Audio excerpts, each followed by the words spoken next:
what's up? We're gonna start soon. Let me do my intro. Probably start at 6.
Estimated it will take 11.5 hours, which is right on par with Kona.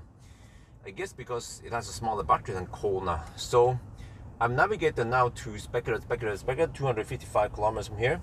We're gonna start at some odd time, almost 6 in the morning. I tried to charge back to 100%, but the car refused to charge at 99%, so that's a bummer.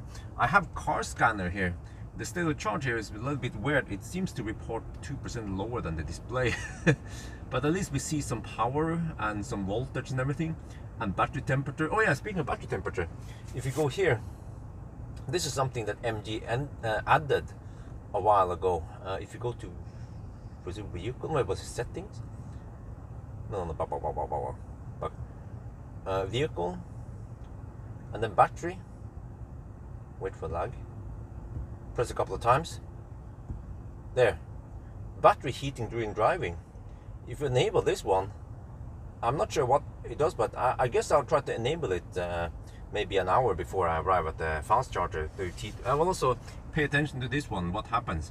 I will keep it off now to see if the temperature rises during drive now without the battery heater thing on going. Yeah.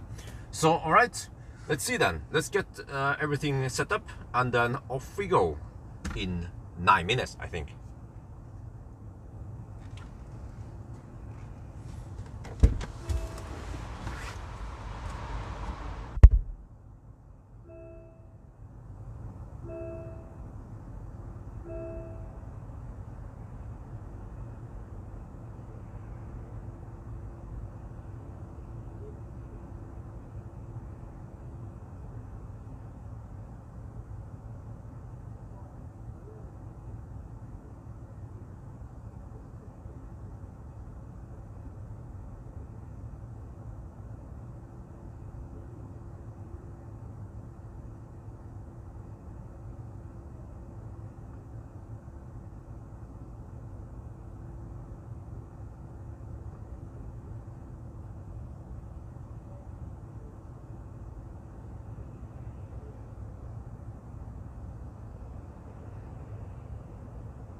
นี้เราเริ่มเวลาที่มันแปลกๆแล้วนะมันเป็นอันนี้นาฬิกาโคตรเล็กเลยเนี่ยแต่ว่าโอเคถ้าดูนี่นะเราคงจะเริ่ม6 โมงเช้า แล้วก็ผมก็พยายามจะชาร์จถึง 100% แต่ว่ามันไม่ยอมชาร์จนะครับนั่นน่ะ 99% มันก็บอกว่าชาร์จเสร็จแล้วมันก็โอเคก็ไม่ได้นะครับแต่ว่าเนี่ยเราก็ได้เช็คดูนะว่าอันนี้เป็นคอร์สกันนะมันมีข้อมูลทุกอย่างแต่ว่าอันนี้มันจะรีพอร์ตผิดนิดหน่อยนะมันจะบอกว่ามันเป็น 97% ที่จริงเป็น 99% นะครับแต่ว่าอย่างน้อยมันก็บอกว่ามันใช้กี่กิโลวัตต์แล้วก็มีโวลต์มีอะไรนิดหน่อยนะครับแล้วก็อุณหภูมิของแบตเตอรี่ก็มีนะครับแล้วก็มันมีฟีเจอร์หนึ่งอันนี้มันคงไม่ได้สำคัญสำหรับคนไทยมันไม่รู้นะเขาได้อ่านฟีเจอร์นี่มันอาจจะเป็นของยุโรปอย่างนี้นะมี battery heating during driving ถ้าเปิดอันนี้นะมันน่าจะตอนเราขับมั้งมันก็จะอาจจะใช้ไฟฟ้าเยอะขึ้นเพื่อที่จะอุ่นแบตเตอรี่ให้มันชาร์จเร็วนั่นน่ะเราอาจจะเปิดตอนเราใกล้ไปถึง fast charge ประมาณ1 ชั่วโมงก่อนแล้วจะดูว่ามันเป็นยังไงนะครับนั่นน่ะตอนนี้ก็เตรียมตัวก็รออีก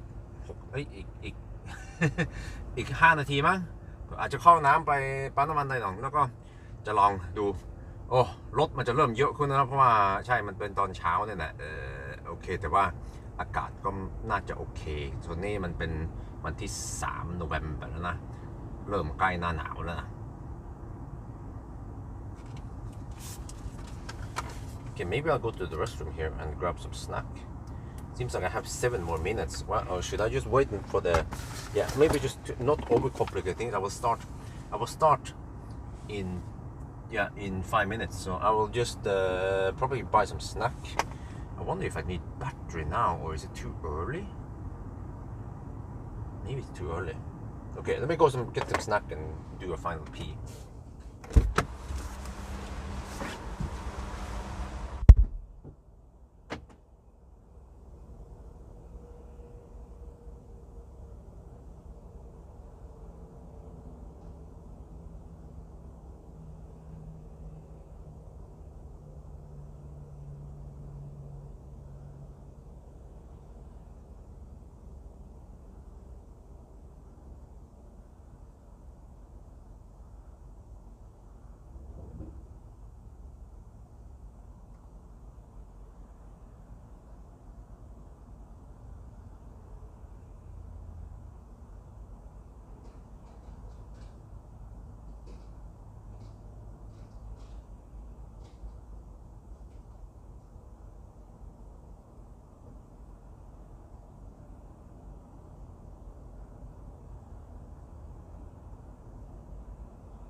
Yeah, the alarm goes off when I lock the car.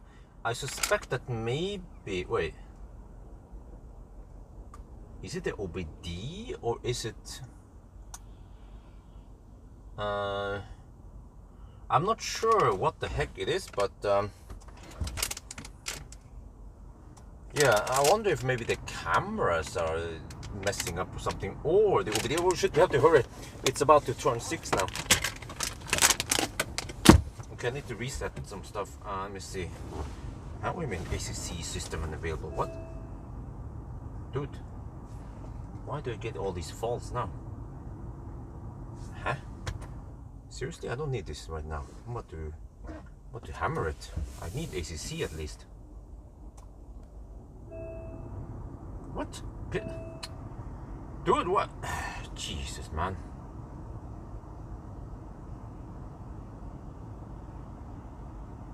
Why are the cars I get so buggy? Well, I need to start 6 in the morning anyway. And it says that ACC doesn't work. 6 now. Shit.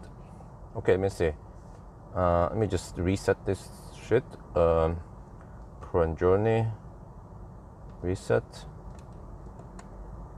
Accumulated total. Reset. Okay, let's go. I hope I have ACC here at least.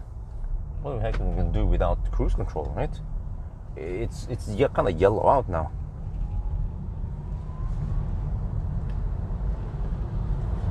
And it's massive traffic now. 6 in the morning. Like, why am I even doing it now? Well, I mean, I could have done it yesterday, noon. I could have started at noon yesterday, but I was kind of fucked up, and then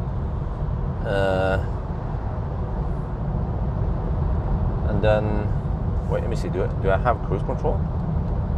Yeah, I have cruise control. Well, I have ACC. Okay, good. But then it was raining cats and dogs yesterday, so I was like, okay, let me not do it yet. Oh, well, I have ACC. We have adaptive cruise control, everything. Lock the car. Sounded like it was trying to, huh? Fix it. Oh, really? What the heck?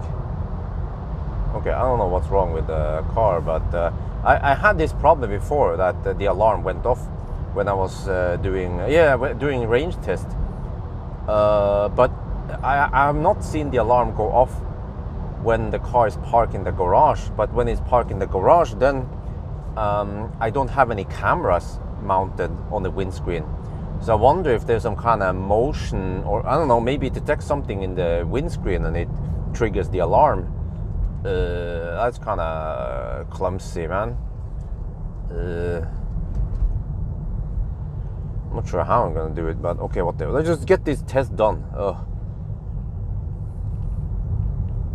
So we start exactly 6 in the morning,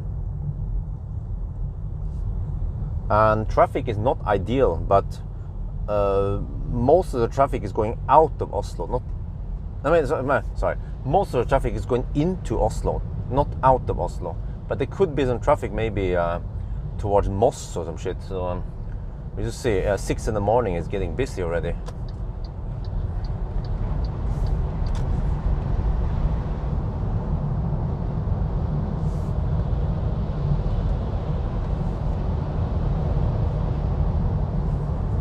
Oh shit, they have the winter speed limit enforced here, and also past what's it called again? Well, a little bit after Tusenfryd, there'll be 100 zone instead of 110 zone. That's just the winter. Wait, let me see. Change following distance. What? Okay. Well, thank you.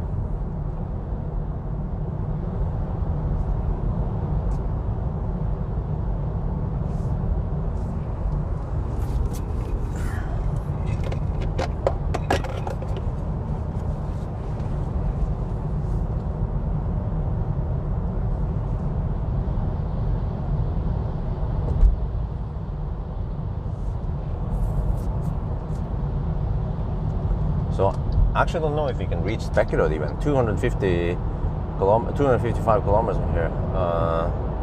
If not, then I can always stop at Håby, I guess. This car has a relatively flat charging curve. It peaks at 90 kilowatt, 93 I think it was.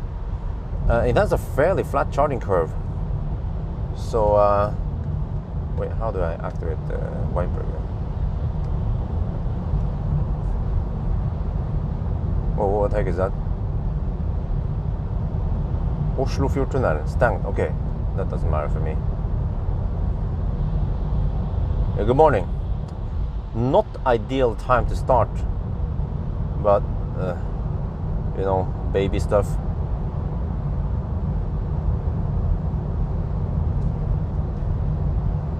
I actually wanted to start around 8 last night. That would be perfect. Or maybe even, yeah, actually around 8 would be perfect. 7 or 8 in the evening. And I could hammer through the night, and I will finish 7-ish in the morning. Does the MG have light adjustable seat? Height adjustable seat belt? Nope.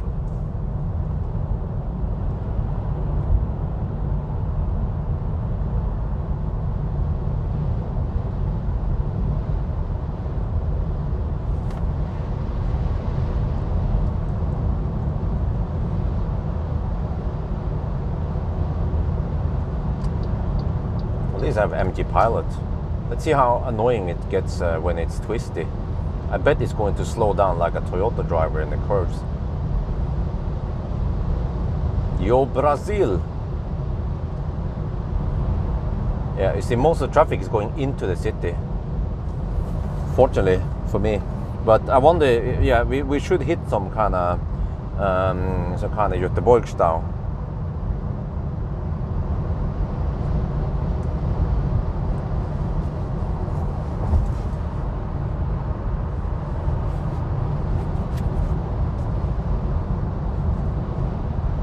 Yeah, almost no traffic going out of the city now, which is good for me, for now. Just wonder how much deduction I have to do at Göteborg. Wait, how do I adjust the wiper intensity? Oh, here, okay. All right. So actually, I've done range test and charging test. And those two tests will give me a good estimation of the 1,000 kilometer challenge.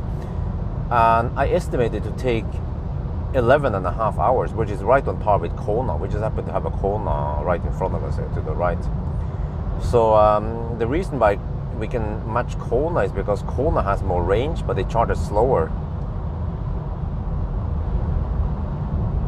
I'm not sure about the efficiency though. So yeah, well, 11.5 should be decent.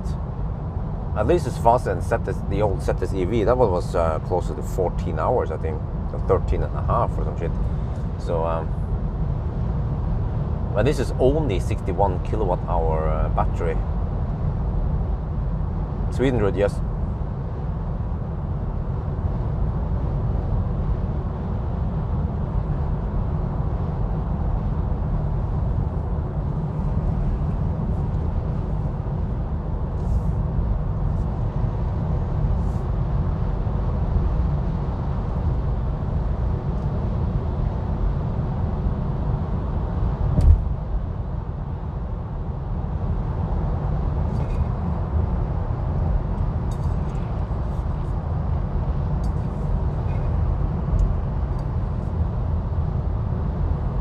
So today I had to shoot in 2 languages because this is interesting for Thai people.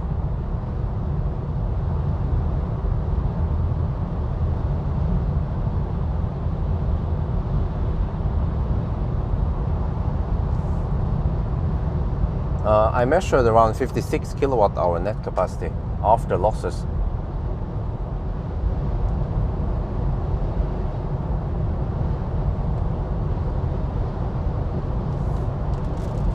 Oh, there comes the rain. Yeah, it's supposed to rain a lot actually on the Norway side.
massive traffic into the city now. And the problem with the rain is that people drive so dog slow. That's why I didn't drive there yesterday. Plus the traffic is freaking weekday. The problem is that I have this car on weekday. I have to return it on Friday. So I can't do a weekend run 1,000 kilometer challenge. And I can't do a clean night run because Isabelle's sleeping schedule is messed up. So she goes to, I mean, she settles for sleep like 9 in the morning, and she's awake all night, and then she tends to sleep in the daytime, or yeah, it's just the whole sleeping schedule is messed up, and we try to kind of change it back, but I guess it's hard.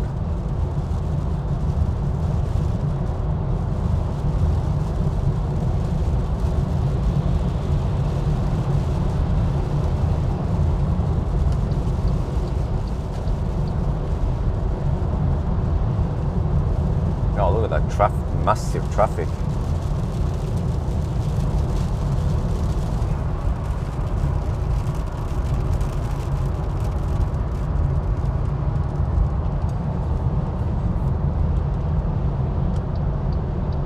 Well, fortunately we have Nokian Hakkapeliitta R5 studless winter tires, so they are fairly quiet because the car is not that quiet, but the tires kind of saves it.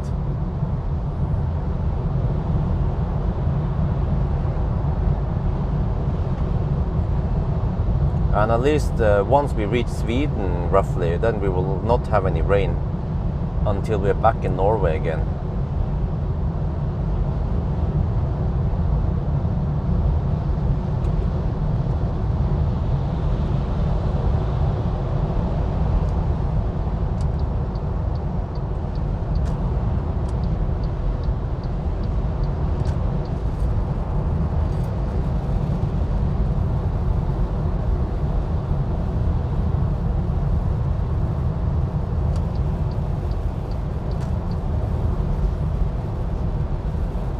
Let me see. Consumption so far is 238 watt-hour per kilometer.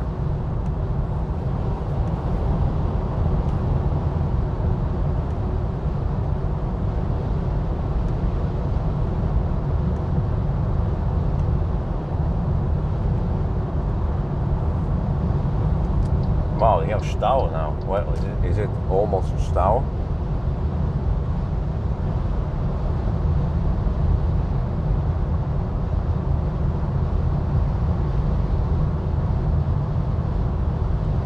Wait, it's shaking like a lot here. What the heck? Can I fix this?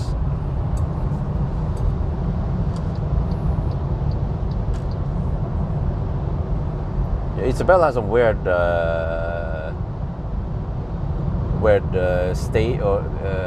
phases, going through some weird phases. She had some, I think a couple of months ago, she had some rapid growth where she had, I guess, big intake of milk, and she grew fast, and now the growth slowed down a bit.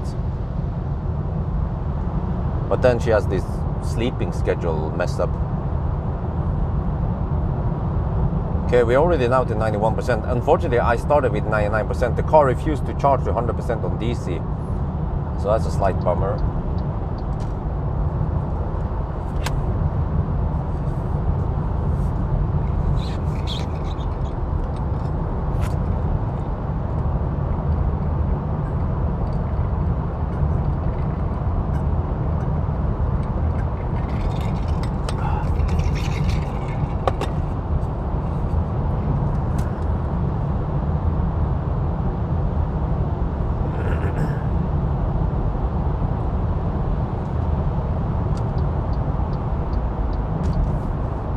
Okay, consumption is 211 now. So this car I found to be fairly efficient. It's not as thirsty as the SUVs, crossovers. I guess because we have the CDA at our side at least, and also maybe the drivetrain is fairly efficient. It's just that it's a bit cold outside. So I guess okay efficiency in combination with okay charging speed will save the day. But it's still going to be 11.5 hours according to my estimation. So it's not a 10-hour run.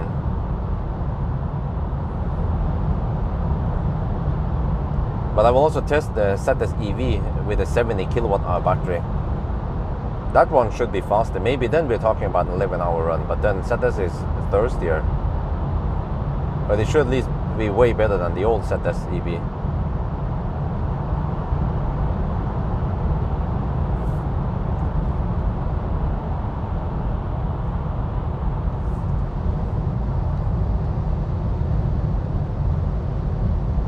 Man, it smells dirty diesel all over the place here.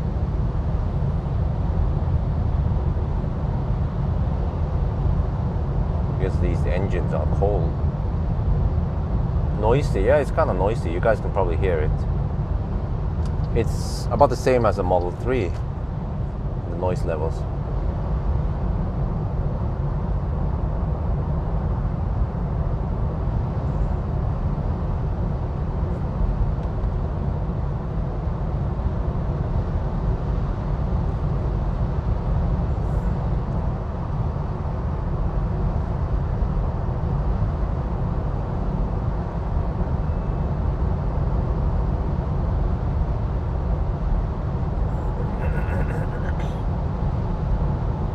Okay, at least the traffic out of Oslo is super smooth.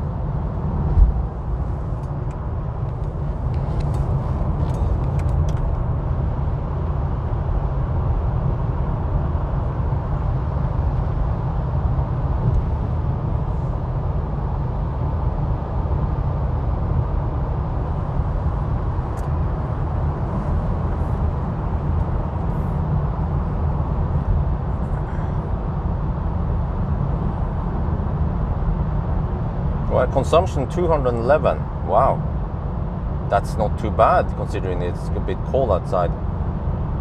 What's the temperature? There, 9 degrees. So we're down to 90% now. We spent 9% since we started with 99%.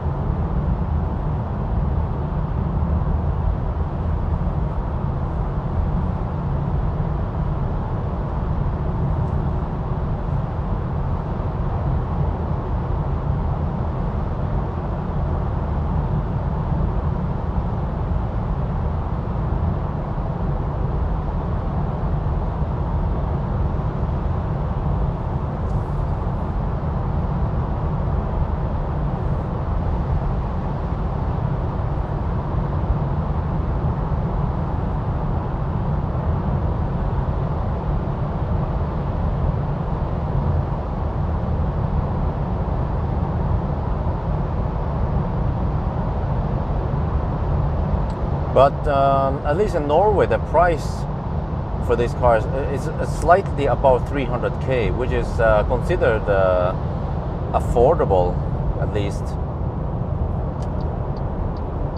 So I mean, if your budget is so tight that you can't stretch it, then maybe this is a good option. I wonder what other cars you can get in this price range. I guess the Stellantis cars, Stellantis cars.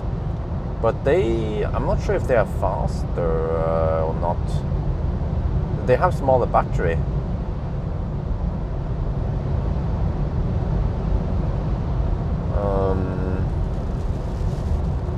I wonder if you can even get an ID3 or not.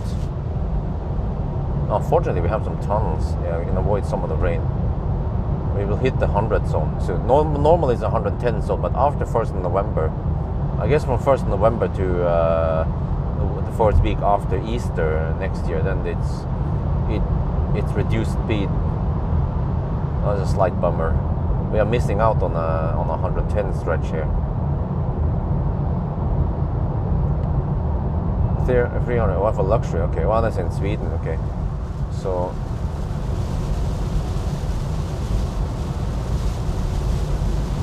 Wow, it's going to rain cats and dogs here, as forecasted. Let me just verify that. It's 100 zone now. That's a bummer. Wait, do we have faster wipe? Dude, is this the faster you can wipe? Okay, there we go.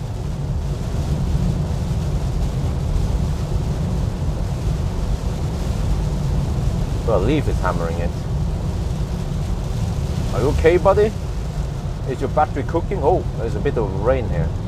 This is also what I want to avoid, too much rain, because the roads will be wet and fuel consumption will be higher also. But it could be dangerous some places. But from what I heard, yeah, I think the Nokian, they improved the water, the wet grip capabilities versus the Nokian R3. So we should be safer with the R5 tires that we have here. Oh shit, truck overtakes another truck. Not ideal.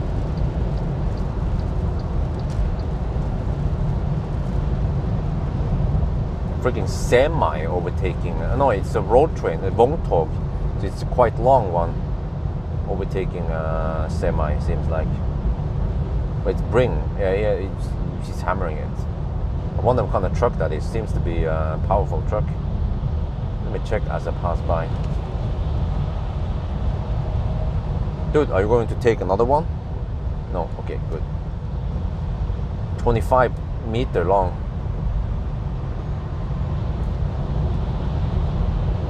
Let me check what kind of truck it is. It's a Volvo FH540. Yeah, I guess he has 540 horsepower then.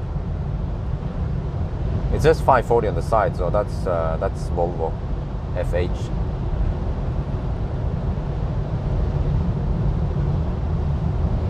I've seen those people, those truckers with Volvo FH750, the most powerful Volvo truck. They hammer it.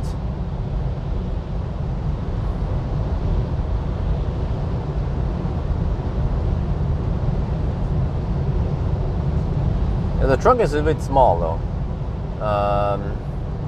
because this is still a relatively small car, short car. I don't remember the length. Do you guys remember the dimensions? I think it was around 4.6 meters long only. So, of course, if they've made something like 4.7, 4.8, then we're cooking. Well, guys, there's been a change in the upcoming, by the way. The MG4 that I was supposed to borrow will not be available, unfortunately. So, but they will provide me with a new MG ZS. Okay. Well, at least that's good, because the MG4 is kind of tiny and shitty. So at least I will get the SZS, and I will take the ZS EV to Arctic Circle, and I can sleep with it, hopefully in a comfortable way.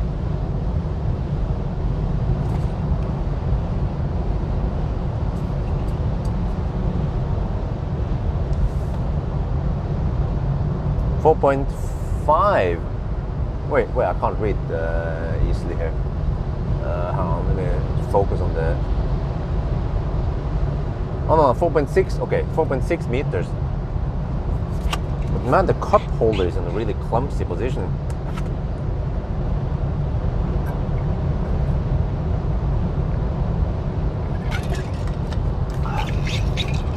The cup holder works for a cup, but doesn't work for a bottle. Oh, Jesus.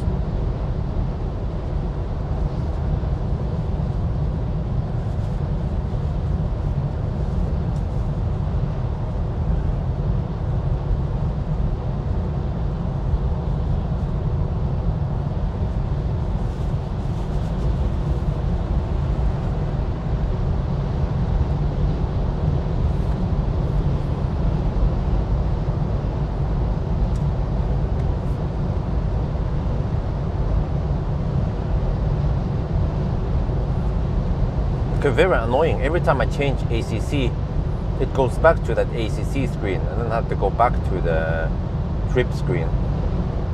So consumption is 230 now. Not ideal driving condition. I guess the wet road increases the consumption. So it should be better once we reach Sweden.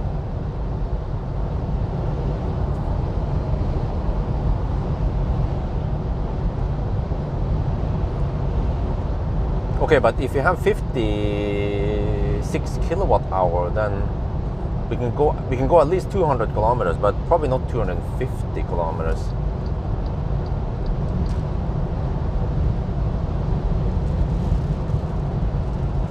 Yeah, and also we haven't hit the 110 zone in Sweden yet. So we'll see then once we are there. So I guess I have to aim for yeah, it's possibly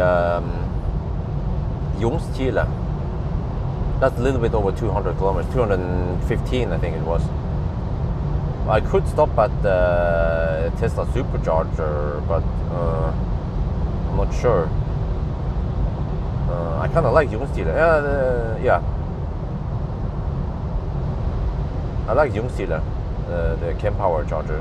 And also the Norwegian RFID works in Sweden now. It didn't work earlier. I don't know if they changed it based on my video or not. Probably not.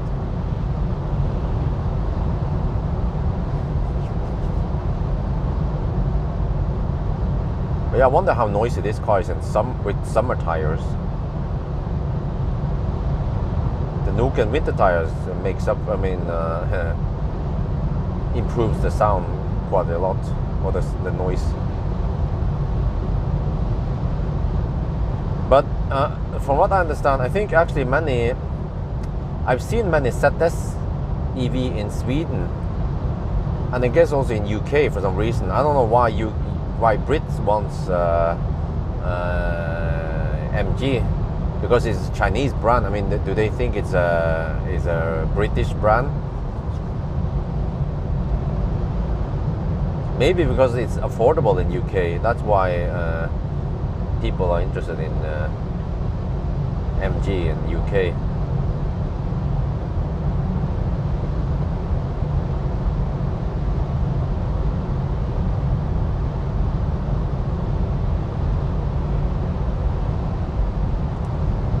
But well, I guess you have to consider that this car, okay, it has the size, so I mean, you can't compare this against a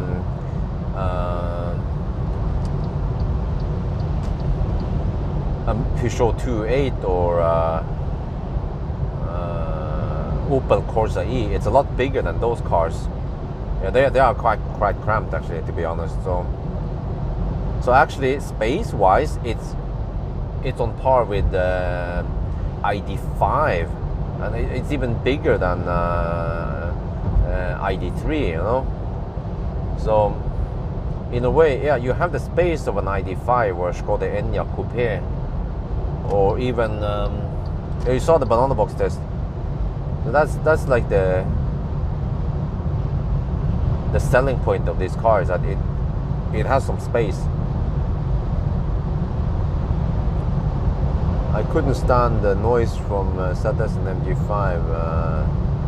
Marvel was fine, but expensive, really. But Marvel was Marvel was very good. And also Marvel, wait, how was the space in Marvel again? Somewhat limited, despite being kind of big. It had a long nose, I remember, kind of ate up the space.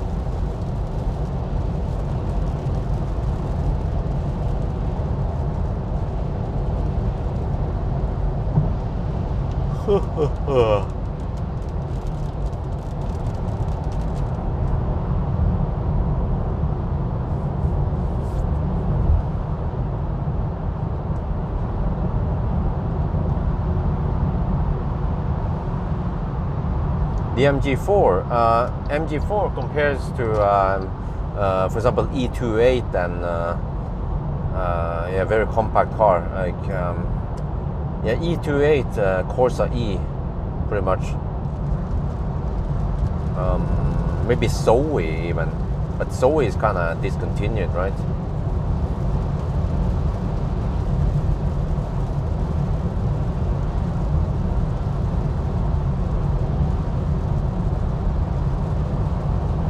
Maybe Mazda MX-30. Well, but that one is kind of shitty in many ways. Charger slow, shitty range. I guess interior is nice, and the price is quite low on the MX-30. Only 250k. This one is 300 plus 317, 315 something.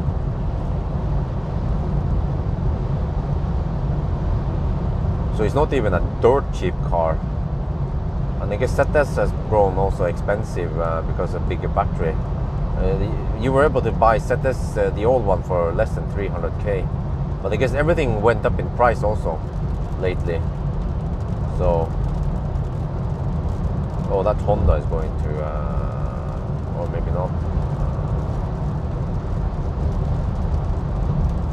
Okay, good.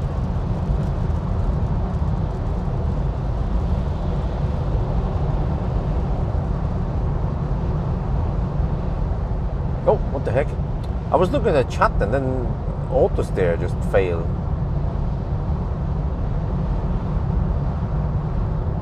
Marvel is expensive to me. Okay, well, but Marvel is not that thing.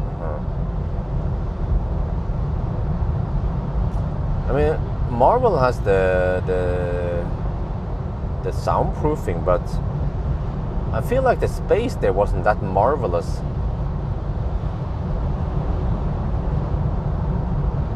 The outer dimension is actually bigger than Skoda Enyaq and ID4, but it's just that very long hood and that shape that wasn't that optimal.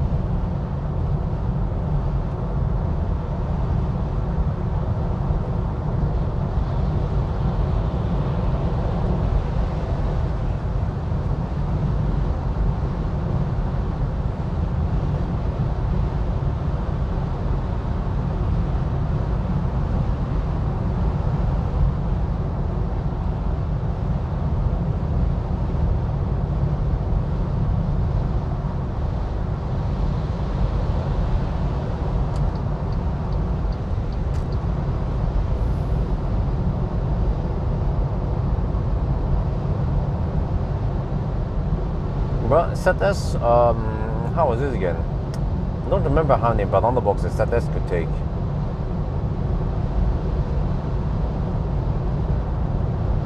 But the ZS is short, you know. I wonder if maybe you guys can look up. I don't remember. I think actually the MG5 has the most space, more than in ZS, because this one has the length. The ZS is kind of short but tall.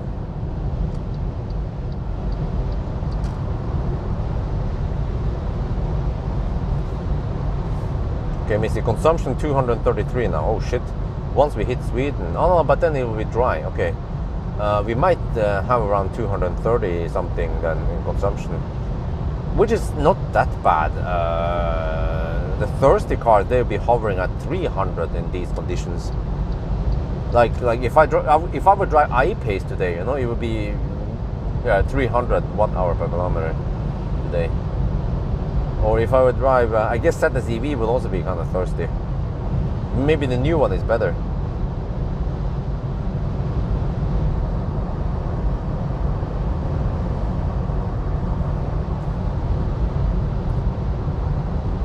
Okay, we're down to 76%. I wonder if the state of charge dropped a little bit faster towards the end. Only 20 boxes. Yeah, you see? Like, why was it? Huh? This one could take 24 boxes. That's a huge difference, man.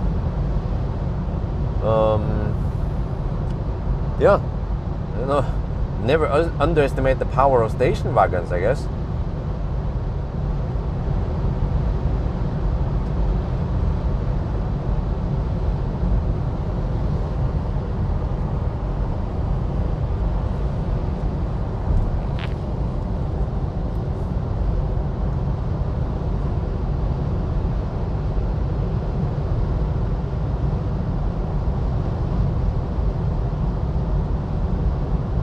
I remember I tried to squeeze in as many as possible in the ZS, but 20 was the number.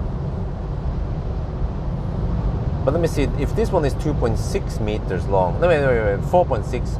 ZS was probably about 4.5, right? Or maybe even shorter, 4.4. Do you guys remember the length of ZS?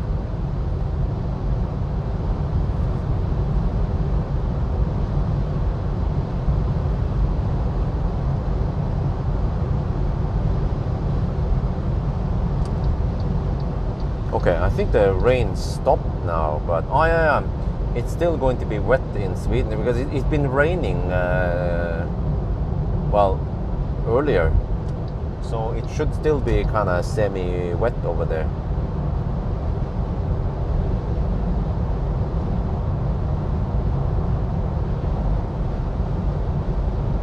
But maybe not as wet as here.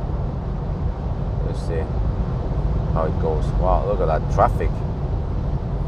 And then fortunately on the way back, I guess we'll be we'll be back here in 12 or 11 hours or something. So we'll be back here 5 in the evening, 5 in the afternoon, I mean, or 6 rather, 5, 6 in the Oh, it's only 4.2. Ah, that's why. So it's missing almost 40 centimeters. That no wonder why the space is less. But you see, so actually with the MG5 you have better efficiency, more space.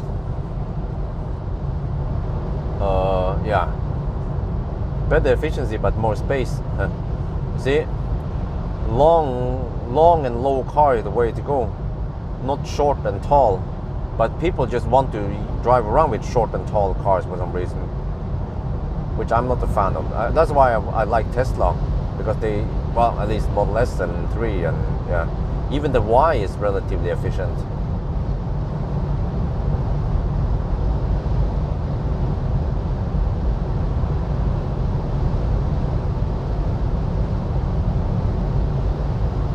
But yeah, very respectable space, I would say. So I think 24 boxes is the selling point of this car, really, or the space. I mean, well, I feel like I have headwind now.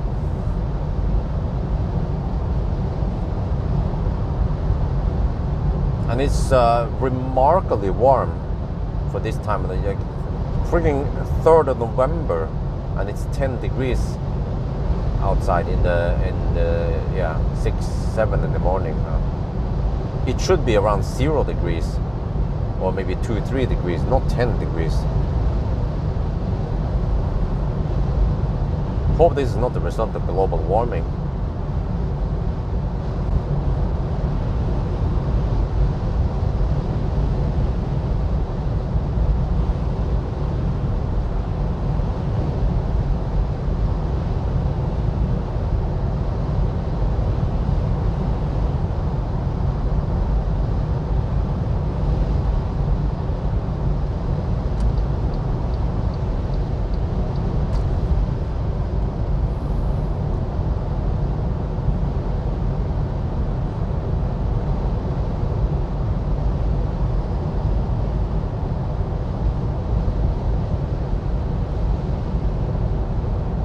But the ride is kind of shitty. It's a bit bouncy. So the suspension is, I don't know, man. It bounces.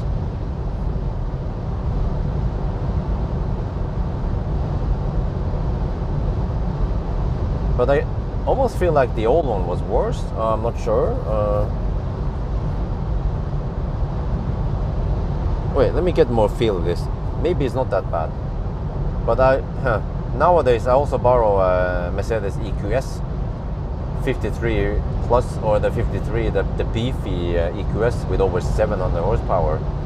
So of course, compared to the EQS, then this one is not that great in ride and noise levels.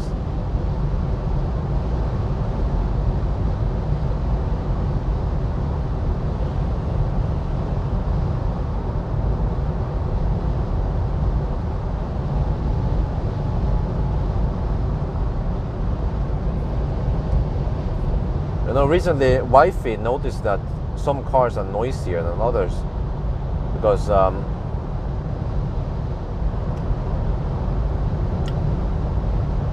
was riding with, wifey started sitting in the back, you know, and because of the baby. And she noticed that with the EQS it was nice and quiet in the cabin, and we can have a conversation without shouting. And then she asked me, which car was it again lately that I talked to her and she couldn't hear me. I had to actually turn my head to the side and talk so she would hear me, or I had to shout. And it was actually Kia e-Niro, 30-inch mile. Oh, that's good. So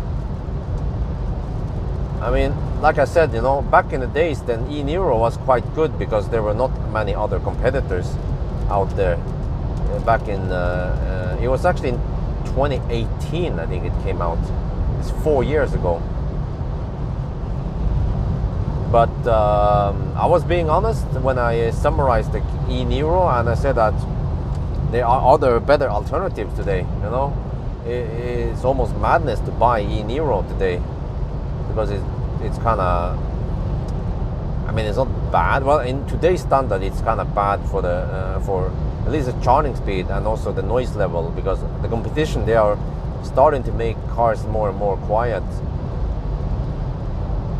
Even the Japanese, even Nissan makes them more quiet nowadays.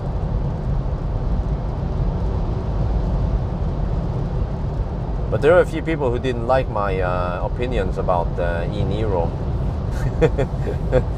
And it was like, is this an advertisement for Aria? Well, because Aria is obviously a better choice for the same price.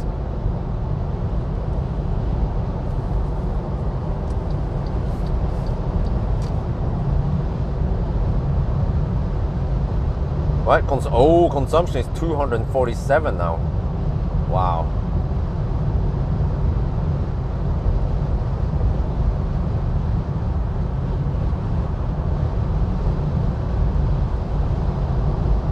Oh, look at that traffic. Ugh. Oh, it's crazy. I'm getting sleepy now. I barely started. Shit.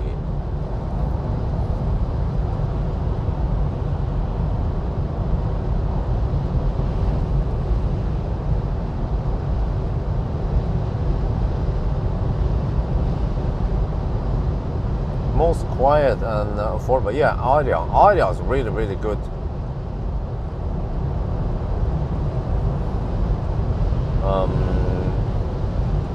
Maybe a bit thirsty. What was the other car again I compare against?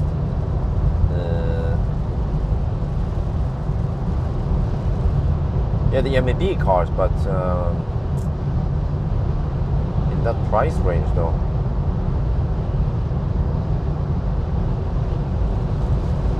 Yeah, Aria is actually very good. So, okay, they were late to the party, but at least they brought something good to the party.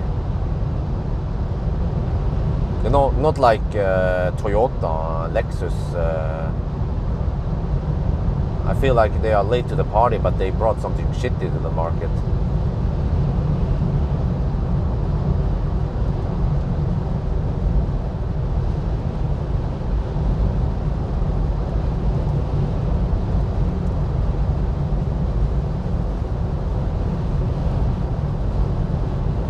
Wow, the comfort here is kind of shitty. I feel like I have lots of wind noise and also road noise. You guys can probably hear through the microphone that it's quite noisy in here.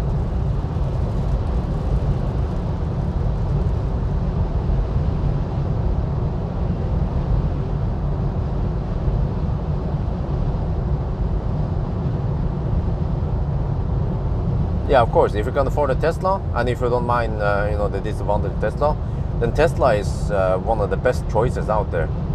It offers so much for that money.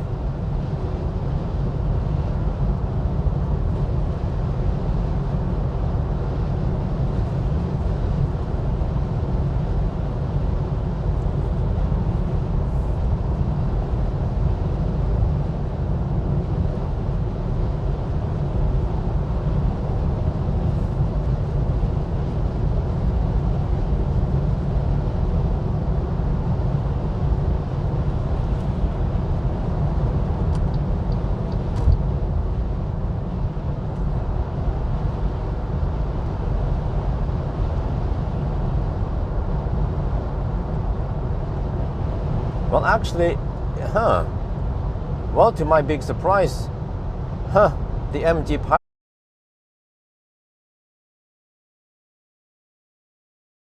and most Chinese cars tend to slow down there. But also it was like this before. I wonder if MG has improved the software based on feedback from users, because it used to be super annoying. So hopefully they fixed that with the ZS also.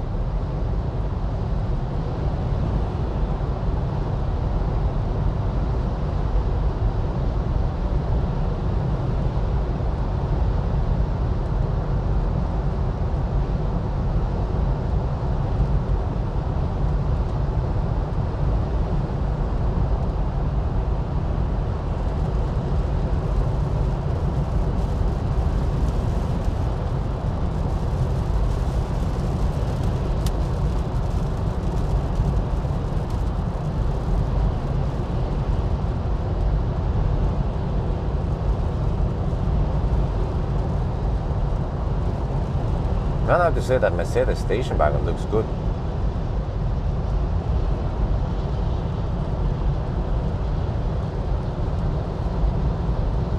Also that Volkswagen, I think it is Passat.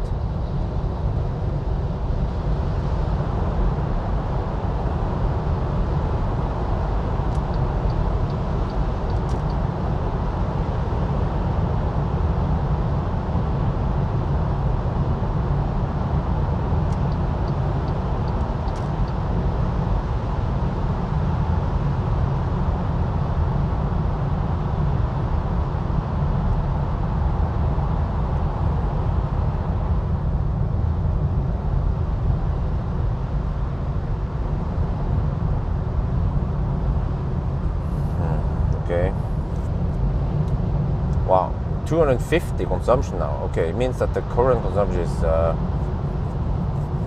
lot higher since it's going up quite fast. It's that wet road, man. We are not even going that fast. It's just 100 zone here.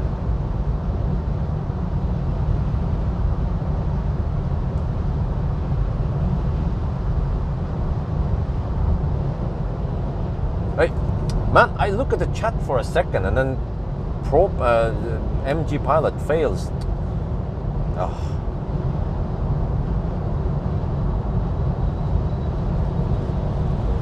I guess we can't trust, and then it just fails without warning also. That's bad. But yeah, I remember MG pilot was not that great really. I mean, it kind of keeps you in the lane, but it's kind of dangerous that it just disengages like that without warning. And it's not even a hard curve or poor road markings or anything, so kind of always need to pay attention. It's yellow. It turns yellow from time to time.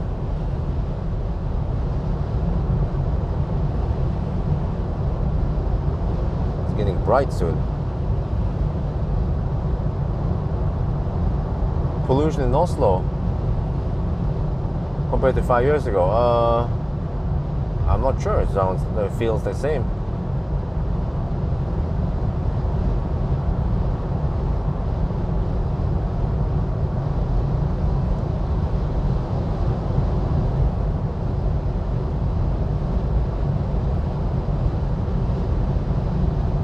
Right, 249 watt-hour per kilometer. Okay, it seems to stabilize. All right. So you might be looking at around 250 watt-hour per kilometer then. Okay, I know now what to expect roughly. But also I have to count that the state of charge scale is not linear. So maybe I shouldn't count 56 kilowatt hour. I should count around 54 so I don't get any surprises.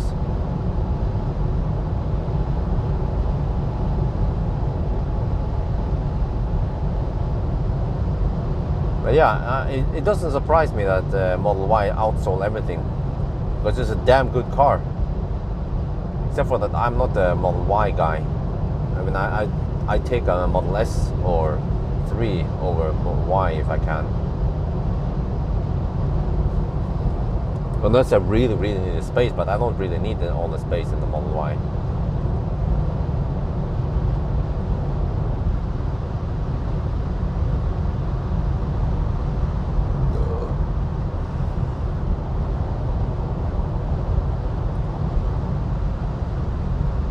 I guess it's going to be somewhat good to take a little break from the 1,000 kilometer challenge soon. Felt like I've been doing it a lot lately, and I wonder if people actually watch them.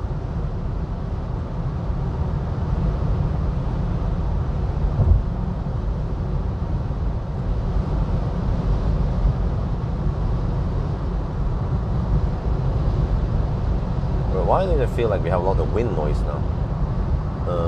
Where's the wind blowing?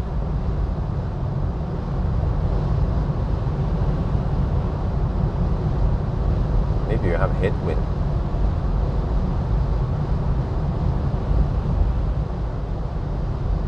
You drive a lot of electric. Well, that's what I do in my channel, you know, if you haven't noticed.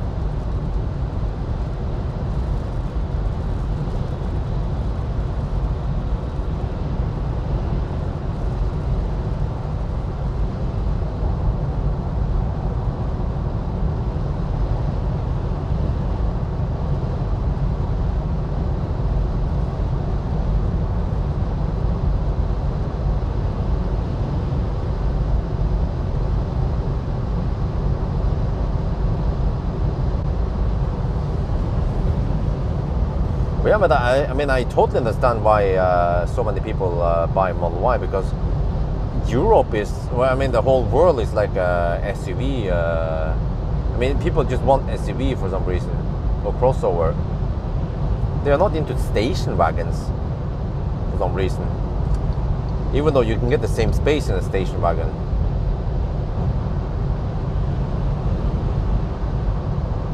But then Tesla managed to make Model Y quite efficient.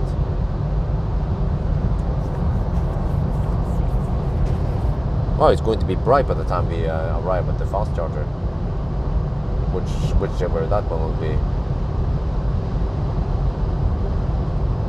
You can't wait to test Dacia. I'm not sure if I want to test Dacia for obvious reasons, like 0 stars in the Euro NCAP, and dog slow acceleration and dog slow charging.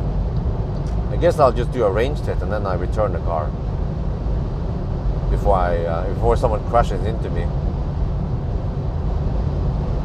You know, I have my standards.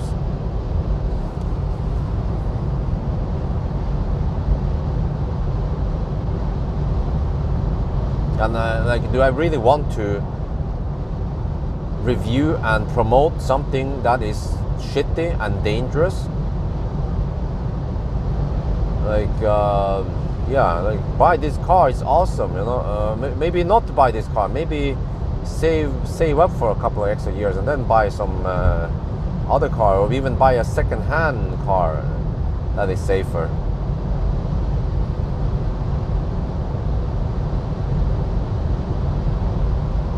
I mean, maybe just buy a classic Ioniq, a second-hand classic Ioniq if you can't afford something, you know.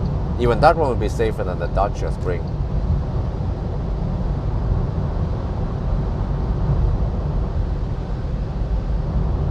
I actually wonder why so many people are so hyped up for that car. Maybe because it's cheap. And it is cheap. Especially safety is cheap.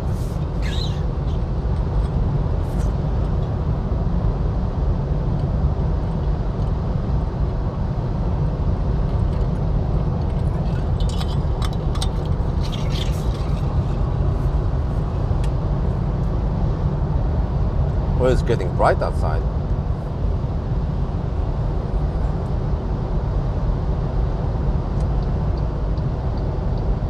Yeah, it has this weird bounce over the bumps. Like the suspension is too slow to react to some bumps, and it just kind of leaps a little bit.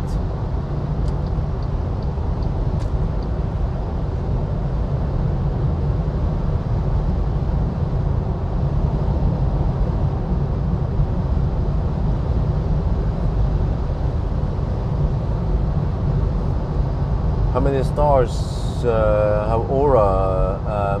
5 stars. You can check on Euro NCAP if you haven't checked already.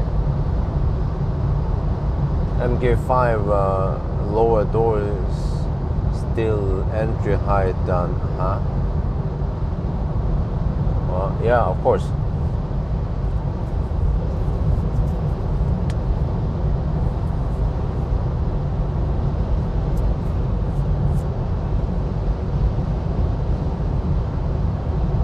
Well, consumption 253 watt hour per kilometer.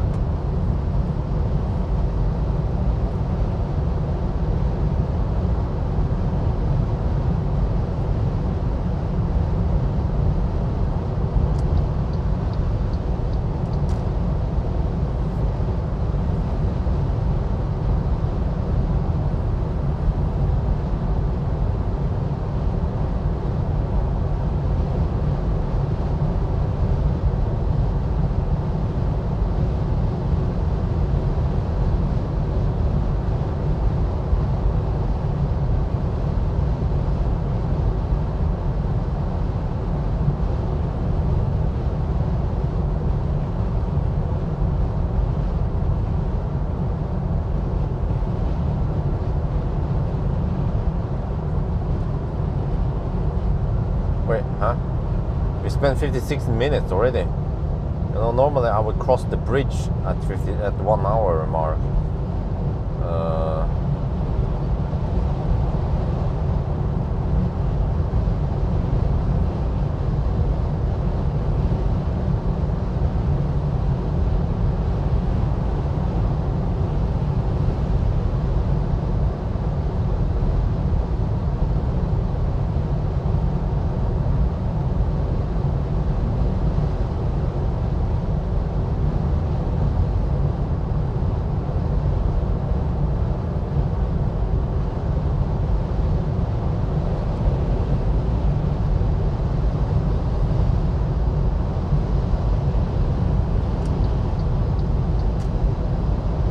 Getting close to Strömstad now in a couple of minutes.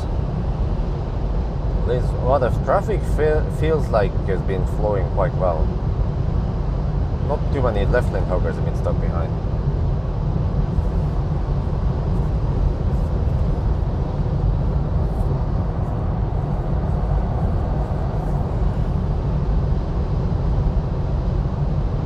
But yeah, with 250 watt hour per kilometer, then we can barely go 200 kilometers. Like, but then I have to bail out at Hobby. Well, at least if I can bail out that supercharger. I didn't bring EcoFlow either, so if I can't charge at the supercharger, then I'm kind of screwed.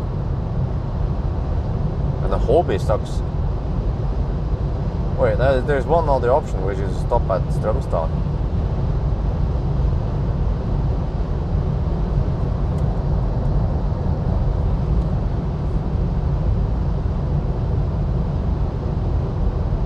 Or the Valla, I guess.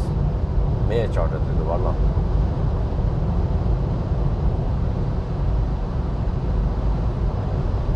Well, it peaks at 93 kilowatt, and it has a relatively flat charging curve.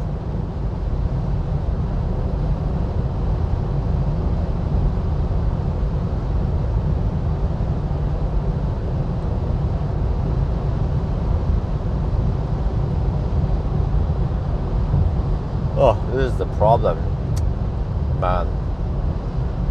I should have started 8. Ideally, I should have started 8 last night. Then I would be close to finishing by now. But now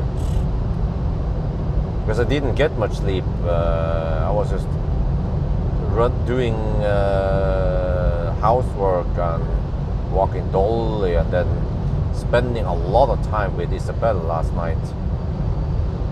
So I'm getting sleepy already now, even before we have started.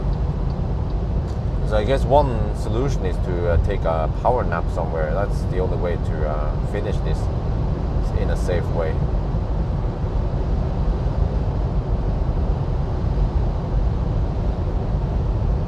I think, to be honest, I could have left yesterday evening, but somehow I had to stay put, standby, for almost no reason.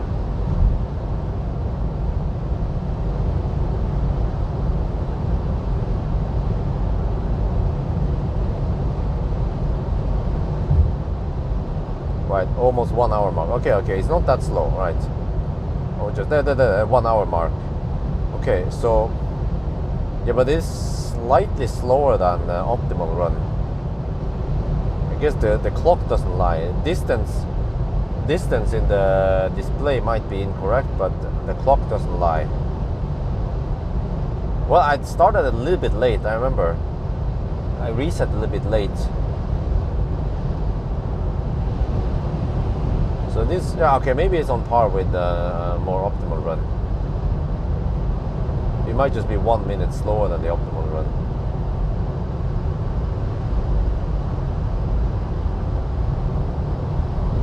I don't need to bring any energy drink. We have gas stations along the route.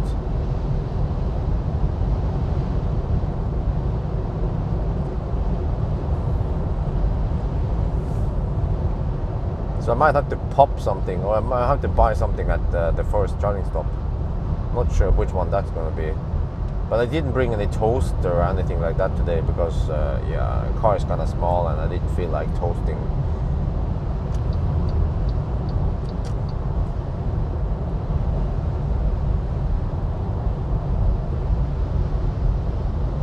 Yeah, I started around 30 seconds after the 6 hour mark. So yeah, here it's 1 minute past. Yeah, so it's close to optimal.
We are now in Sweden, getting close to Strömstad, and yeah, the consumption is 260 watt-hour per kilometer. I think mainly because the road has been wet, and I wonder if we have some headwind.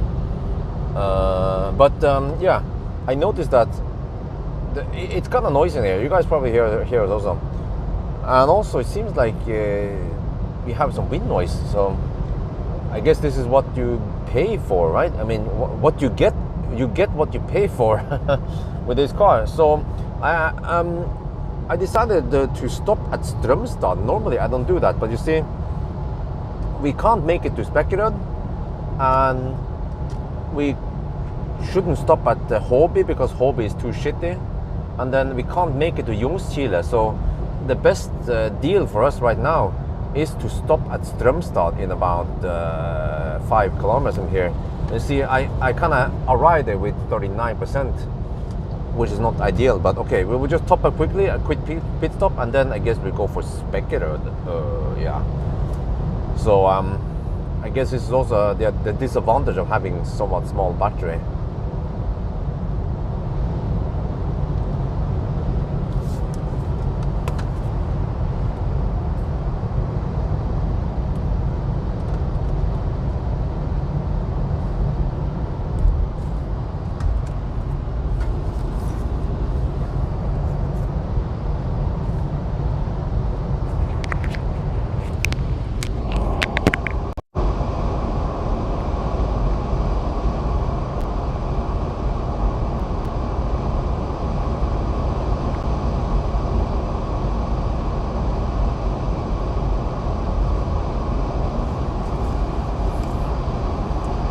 Oh, Uber Hopnet, only the $25. Dear Bjørn, a little pocket money for the next break.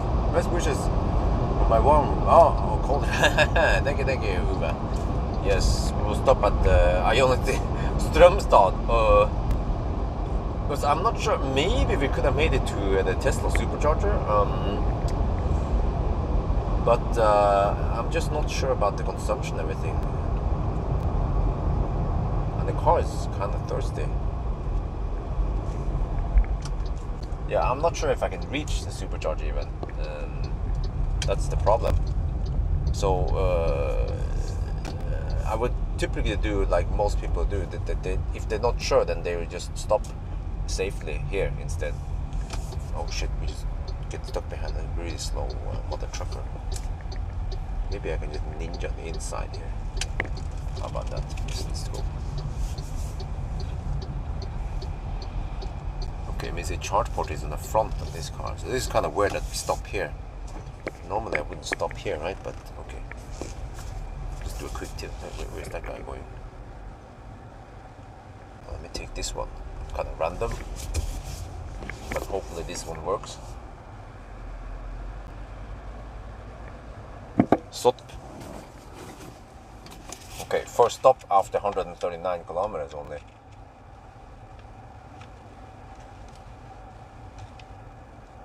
Strömstad, temperature 10 degrees Celsius.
Okay, so you just have to know that the screen here I show you, it's 2% lower. I mean, the real state of charge is 2% higher.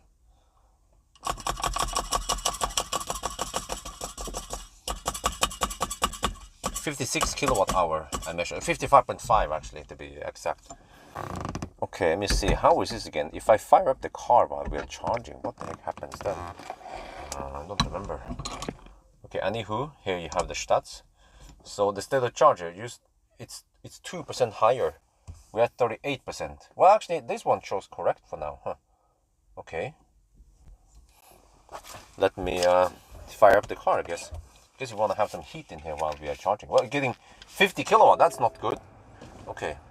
Let me calculate exactly so I can get over to speculate. If I expect 250 consumption.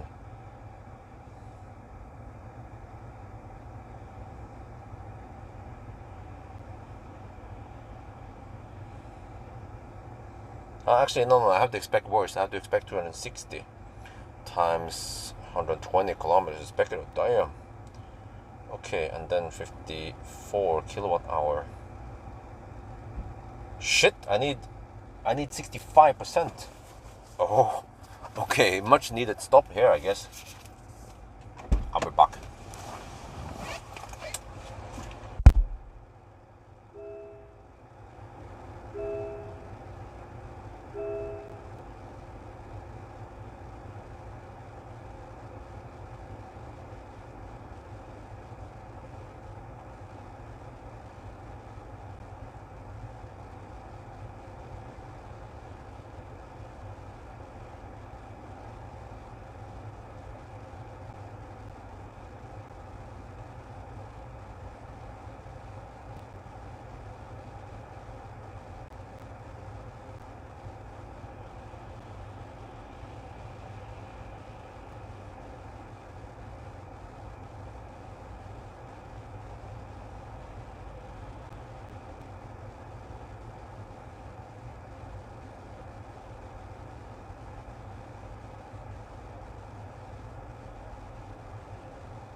Charge enough just so I can reach. Because I was thinking about going to Spekerød, but oh yeah, you know what? It's actually better if I stop at, for example, Ljungskile. Yeah, let me calculate for Ljungskile. Yeah, okay. But let me show you here. I tried the battery heater on, but it stayed at the same temperatures here. So okay, I need to calculate and then I guess take a quick battery break.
ข้อมูลใน car scanner นะครับคือมันเป็นอย่างนี้อะมันเริ่มที่16ถึง21องศานะครับ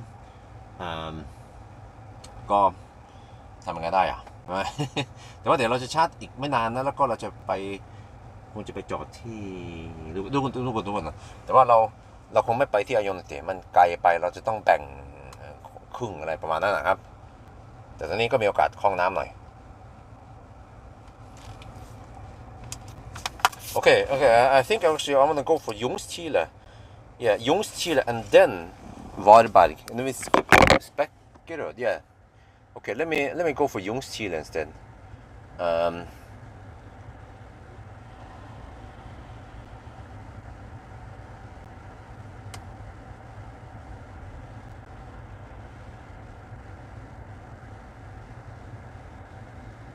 That's only 93 kilometers, man. That's a lot better. I mean, double check that. That's Ljungskile. That's a little bit past Uddevalla. Yeah, the surround. Yeah, that's Ljungskile. Okay, okay, good, good. That's better. Okay, let me see. 93 kilometers only, and then let me check here. So if I then consume 260, worst case times 93 kilometers divided by 54 kilowatt hour. Then I need 50%. I have 44. Okay, go to the restroom and then be a good.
Okay, let me see. Almost there, 49% now. Yeah, so it already estimates we can make it to Ljungskile. So let me go charge a little bit extra. I need to attach some camera filter. Wait, let me see. Yeah. No, actually, I can do that on the next one. Yeah, let's do it on the Ljungskile instead. Okay. 49%. Wait, let me just do it here. So I think I need the filter now. So I have to quickly add it. Shouldn't take too long. Adding a CPL polarization filter to the car cam because it's going to be bright soon and I don't want any reflection in the windscreen. Okay, 50%. So we should be good to go now, and hopefully we can arrive with 10% and then get some decent speed.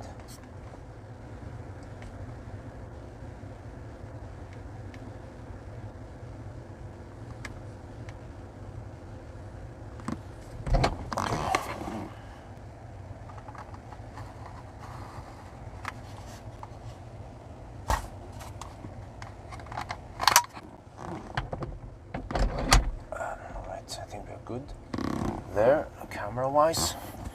Okay, let me put away this one. Oh, our set is here. Wow, I haven't seen you in a while. Charging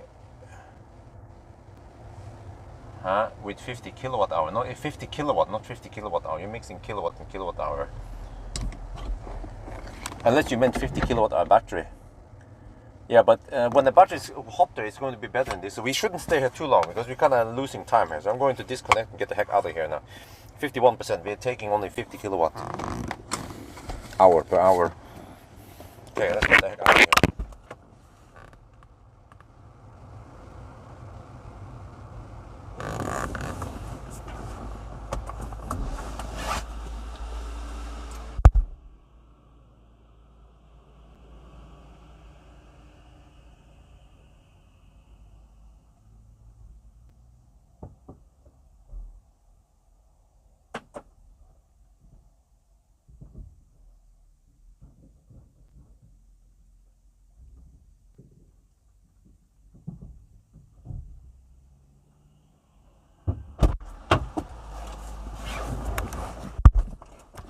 Okay, that was a 10-minute top-up.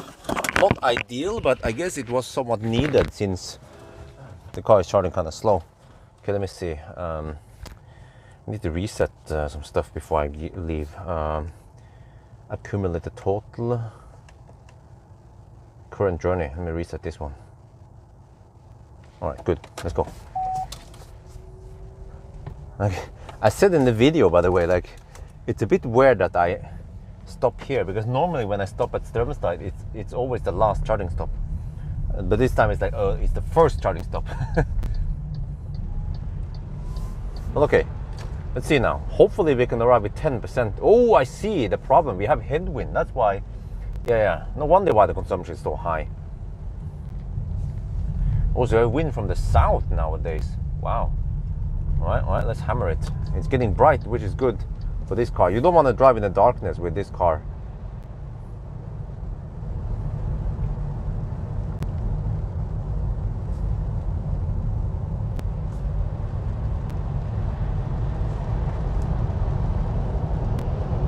Man, I don't have the power to overtake the... Okay, whatever.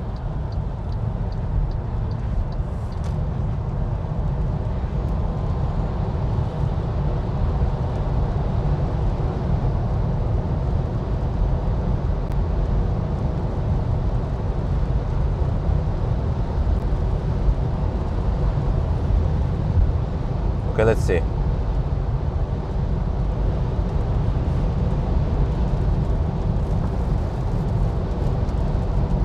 Yeah, and then hopefully, well, let me check if the battery heater option is on now. I want to keep it on. Yeah, okay, it's on now, right? But I don't know if it makes any difference. But yeah, so this was hopefully the first and only slow session, and from here we will at least be riding on 90 kilowatt wave for the most time.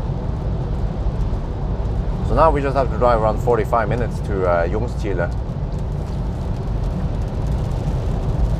Where I think this, it's supposed to rain here. It's supposed to stop raining around here, right? According to the weather forecast, at least.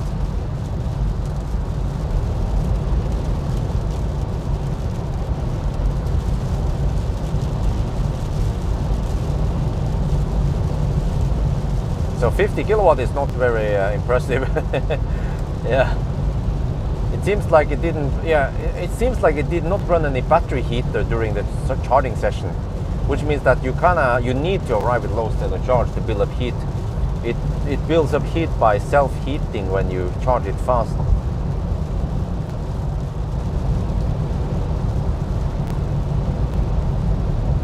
And it also seems to chill down fairly quick. So the battery is at 19 and 24.5. I'm going to pay attention to the battery temperature.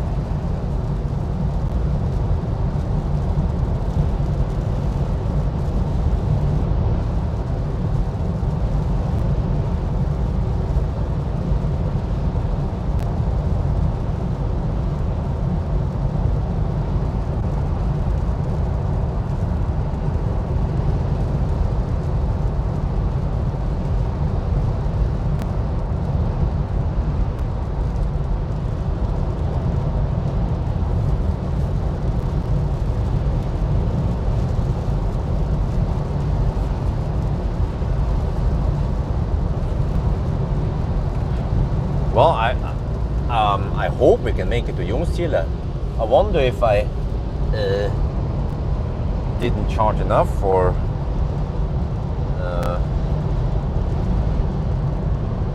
well, okay, you know, there's one bailout point which is where we can't. Yeah, okay, we could bail out at the V3 supercharger and pray that it works, but that's kind of far off the. Well, actually, it's 160 kilometers away from Pawel. Yeah. Okay. If that doesn't work, then the last resort is to stop at Ullevalla, Medcharge at Ullevalla. I never tried it before, but it should work.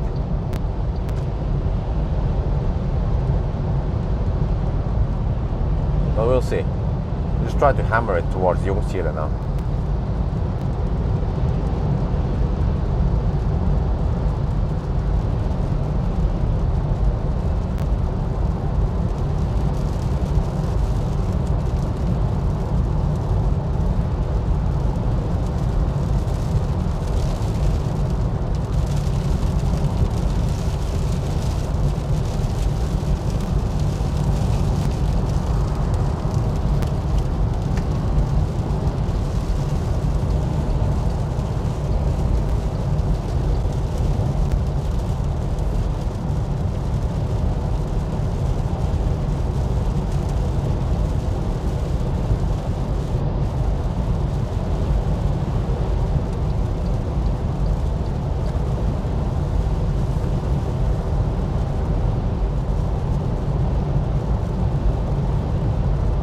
Yeah, I forgot to shoot it in Thai. I think I did.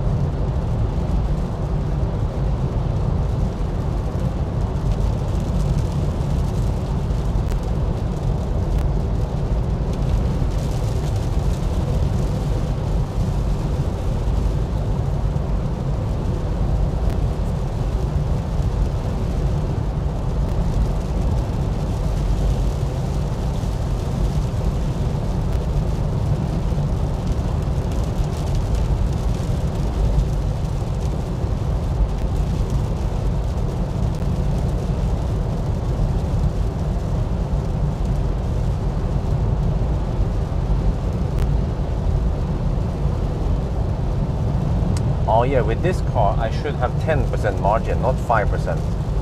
I forgot you have a small battery here. Yeah, okay. I should have charged 55%, not 50% or 52% that I did now.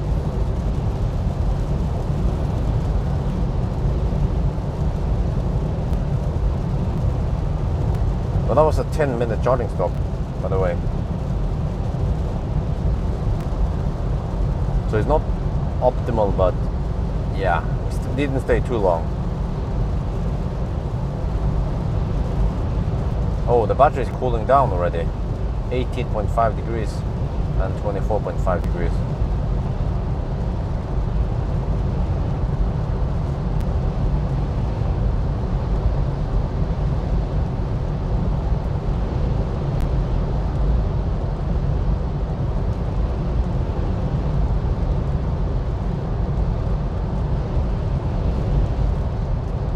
Yeah, but this is a pleasant surprise because the car is not slowing down in the curves with adaptive cruise control. It used to do like that with the ZS, the old ZS. So I'm pretty sure that MG, they have changed the software. This is very pleasant, except for that the steering is kind of, it's steering like an insecure teenager.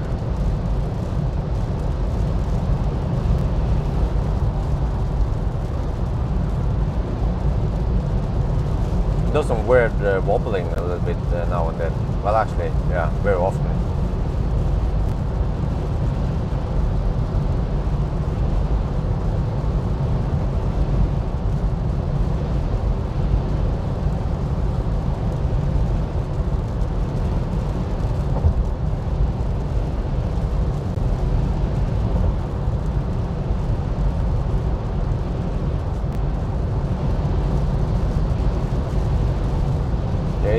It's quite noisy because we have headwind right now. So at least it will be better after Helsingborg.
Bright outside.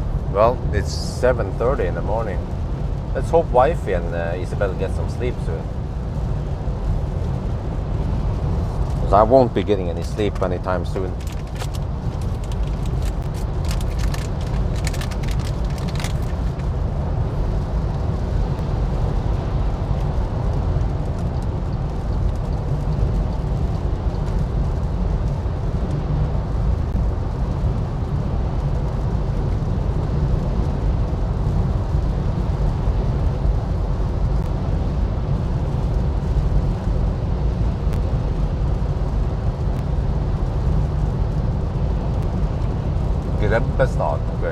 What, we are only here? The heck, man?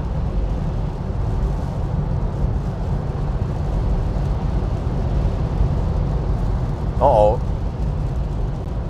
My margin is getting eaten up now. This is not good.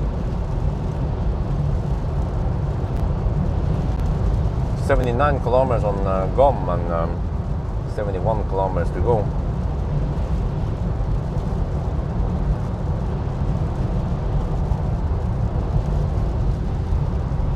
Man, I should have charged. Oh, why? Phantom brake? What the heck, man? Dude, the car didn't detect that the car in front was in a different lane or was exiting.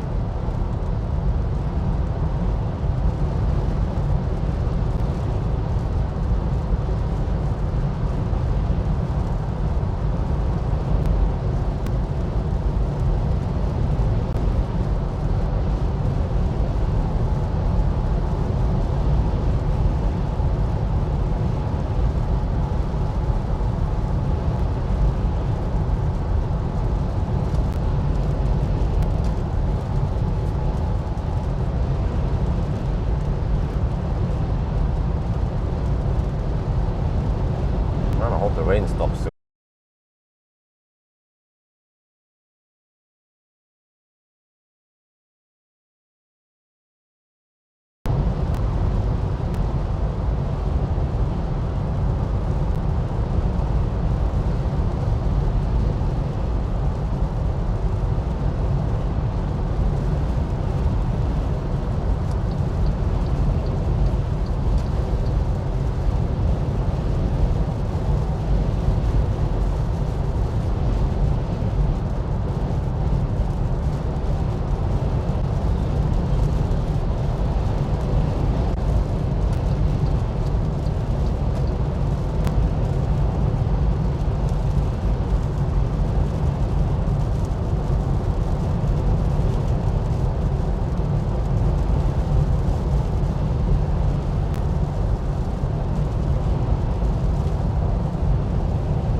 What?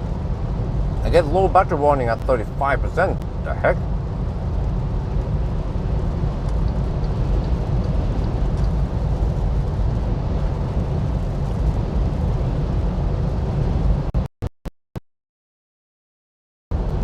I actually never tried to use the Mer charger in Sweden before. I wonder how that works. I wonder if I can use the Norwegian RFID on it.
Well, not much status. How much have we done now? 173 kilometers. Now, yeah, about 170 kilometers done so far. Oh, slow traffic.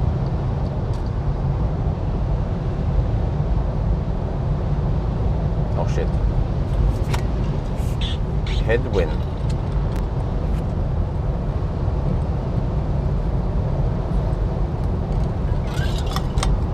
Oh, I bet that's a Norwegian. Oh shit.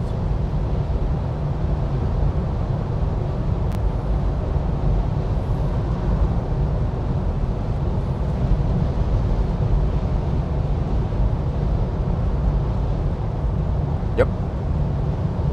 I don't know how I could spot it from so far away. Guess maybe because of the driving style. You know, like drive like side by side here.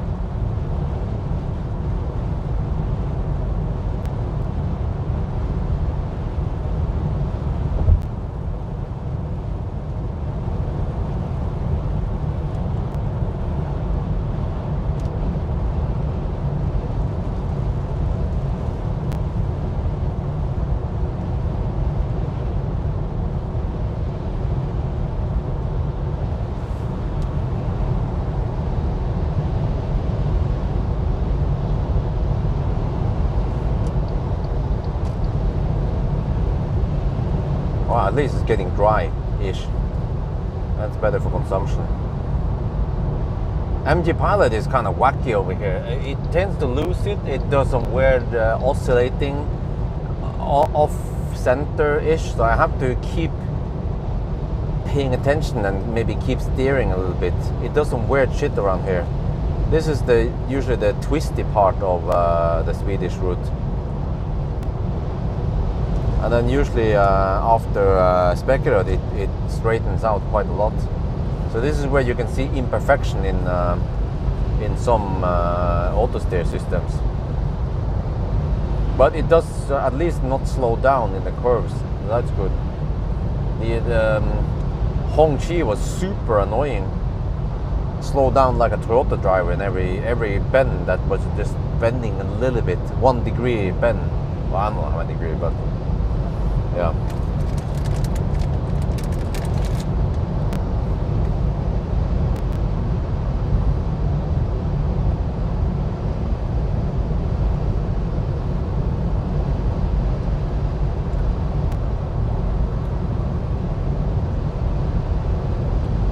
Right now, GOM claims I have 55 kilometers left, and I'm 54 kilometers away from Ljungskile.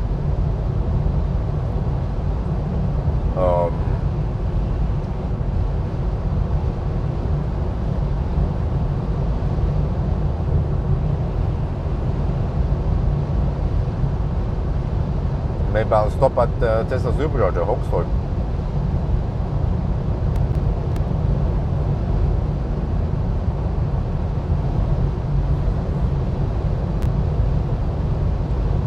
It should work, right? If it doesn't work, then we go to Mer charger.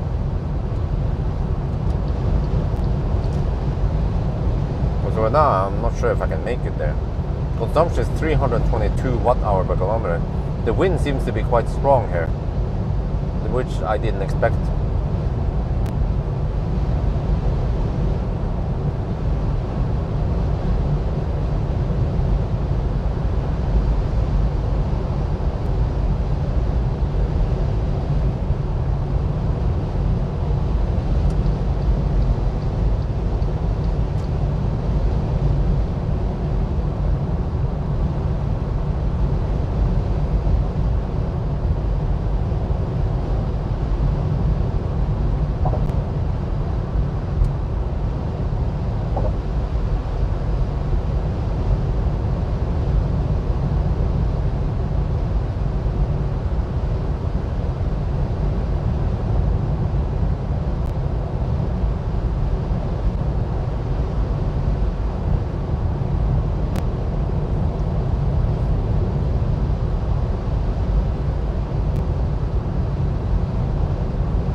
why didn't I charge enough? Well, I guess I was panicking a little bit because I was receiving only 50 kilowatts.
I don't know why it's so shaky here. I mean, I think it comes from the car.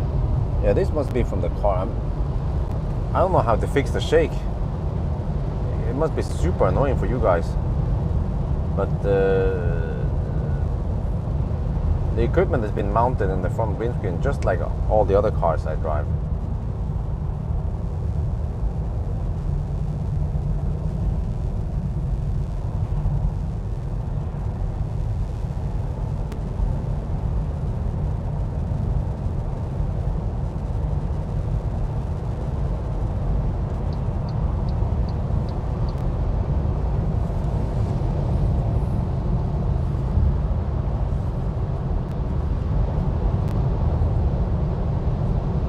Okay, now I have 45 kilometers on GOM and 44 kilometers to destination.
bugs me with low still a charge at 21%. What the heck?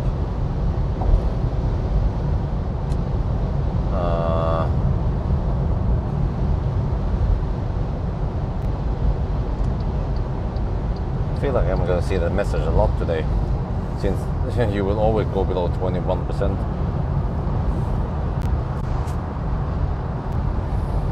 Okay, Hobby is coming up soon, but we will not stop there. That's a bad spot.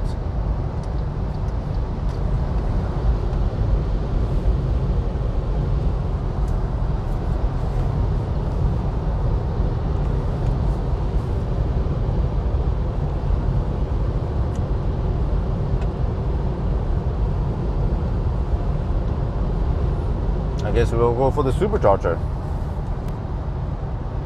Hoaxtorp. Well, but it's not ideal because the charge is a bit too high. But I guess it's not that bad. 19%.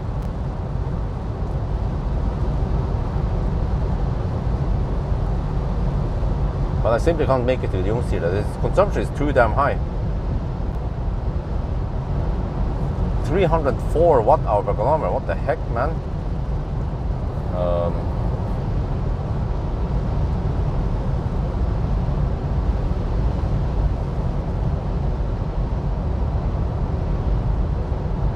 Because it's a little bit past, like 10 kilometers past this one. Let's hope it works.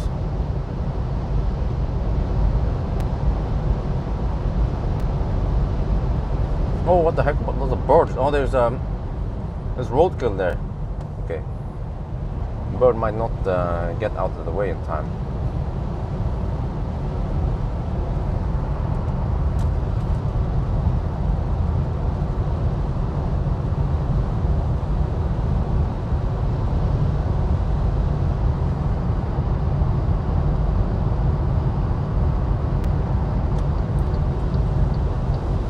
Okay, it'll be low-ish, 18% now.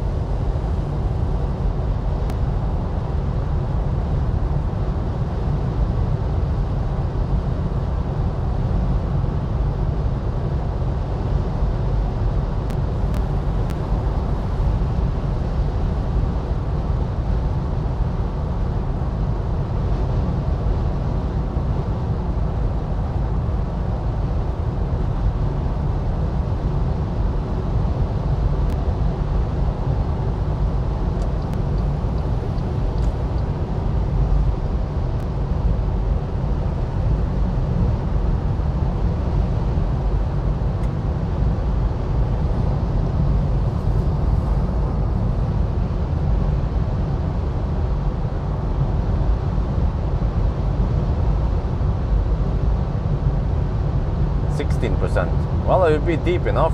Yeah, close to 10% at least.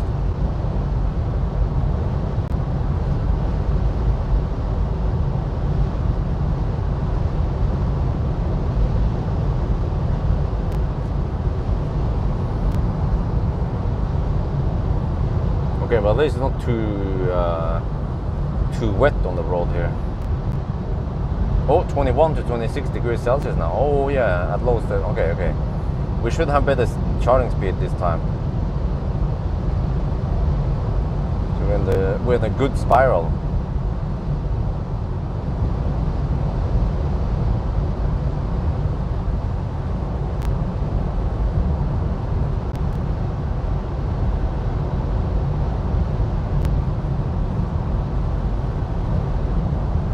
Yeah, good morning. Let me see, Munkedal, 15% now. Okay, not this one. Soon. Yeah, it seems like Hobby is perfect then. We will now be close to 10%.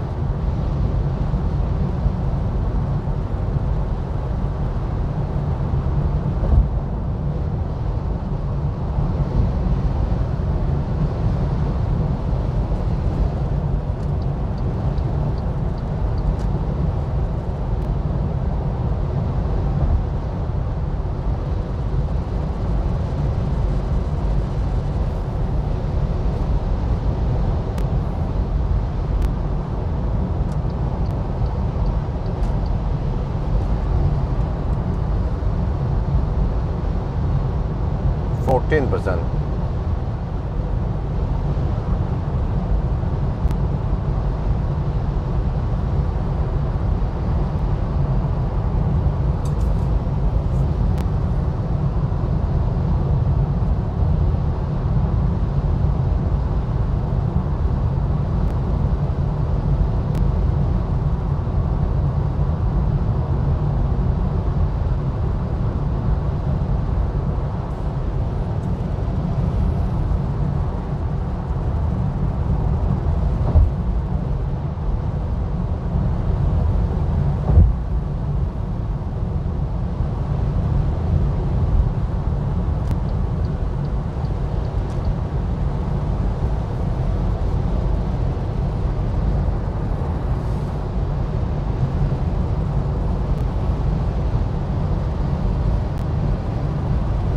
It would be deep enough at least. 13%.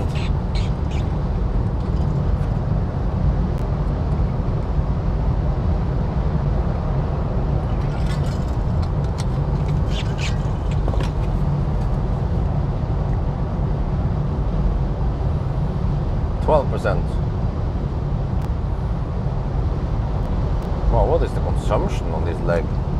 Crazy high. 305 watt-hour per kilometer. I'm not even driving a crossover. Is that massive headwind?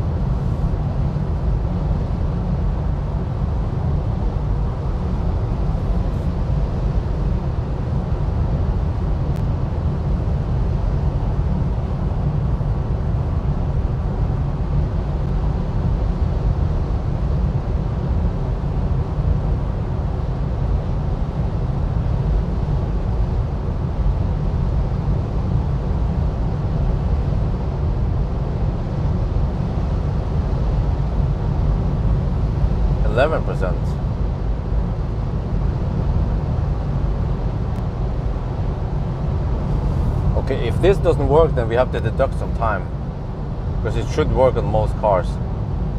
But yeah, maybe in really rare cases, then it doesn't work, the V3 supercharger. Oh, that guy is slow. Holy crap, he's slow. Oh, he's driving out in the trailer. Oh yeah, he's editing, but yeah. Okay, let's try.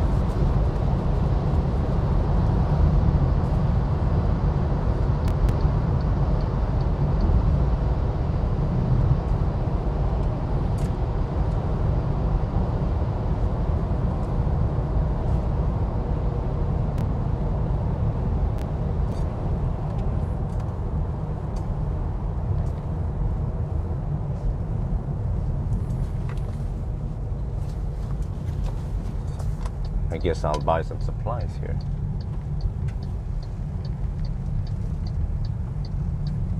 Well, I guess it's not the worst place to stop with 11% left. Wait, is the store open though? 8 in the morning, yeah, they should open now.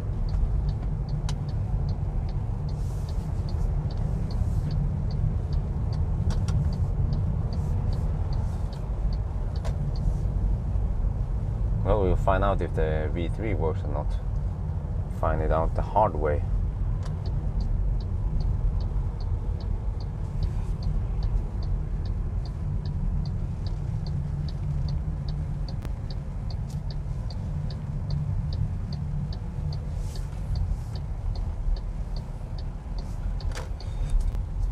Okay, let me see. I can just take whatever, take the closest one. Well, actually, I can take the one in the middle so I can easier U-turn. Because this one, no, I can take this one. This one is better, like this, or whatever. Like this one. Hey, 5C. Let me see if 5C is available. Wait, I think I failed on it before. Let me try 5A. 5A. There you go. Get ready. Okay, let me count the stats again. 212 kilometers so far.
go here.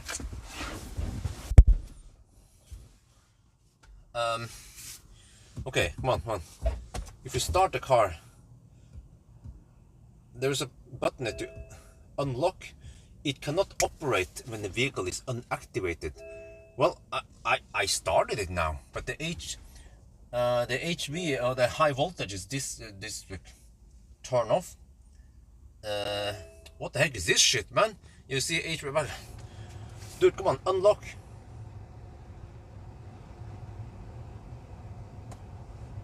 Unlock the charge port. Wait, was it locked or unlocked? The icon is so tiny. This one looks like unlocked. Okay, let me try now. Wow, this is super.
Alright, it seems to work.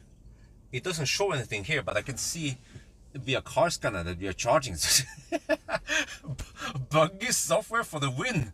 Well, okay, I need to deduct, let me check at the clock. I need to deduct 8 minutes because of this. It was clumsy, man.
ใช้แอปของ Tesla แต่ว่ามันแปลกหน่อยคือตอนนี้นะครับมันไม่โชว์แล้วนะว่าเราชาร์จเนี่ยแปลกนะแต่ว่าตอนเราดูในคอร์สกันมันก็รีพอร์ตว่าเราชาร์จเนี่ย88กิโลวัตต์ โอเคอย่างน้อยเราก็ได้ชาร์จแต่ว่าอาจจะต้องเปิดแล้วอาจจะต้องสตาร์ทรถนะมันอาจจะโชว์ไม่รู้ว่ามันยังไงเนี่ย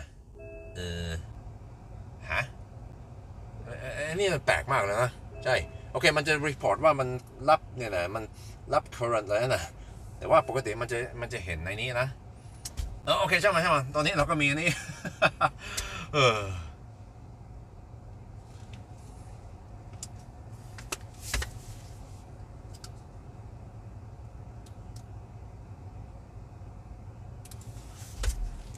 Okay, but we are charging now. I guess I will go to the gas station. This is weird because it's not reporting anything, and I also wonder if freaking alarm is gonna go off again.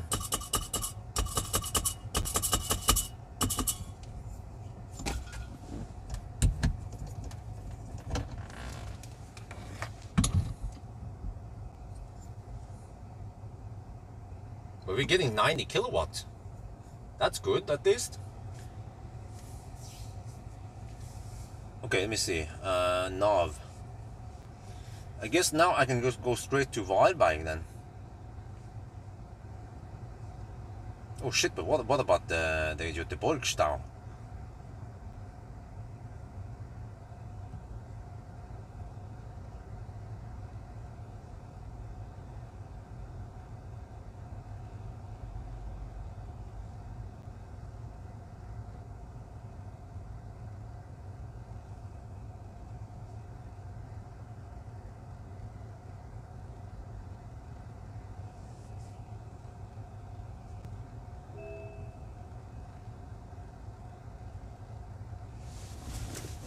Oh, 151 kilometers from here. Okay.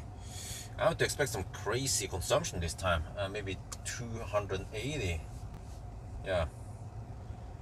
280 times 151 kilometer divided by. Oh shit! I have to charge to 80%. Dude. Maybe I should go for chop instead then. I guess I'll charge to 80%. Wait, what if I turn off now? Does it show? It doesn't show me charging time. Wait, huh?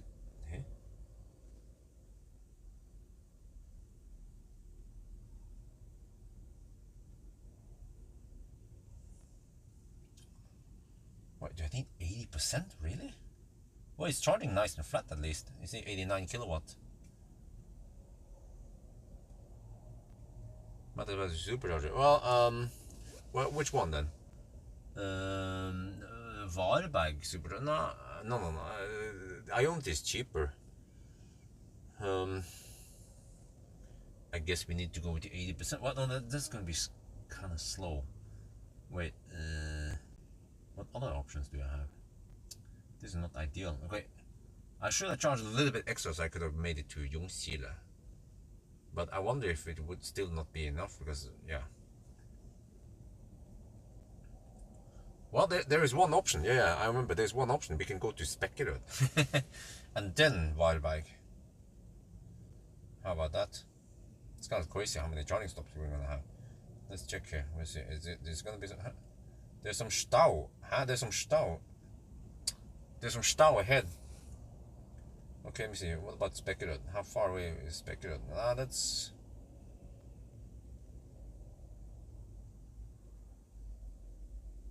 Oh, that's only 47 kilometers away. Spekkerud Varberg would be fairly fast, but nah. Maybe I'll just stick around and wait for go straight to Varberg. But according to my calculation, we might need 80%, or at least 70%, right? Because this battery is kind of tiny.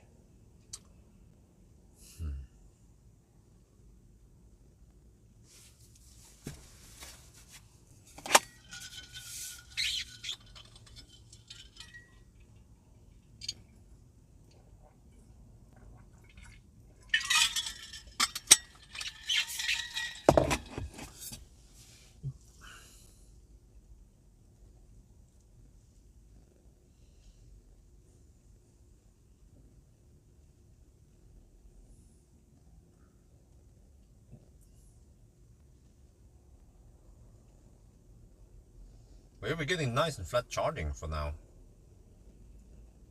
Okay, but I guess if I lock down the car, it's going to sound the alarm again. I wonder why. Is it because OBD? You know what? I heard some cars, if you lock it and OBD is active, it will trigger the alarm. What the heck am I supposed to do then, right? I guess I can just fire up the car at least to get some heat in here.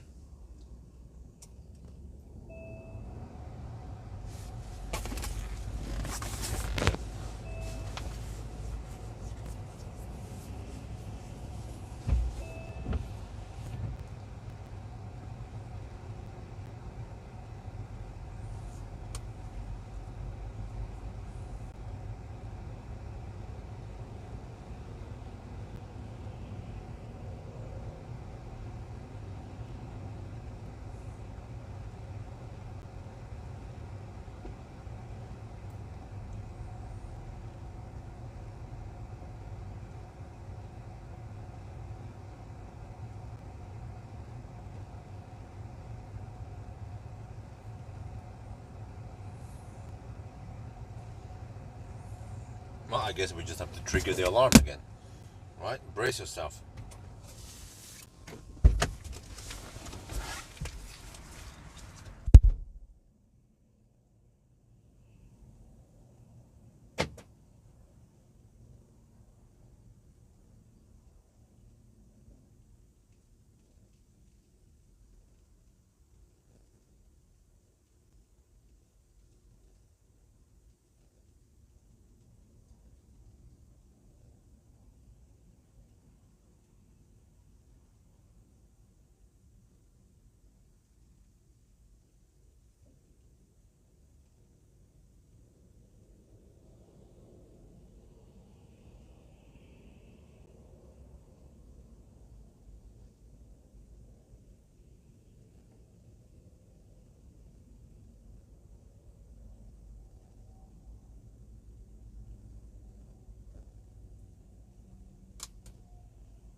was strange. Now it did not trigger the alarm. Well, okay, good. Chat is bugged. Let me restart.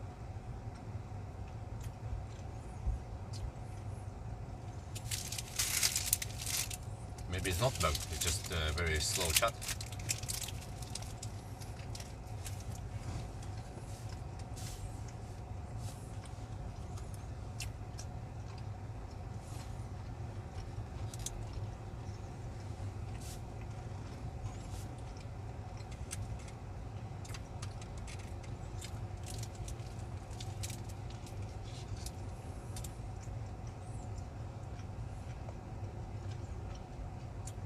On hindsight, maybe it's a hanging about of Isabella. Isabel, you mean? Nope.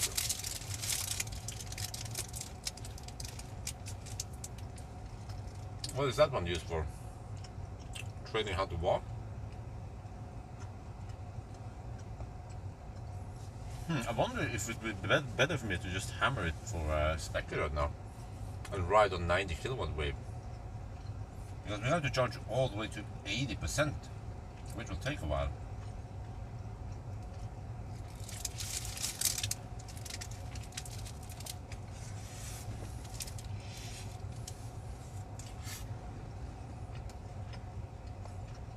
But whatever, if I want to leave, I should leave now.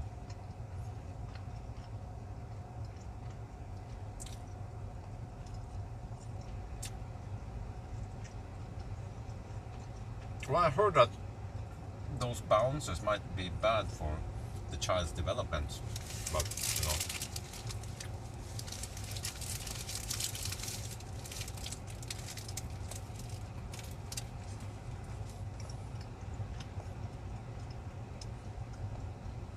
I guess we'll sit here until 80%.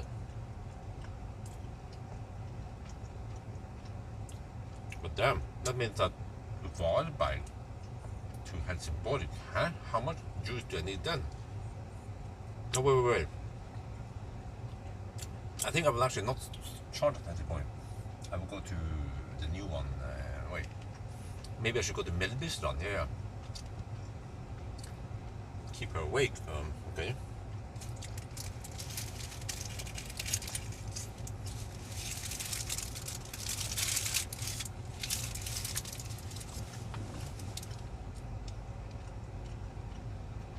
I guess 78 kilowatt is not that bad. But we better be able to reach Valberg then.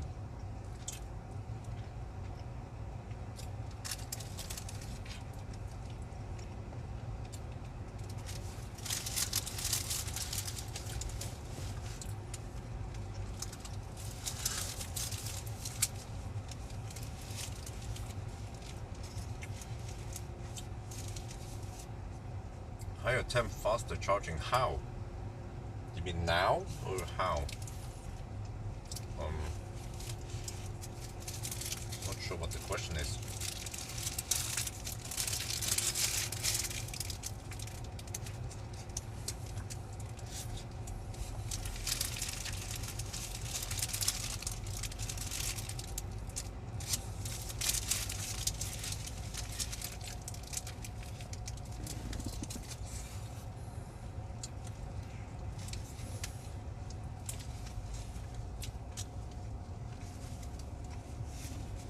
Yeah, that's the thing. For me though, it's not a problem to keep her awake. Seems like wifey wants her to sleep.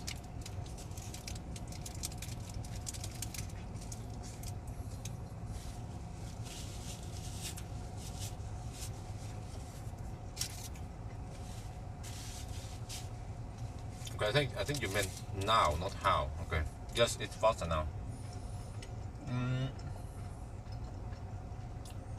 Well, yeah, we need to kind of reset Isabel.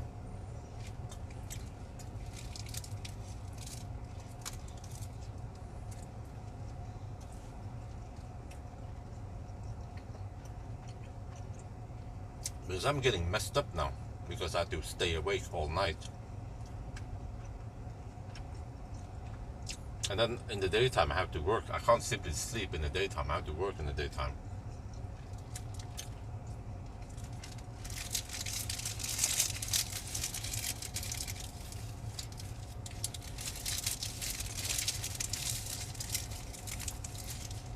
But I'm not sure if we need that bouncer. It just there are other ways of keeping her awake on there.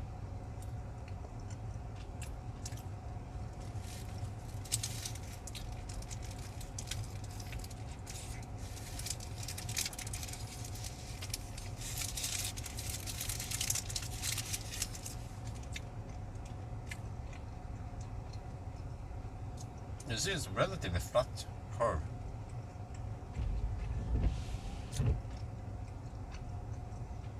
So I guess we also want to avoid stopping at Spekkela. We will try to go directly to Varberg. But there's a bailout point. I could also stop at Kongsbakka Chop Chop.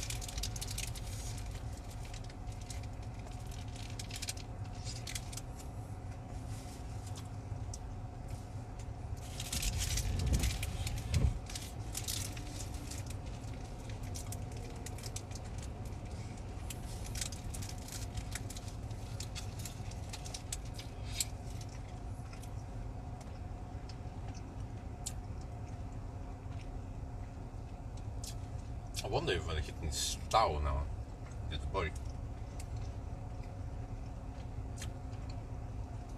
Let's see how that goes.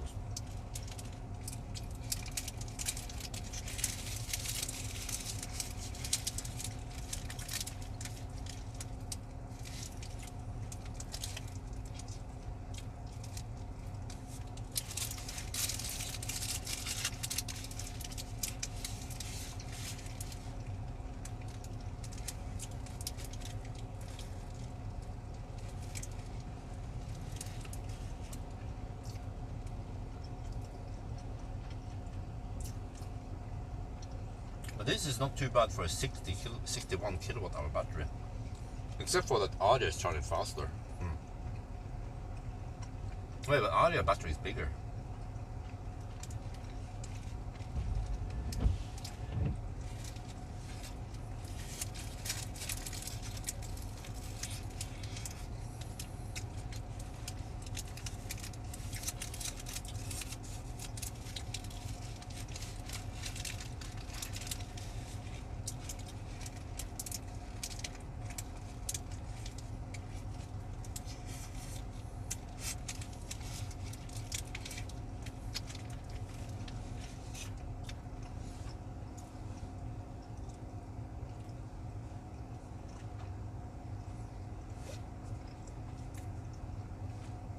And of course, compared to the old ZS EV, then this is way faster.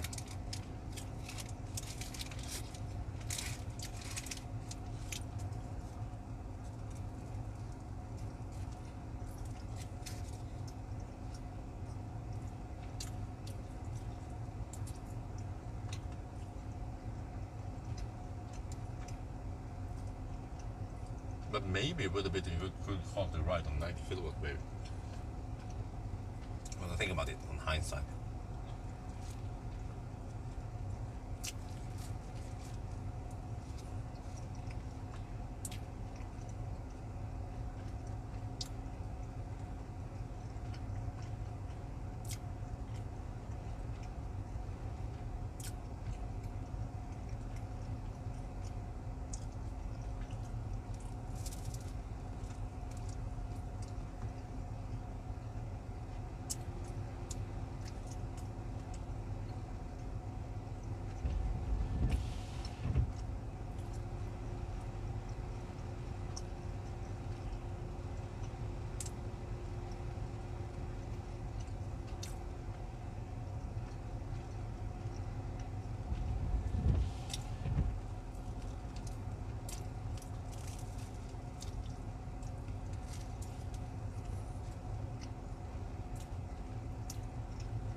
Okay, so I need 80% just to be sure.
chat is still inactive, probably.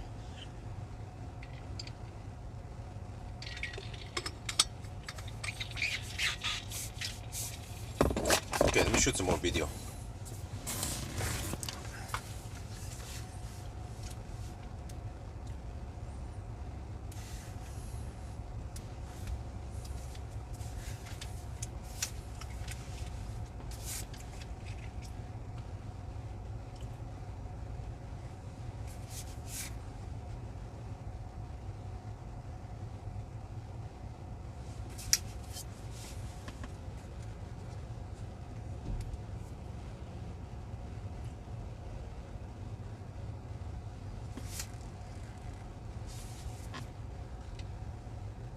Alright, we've been charging for a while, and we are going for Varberg.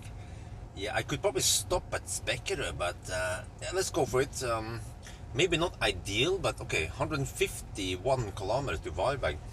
We have 71%, but look, 141 kilometer range.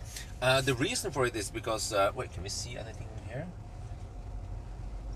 Yeah, okay. What about the last one? Let me check if, yeah, you see, this was from the previous charging, yeah, from Strömstad to here, 301 watt-hour per kilometer. The reason is that, let me show you here, we are going that direction, and the wind blows quite hard towards us. So that's why, so with strong headwind, then we have high consumption. So I calculated I need to charge to, well, I can show you guys here, by the way. I need to charge to 80% to be sure. So right now we're taking 57 kilowatt. I forgot to show you, but I can show you in the next session, by the way. It's charging fairly flat.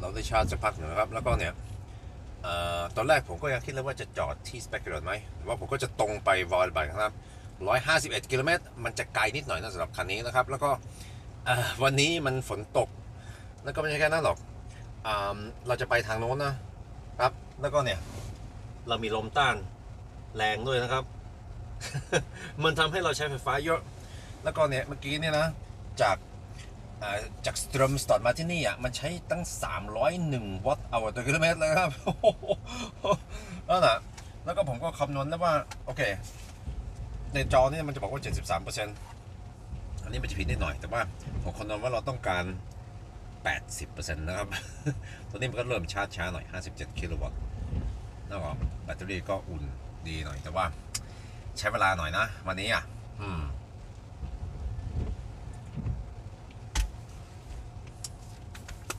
Okay, not so optimal charging stops. Yeah, so let me double check again. So I need 80%, right? Then I should be fine.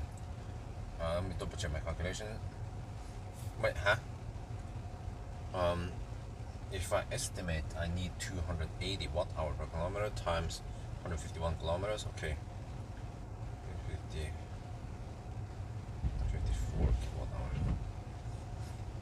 Yeah, oh, dude, if I wonder if 80% is even not enough, because I might run short. But towards 85 it goes really slow. On hindsight, I should have gone for a Spekerø and then Varberg.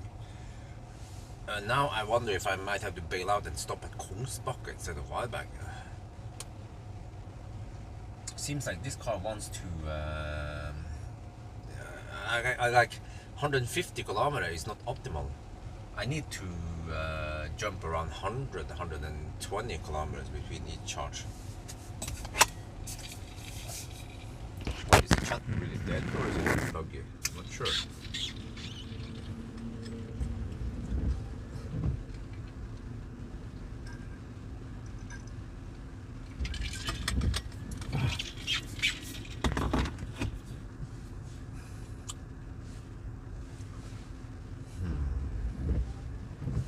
Well, we have the body we have to pass through,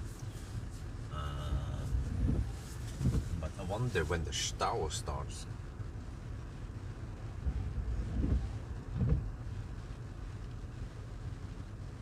Yeah, Spekerø was only 47 kilometers away. That would have been perfect, actually, right on the 90 kilowatt wave. Well, there seems to be no stau in Göteborg yet. Really? That's almost too good to be true. Okay.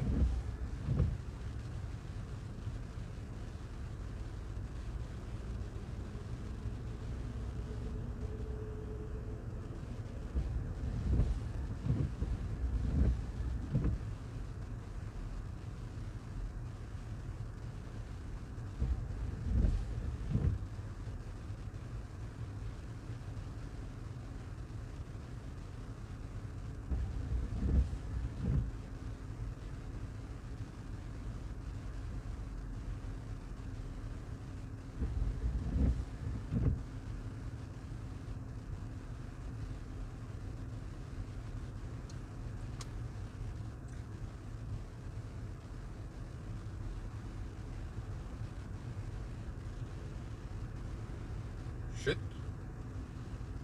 Isabel is still not asleep. Oh man. We seriously need to reset her.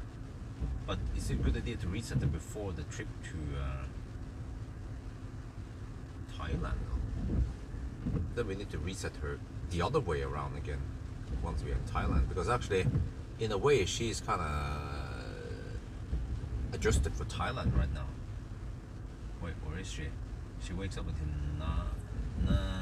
no wait. I think she has adjusted for California right now. Yeah. Okay, so it's wrong either way.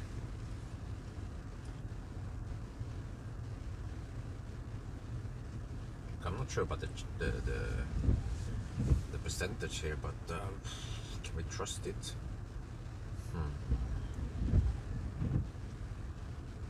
Okay, maybe I'll go close to 85%. Yeah, by the way, what you guys see there is not we have 79% in the display. It says 77. So usually you have to add 2% to one of these. Yeah, or it's 2% to the highest one roughly. That's the display in the car. So I guess 80% maybe. Wait, it will start dropping significantly soon. So yeah.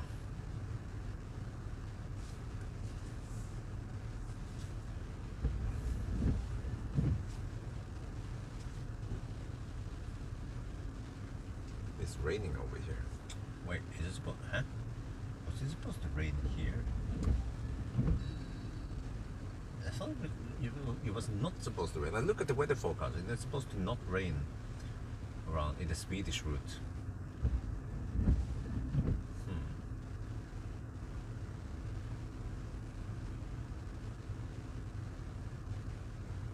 Okay, this time I don't want to rush too hard, so I will just camp a little bit on 50 kilowatts right now. I think it pays off. So the plan is to stop at Varberg and then go to Mellbystrand. Let me check here. Varberg, Mellbystrand. Ionity, Varberg. Okay, and then Tesla, Mellbystrand. You see, that is 91 kilometers. That is perfect. And then what? Mellbystrand, Helsingborg. But Halmstad is too early, yeah. Yeah, so Mellbystrand, but then Mellbystrand, Helsingborg. Let me check here. Ionity, Helsingborg.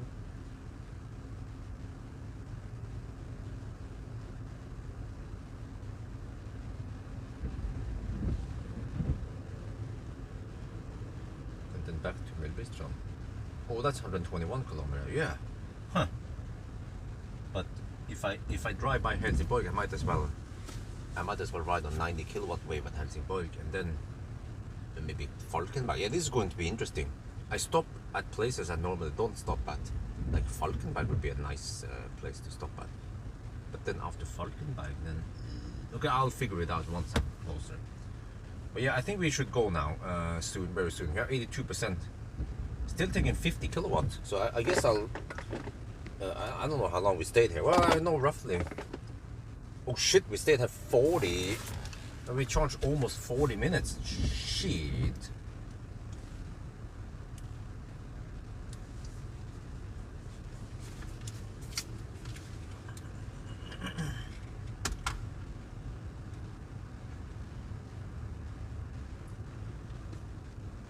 We've been charging here almost 40 minutes now. We are at 83%. I think that's enough.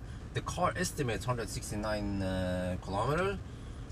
And I can show you that even at 83%, we're taking 45 kilowatts. So you see, compared to the old ZS EV, then this one is charging way faster. Okay, we should leave now. Right, let's go.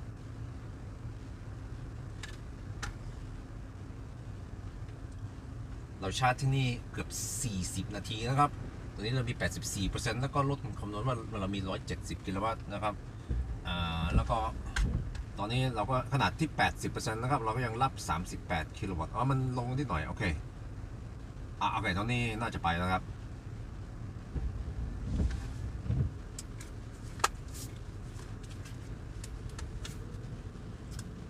Okay, let's get ready to leave. I don't know if there is anything wrong with the chat or if it's just inactive, but I guess I'll try to restart it again.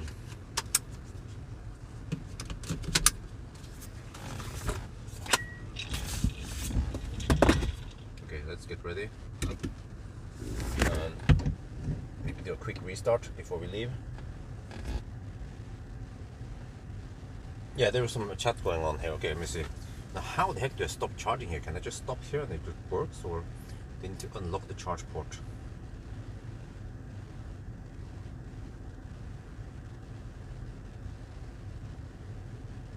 Hey, where's the charging station? Dude. Okay, here it is. Oh, here it is. Okay. Stop charging. Okay, then what? I wonder if the charge port is still locked.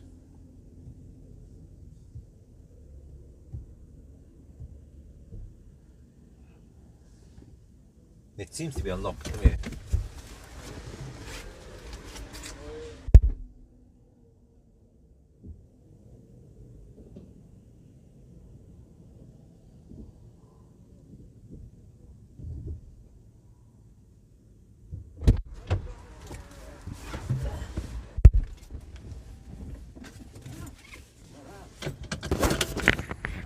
Right, let's go.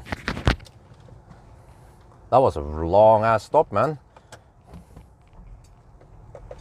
Oh, shit. Okay, so hopefully I have enough. We charge 85% just to be really sure. We might even arrive with, I don't know, 5-10%. We'll see. Because of this massive headwind. But yeah, so that was maybe the worst. But now I'm learning about how I should charge for the rest of the session, for the rest of the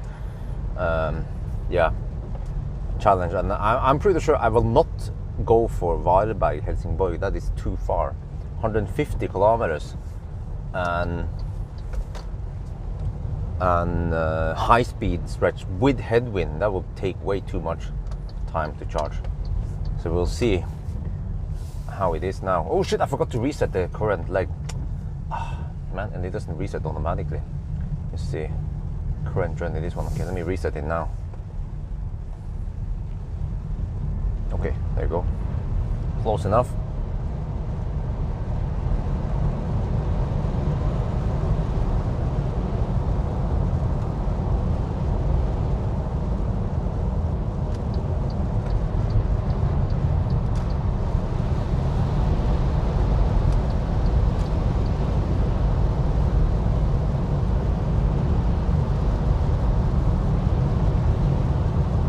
Because according to Google there was some stau here, but I don't see any stau here. Well, or maybe there is.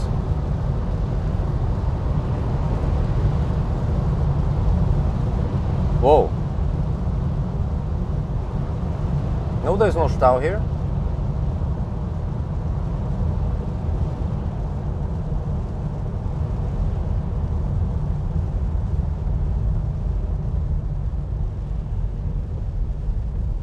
It's not in this direction. Wait, why are those guys driving so slow? Oh, it's the speed bumps. Okay, they want to avoid the speed bumps.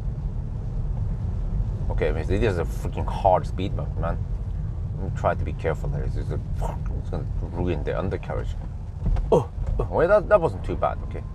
Wait, why are people driving so damn slow then if it's not that bad?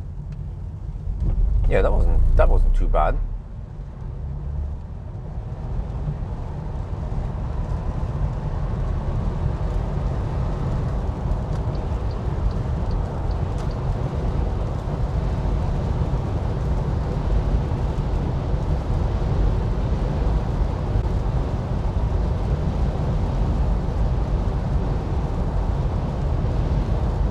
Wait, I thought I avoided the rain.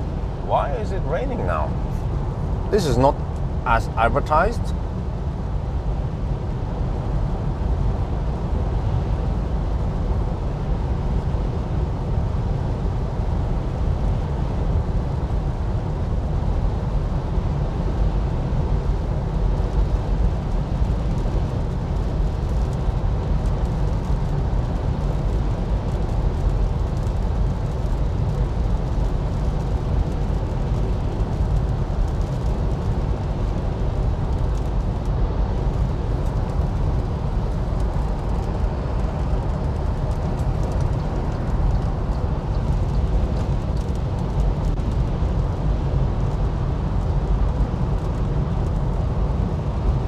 Yes, I have a total 8-minute deduction because of some. Well, I would say I double. Actually, you can kind of blame the Tesla app because Tesla app was laggy. Normally Tesla stuff is not laggy, but the Tesla app is super laggy. So I clicked twice because I was impatient, and then I started the charging session and I stopped it again, and then problem started because then. This car would not unlock the charge port. Most cars would unlock the charge port, but this car didn't. And then to unlock the charge port, you have to enter the car, enter the charging screen, and then there's a tiny symbol, and you can't really see if it's locked or unlocked. And then you can't press it. You have to fire up the car, then you can press it to unlock. It was super clumsy. At first, I didn't know what it was. So I think it's a combination of me double-clicking, and that the car didn't unlock the charge port. So you can kind of blame the car, but also partly blame Tesla app for it. So I just deduct it because as long as you know what you're doing, if you know the car and you know the Tesla app, then you'll be careful and you won't run into this problem. What is that so far? 215 kilometers done roughly. This car over-reports distance by 0.9%, so I have to deduct a little bit. So only around 215 kilometers, and we have been traveling for 2 hours and 45 minutes already. That's crazy, man. We started at 6. Oh, it's kind of windy over here.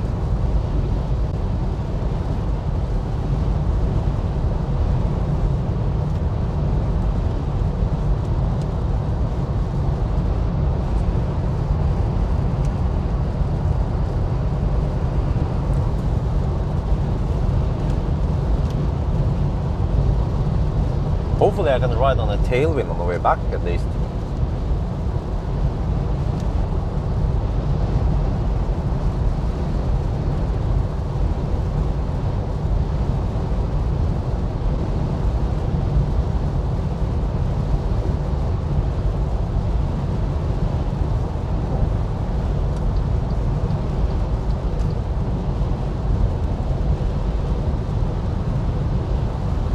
Okay, let's see how bad the Stau in Göteborg is. I normally don't drive here in weekdays.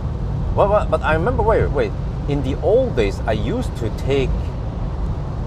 Yeah, you know what? I used to do 1,000 kilometer challenge in weekdays also. But I would start around 10 in the morning and I would pass by Göteborg midday with no Stau. And then on the return, I would usually arrive in Göteborg after 6. And avoid the Stau, but then that was back when the cars were kind of slow. But this one is kind of slow. But I might time it so that I pass by Göteborg in midday. Yeah, that's what I'm hoping for at least. I'm not sure about it now, but we'll see. But at least try to get past Göteborg before 2 or 2 in the afternoon maybe. So yeah, I think Göteborg is known for the Stau.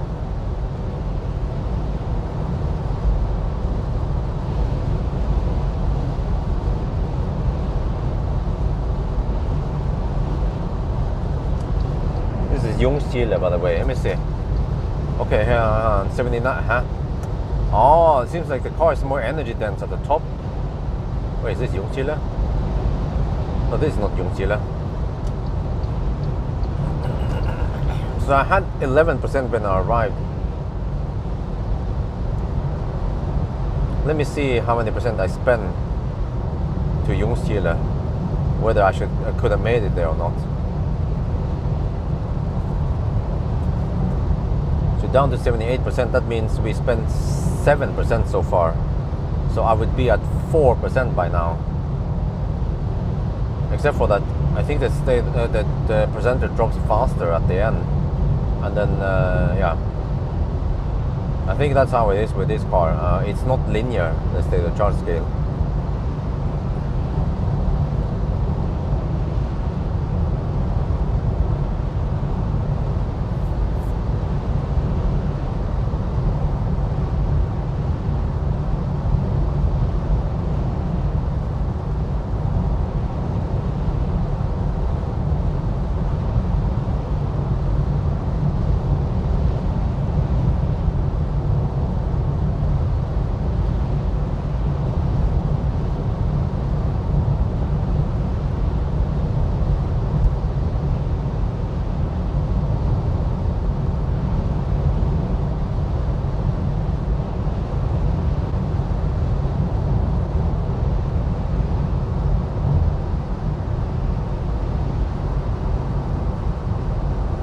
Yes, exactly. Yeah, I mean, we tried to wake up Isabel in the evening, but she became grumpy, and it was my idea to wake her up in the evening. And then wifey didn't like it because she didn't like that Isabel was crying. I was like, well, but we kind of need to break an egg to make omelette, because now we get fucked up every night now. It's been going on for several nights. I don't remember now, but at least 3-4 nights. Isabel stays up until 9 in the morning. And then she sleeps in the evening. And well, I mean, initially when Isabel was younger, right, a couple of months old, she slept a lot, and we gotten used to it, that she sleeps in the daytime, she sleeps in the night, but she also sleeps at night. But now she needs less sleep, and then she just happened to stay awake at night instead of staying awake at daytime. So we kind of, I guess it's our own fault that we did not pay attention to what was going on. But yeah, I mean, we just have to try to, okay, maybe not wake her up, but at least try to keep her active and awake. When we see that she gets a little bit sleepy, we should try to keep her awake. I mean, it will be a little bit painful for her, but then she will adjust. That's like one way to adjust it. Okay, I'm pretty sure I would not make it here.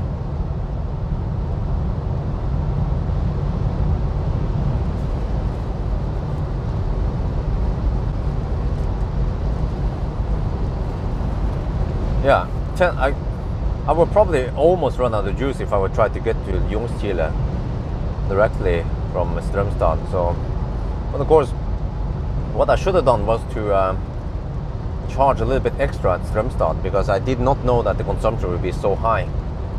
But now I kind of adjusted for future laps. It seems like we're actually going under sea level. You see, this section here, this dip here, seems to be under sea level. Maybe a meter or two under sea level. Yeah, it's a bit bouncy, correct?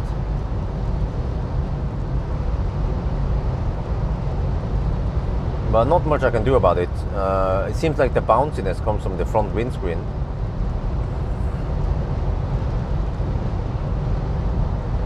Oh shit, the traffic is picking up towards Göteborg. Well, I guess I just need to experience how it is in a weekday towards Göteborg. And I actually even Speckerud. Is the Mercedes going to cut in or... Okay.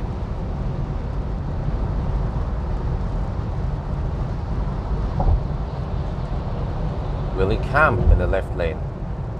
Yes. I should have blocked him.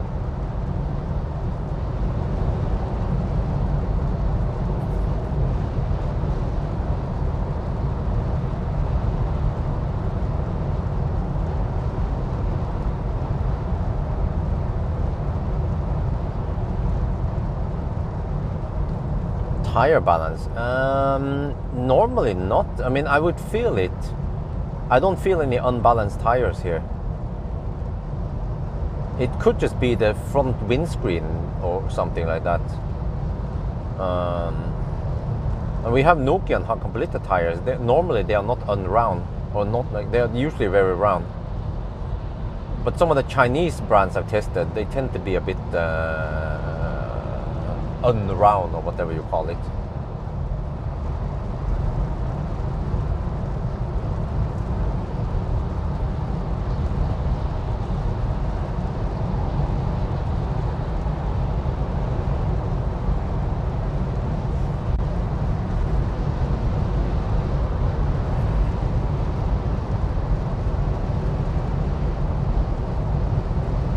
No, there's not supposed to be any rain, according to the weather forecast. But maybe I look at earlier weather forecast. No.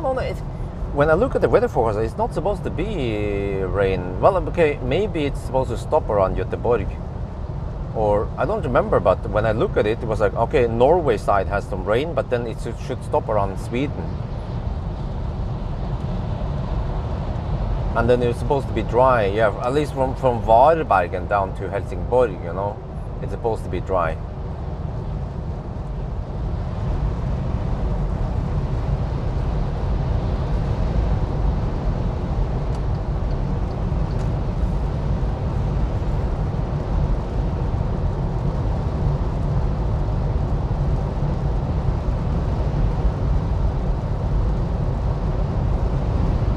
Oh, but it's kind of noisy from the wind noise.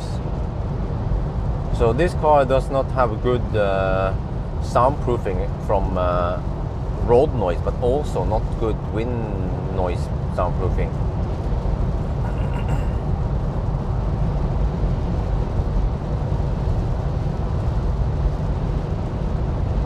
But then which other cars in this price range has better soundproofing than? Well, E28 was kind of noisy. Actually, the Citroën EC4 was quite fairly quiet. I guess Model 3 SA Plus, but that's more expensive.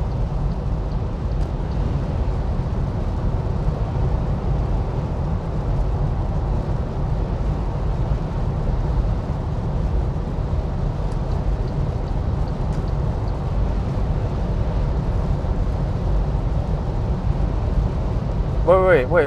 When you say bouncy seat,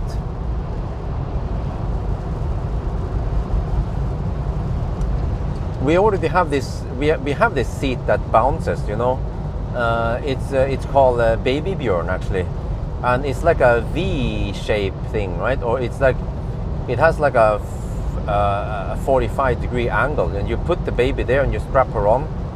We already have that one. Is that the one you mean? Sound system, well, I tried to open the USB stick, and there was like some gibberish dollar sign file names in it. I was like, what the heck? Just save money and use foam earplugs. Well, actually, in many countries, it's illegal to use earplugs while you're driving because of safety, because you're supposed to hear ambulance or other shit's going on. So I see many people use headphones, and that is actually illegal in Norway, at least. Not sure about other countries.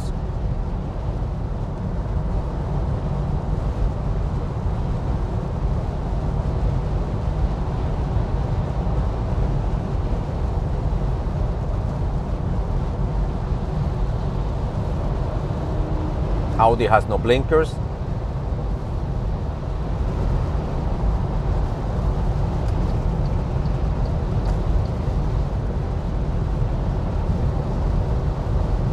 hangs in the doorway. Okay, it's like that kind of, okay. Well, okay, I will ask wifey what she thinks about it. But we will try to find other ways first before we invest in yet more equipment. I feel like we've been buying so much baby stuff. Like, I don't know, man, if I have spent 100,000 NOK already. Probably, I have probably spent 10,000 euros in baby stuff. Wow, we have head-on headwind here, quite strong headwind. No rain in Göteborg. Okay, that's good. Oh, we have the 90 zone here.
Okay, right now we have a 20-kilometer margin on GOM versus remaining distance. Let's see then. I wonder. I thought of something. Max burgers, they are the best burgers. And I always, or most of the times, I will stop at Strömstad. There is a Max burger over there. I could take a burger stop and then just deduct time.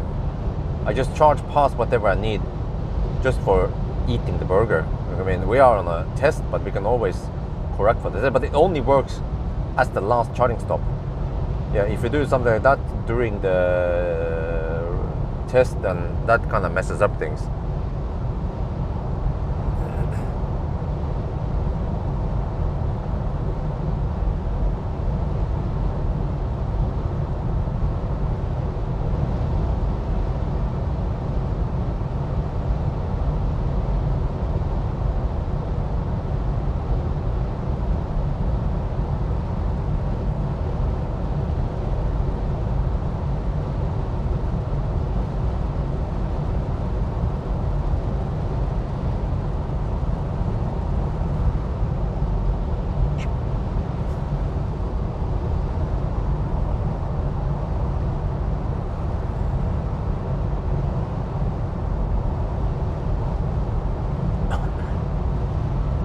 Well, like I said, even earplugs in Norway are legal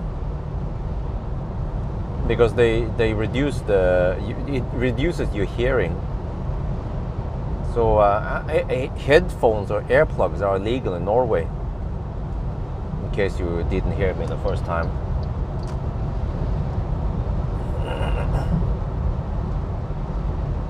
But like I said, I see lots of Nisse driving around with headphones in Norway.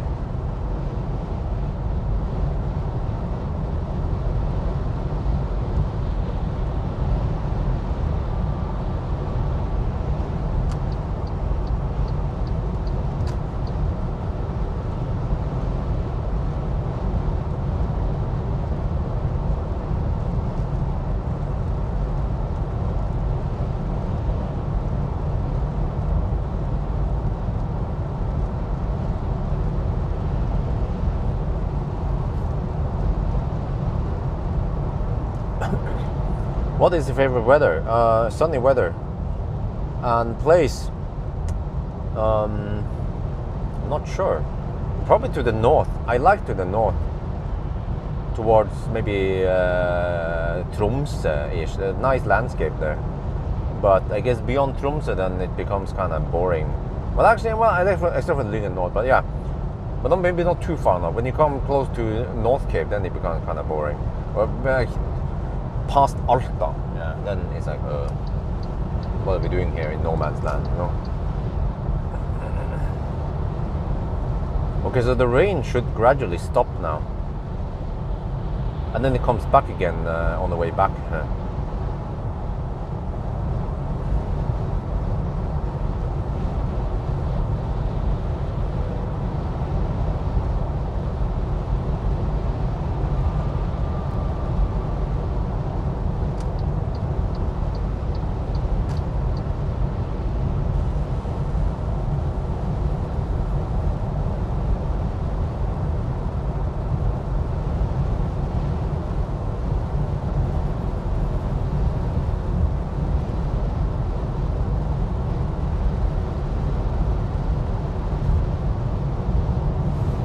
Well, this is Speck Road.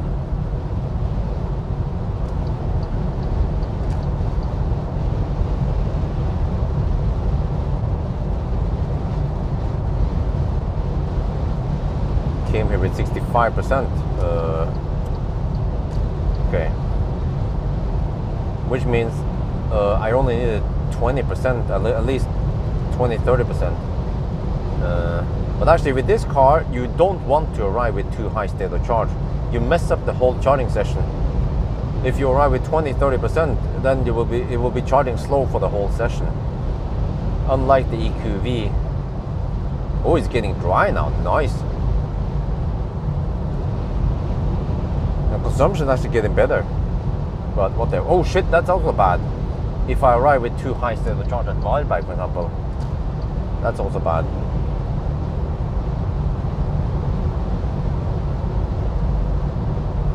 Then I wonder if I can reach Falkenberg. Probably not.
Wow, it's quite shaky. I wonder if I can fix that. Man, sorry for that. It's just the car, because it's the exact same setup. The same equipment, it's been mounted the exact same way, but for some reason it shakes on this car, but not all the other cars I tested. Let's see if I can tighten this one. I don't know if that helps. Nope, not really.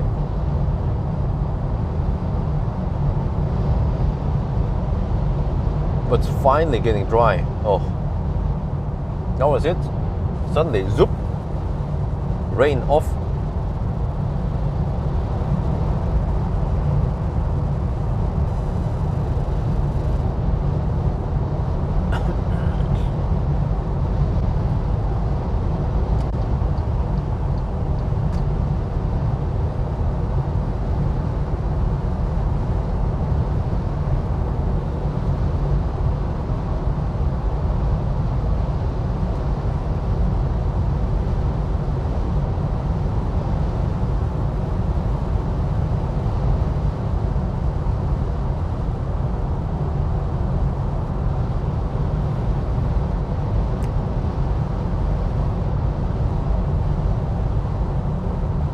But you know, I have to say the map here and the navigation looks very similar to the other Chinese. Actually, not.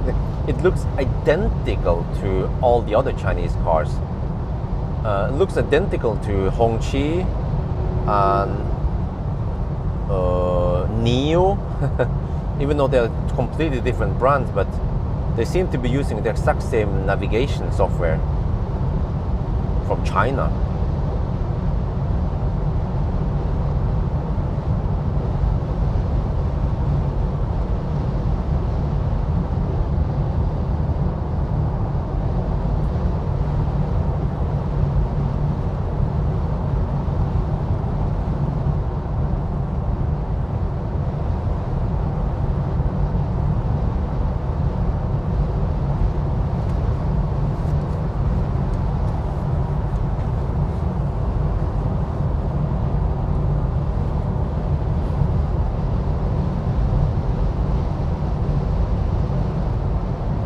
Sometimes it gets really bouncy, but the phone is mounted to the shaft, and the shaft is mounted to the front windscreen, so any vibration from the front windscreen is then transferred to the shaft and then to but if there were unbalanced wheels, I would feel it in the front, and I don't feel any unbalanced wheels. It must be maybe just suspension then, because also Tesla tends to be a bit bouncy on the screen, at least you see in the camera.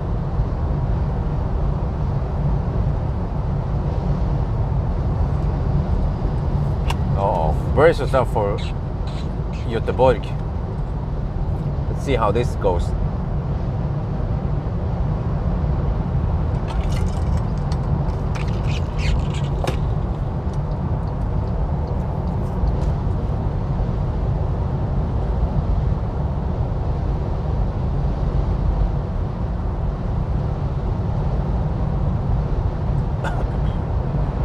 Damn, that guy's hammering it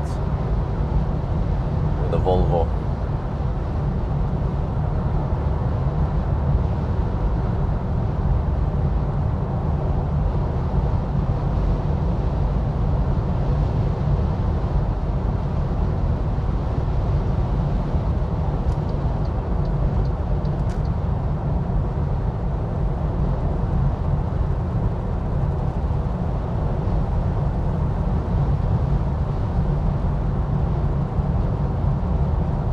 Getting close to Kongal.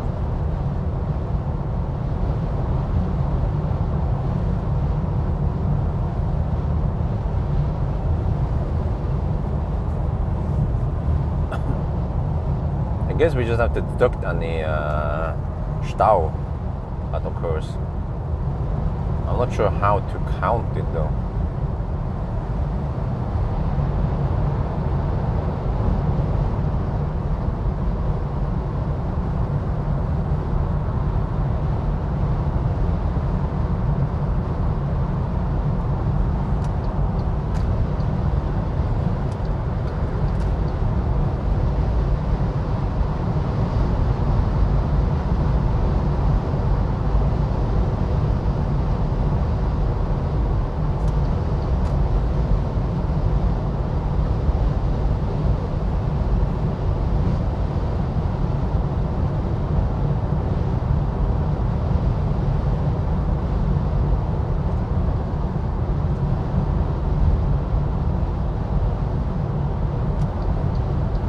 Yeah, I feel like maybe the suspension is not that smooth. That's why it's picking up some vibrations into the windscreen.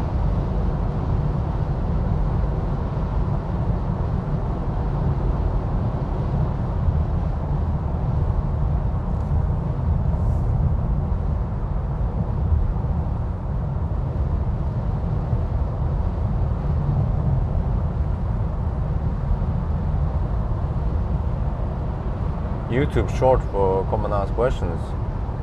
Electric car. What? Are you sure that belongs in a short? Because a short is usually something like 30 seconds. And normally questions need longer. And also shorts, normally many people watch shorts without sound. I guess I have to text them. But no, I don't think so. I tried to make some shorts for fun. There was a door closing mix.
You pronounce Göteborg Swedish. The G sounds like a G. Yeah, well, that's the same. The way I pronounce Göteborg is the way Norwegians pronounce Göteborg. Norwegian, the way we use, I mean, the names in Norwegian is actually in many cases the correct name. For example, we say Praha. We say München. We say Köpenhamn. Göteborg, what else is it?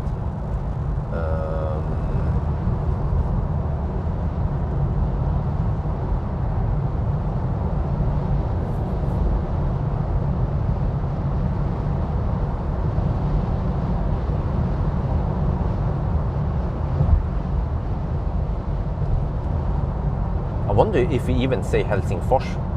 Helsingfors. I think that's the local name. And then in English it's Helsinki.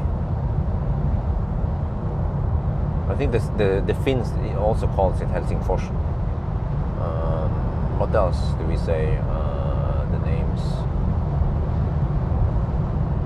Yeah, we say Hellas. Yeah. Is that the correct Greek name for Hellas?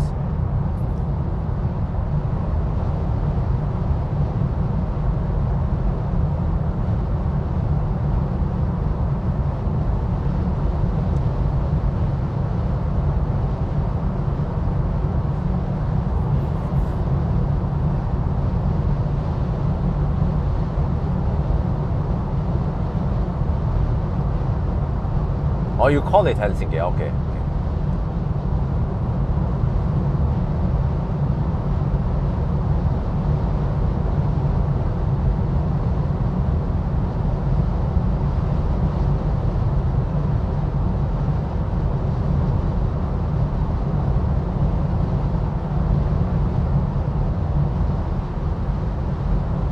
Well, these Swedes likes to hammer it at least. Yeah, that's what I noticed that around Göteborg. The Swedes are driving faster than Norwegians would. Well, actually, except for the Norwegians drive dog slow in Norway, and then they hammer it in Sweden.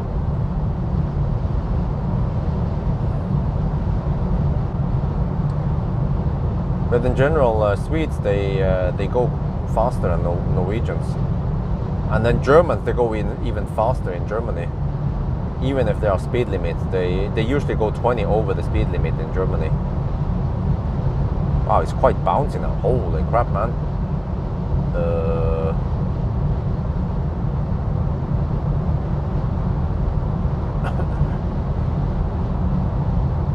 You know, I wonder, okay, if we find some smooth asphalt, some black ass, we could see if the camera is less bouncy than. That would indicate that there's something with the suspension and car, not the equipment.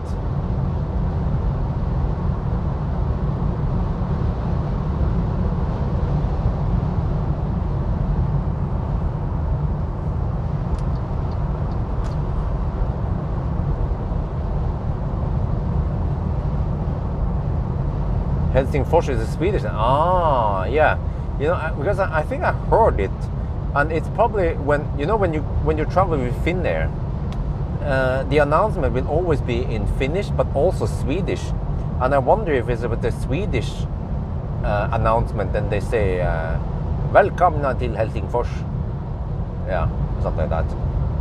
Wait, what the heck is this? They have Baustelle now? The heck, man? Isn't that a little bit inconvenient? Because it's the morning rush hour. And they are working on stuff now. They could have worked the night. Yeah, so from what I heard that Swedish is mandatory in Finnish school. So Finns, they know Swedish and Finnish, I guess. Just like we are forced to learn nynorsk, Ivar Aasen language.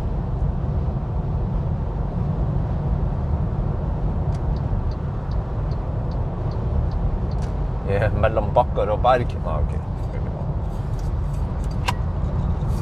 Ut med havet.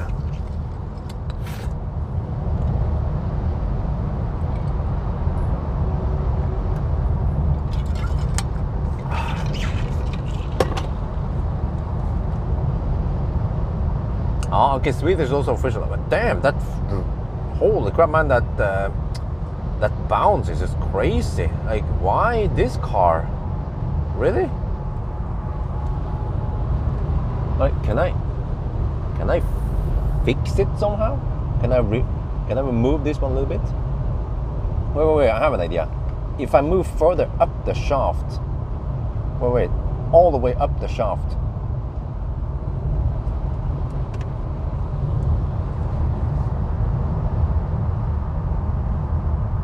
That helps.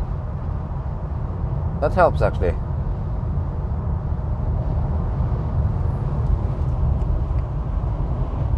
Let me go a little bit up, because the motion is amplified by the length of the shaft.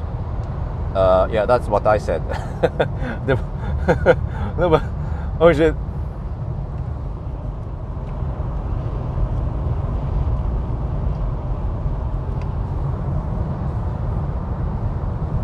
Yeah.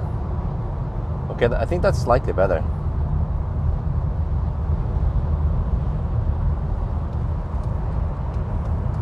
So if you go further up the shaft, then it's better.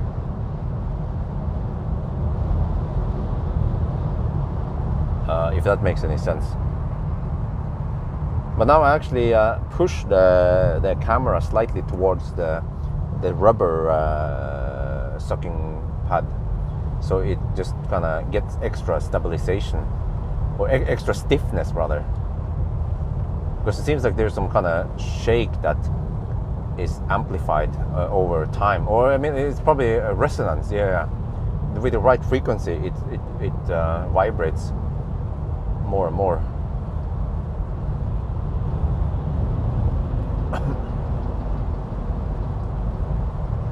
Okay, you know, the traffic right now is not that bad. Maybe we will actually avoid any stau for now. It flows remarkably well. I've been stuck in Göteborg stau, and it's not funny, man. It take half an hour extra. Like, when is that ring? When is that bypass road? When is that 120 kilometers per hour bypass road around Göteborg coming? Not today, son. Not today.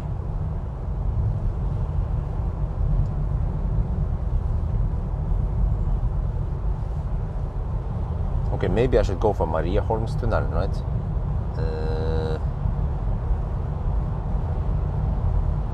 Well, or okay, let's change lane. I have to get over here.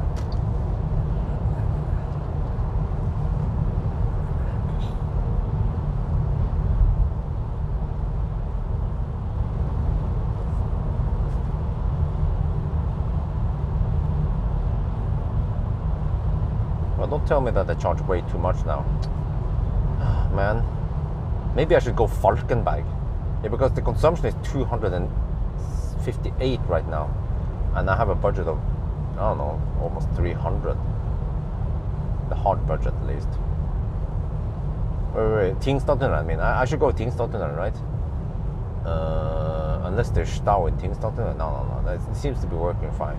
If there's Stau in Tingstadtunnelen, it will be slow by now. It will be stopped by now. Better range than this beer. But, it's kind of slow-ish, but okay. Maybe Mariaholmtunnelen would have been better. It's too late now.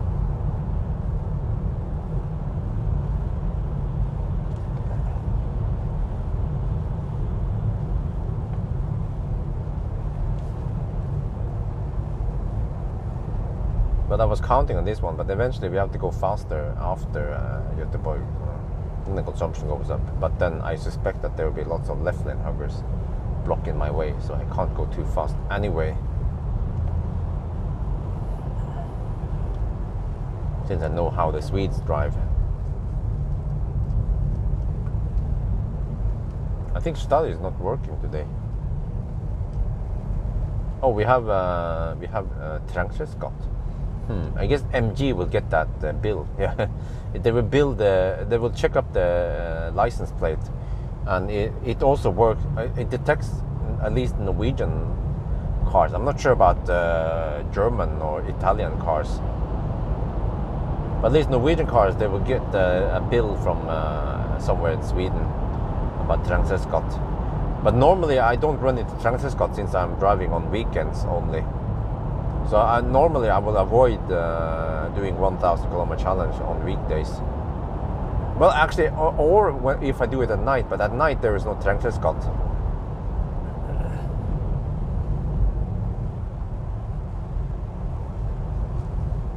And actually it means congestion tax, yeah.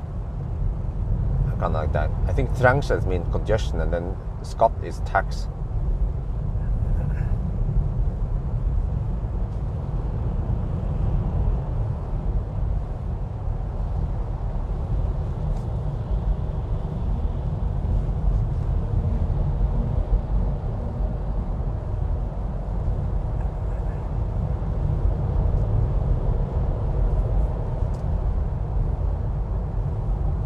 It's dry over here, that's good.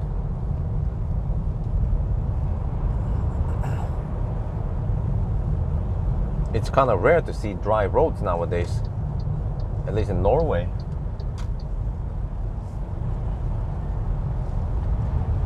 Right, come on, go, dude. Freaking Yaris, man.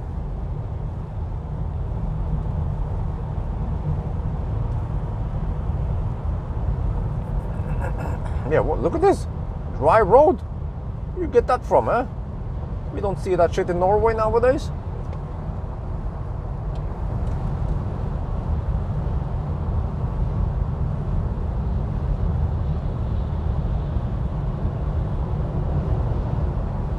The roads in Norway, they're going to be wet permanently until spring. Wow, almost.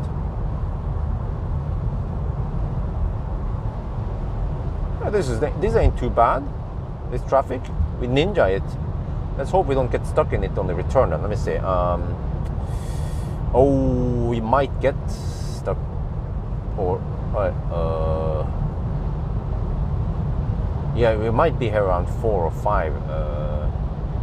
But then they will be going out of the city, and I'm going into the city. But then I also have to go out of the city afterwards.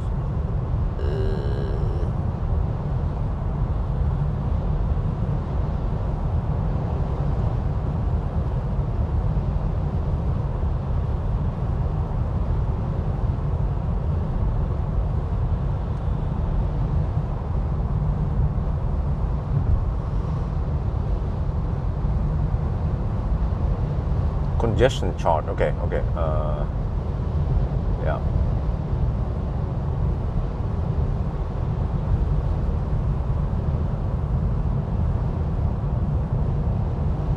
This is another one. It says 9 there. I don't know if you guys see it.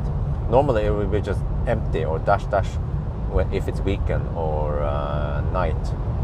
It's only active during I think it was around between 8 and 4 or something. So as long as you travel outside those times in weekdays or you travel in the weekend, Saturday or Sunday, then there's no tax, road tax.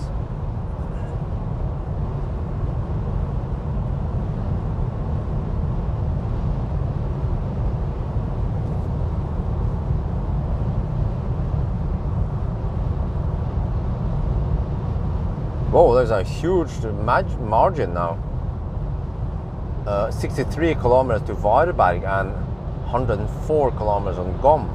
Okay, but it ain't over until we are at Varberg. The Gom might change a lot once we start hammering it. The last bit before Varberg. Hopefully I've done my calculation right. Yeah, like right now we are hovering at 251 watt-hour per kilometer. It's going to be higher. It's going to be maybe 270 by the time we reach Varberg.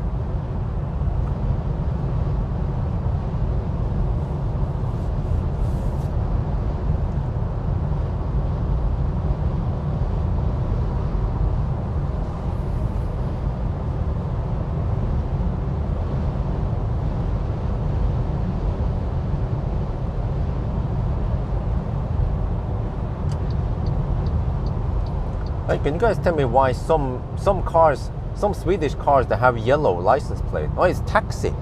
Yeah, I see now. I didn't see it before. Okay, so yellow license plate on Swedish cars, they're taxi. Because Dutch cars, they tend to have yellow license plate without being taxi. And then some Danish cars also have yellow. So yeah. But at least for the longest time, then every time I saw a yellow license plate, I was like, oh, that's a Dutch car. But not anymore.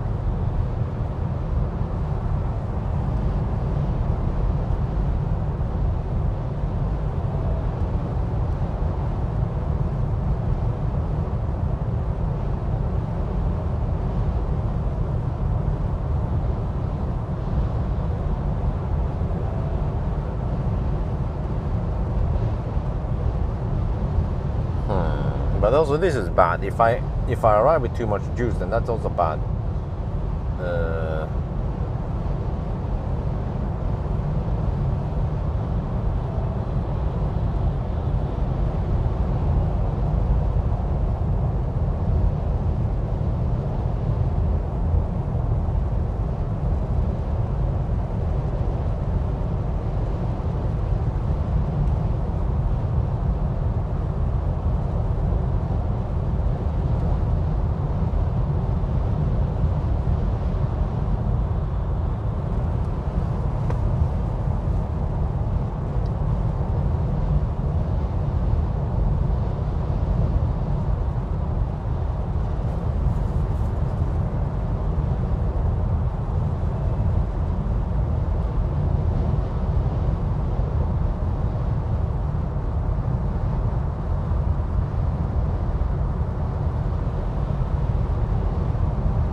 Good morning. Wow, you watch all my live streams, but in Portugal, well, that's going to be hard because nowadays I've been live streaming at night a lot because of less traffic and less laderstau.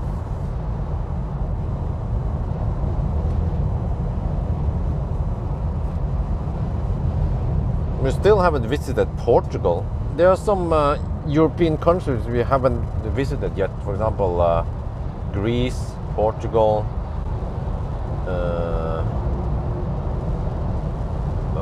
yeah. Well, I guess Bulgaria, I mean, and Belarus, and maybe Lithuania. And Ukraine is part of Europe, right?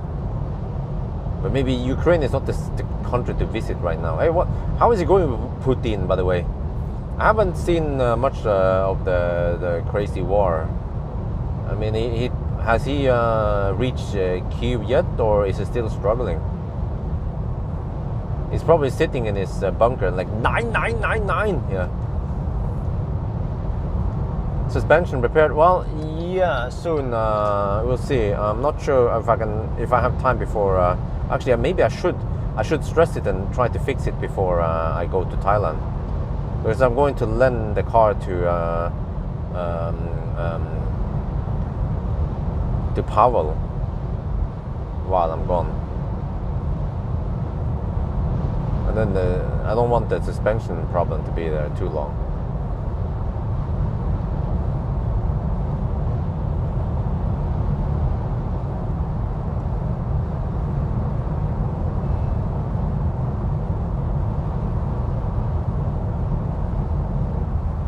Wow, right now it seems like I have almost 50-kilometer margin to Varberg. I could even consider going to Falkenberg instead.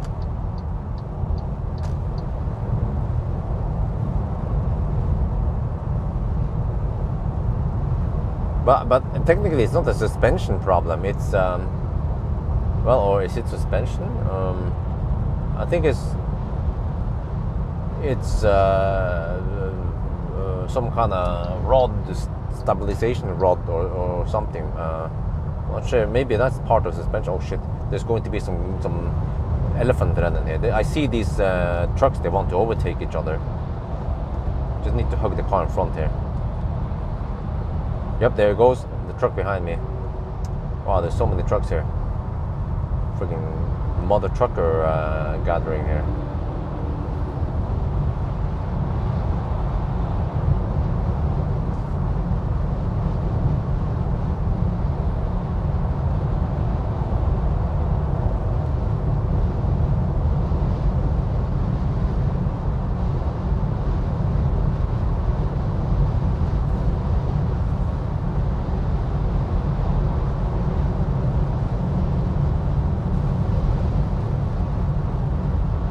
Wow, the consumption is 247 now.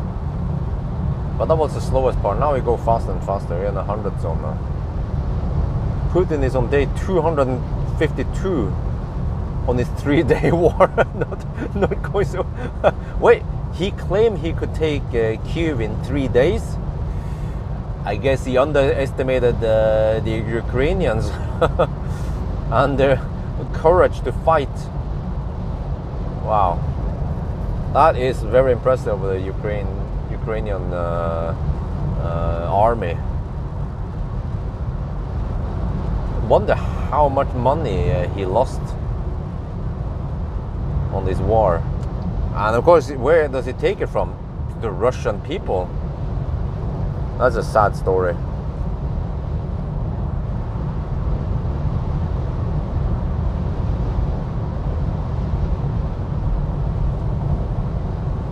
How do I wipe? Okay, there.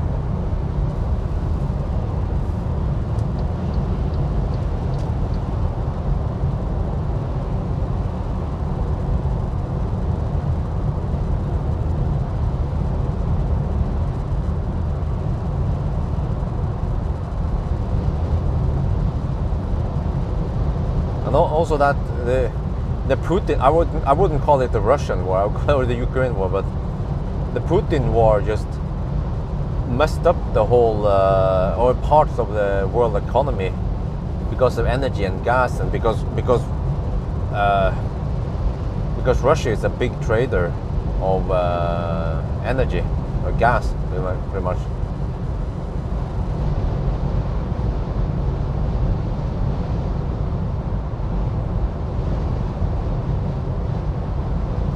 Which EV that you have tested? Oh, let me hammer it. Had the worst battery or worst EV overall? The worst EV, well, I guess if you count more modern cars, right? Some of the worst one must be like the Mercedes-Benz B-Class electric, or actually Ford Focus. But that's like all-time bad. But in the more modern age, then I wonder if the Lexus UX 300e tops it, or the Mazda MX-30. Just kind of doesn't tick the right boxes at all. But at least Mazda is cheap, so that's, you get that excuse. But the Lexus is freaking expensive. Like, costs more than Model 3 SR Plus, and it has half the range of Model SR Plus, and charges 1/4 of the speed of SR Plus, and so on. And it's super thirsty. So, and it's also very noisy. So, really, the Lexus UX300E is the worst EV, the worst modern EV you can buy. And the crazy thing is that when I read it, it was mentioned, the Lexus comes out with a new battery, and then I don't remember, it was Motor or something. I think it was Motor.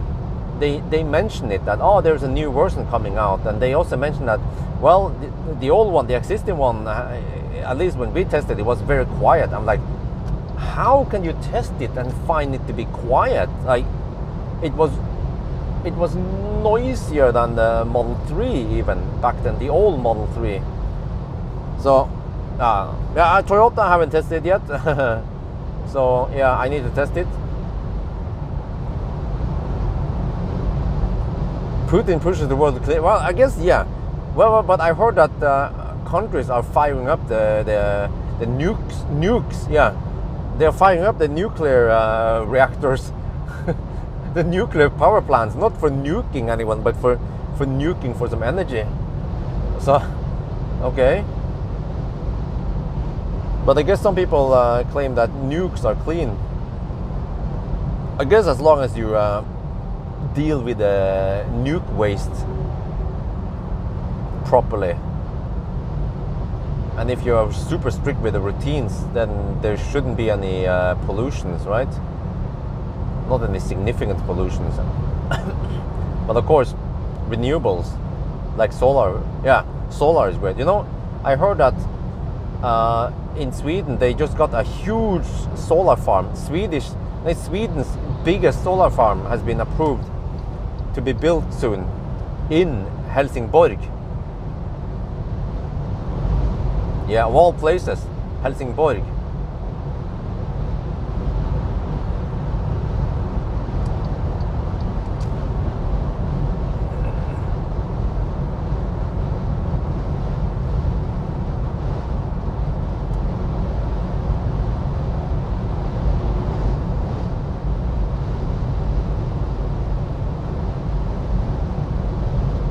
Okay, consumption is going up.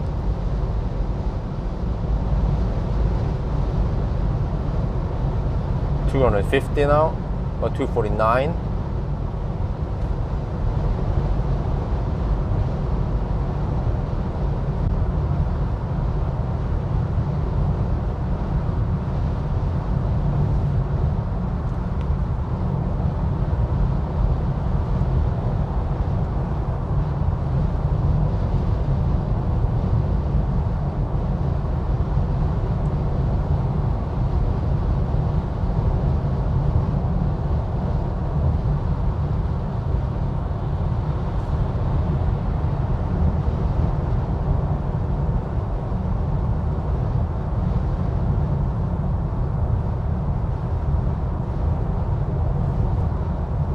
Okay, 110 so. Let the consumption rise.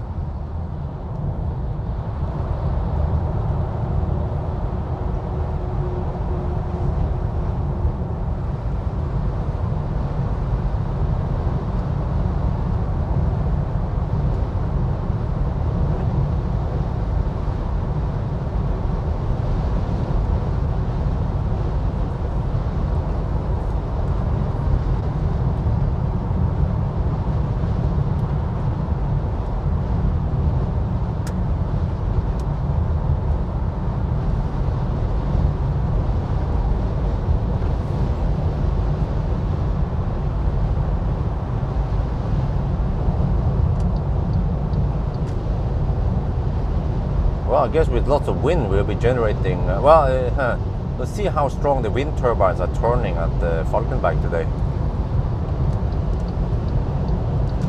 Should be some massive production. Also in Norway we are getting lots of rain nowadays, and cheaper renewable, well, hydropower.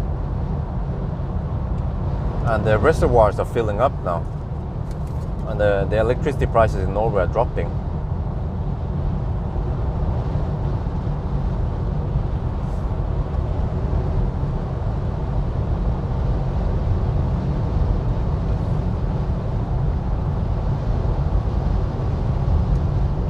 What are the recent changes?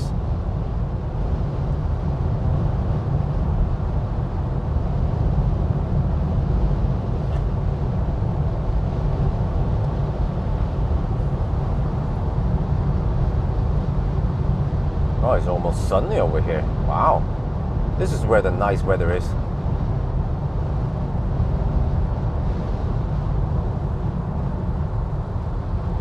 Damn, what kind of car is this? I've never seen it before.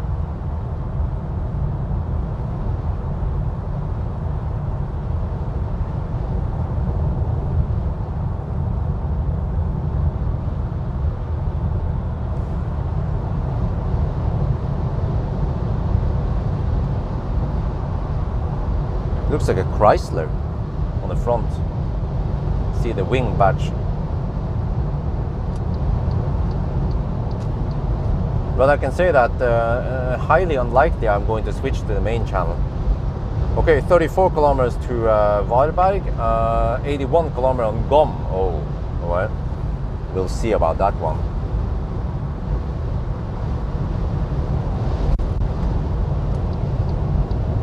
Yeah, the car is a bit bouncy. Suspension. Oh, no, don't. Okay, good. Man, too many mother truckers on the weekdays. This is why I want to drive at night, but I simply couldn't drive at night.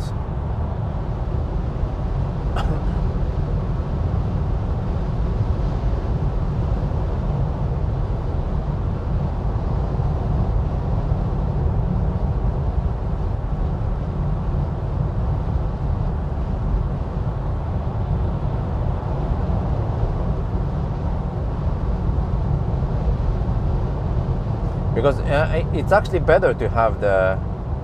Wait, let me see. It's better to keep them separated.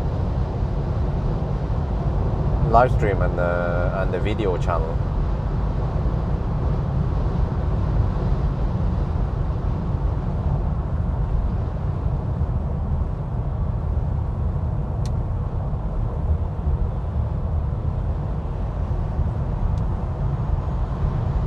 Oh, but it's getting warm in the battery. That's good. 22 to 26 degrees Celsius. Let's hope we get some nice charging session now.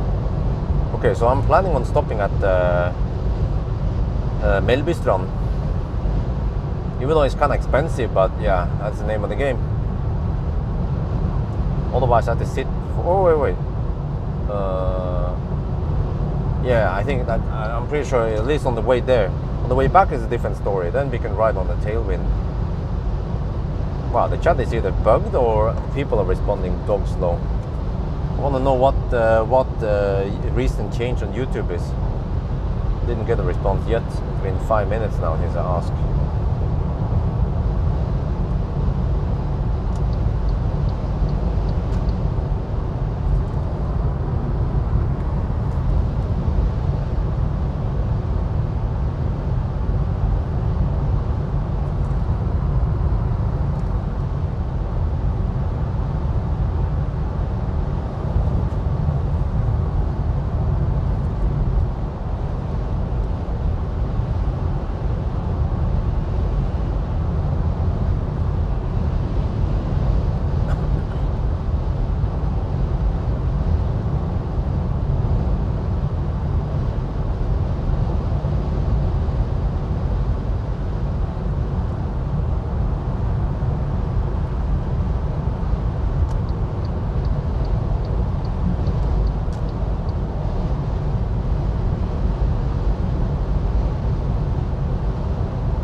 Well, the roads seem a bit busier than normal.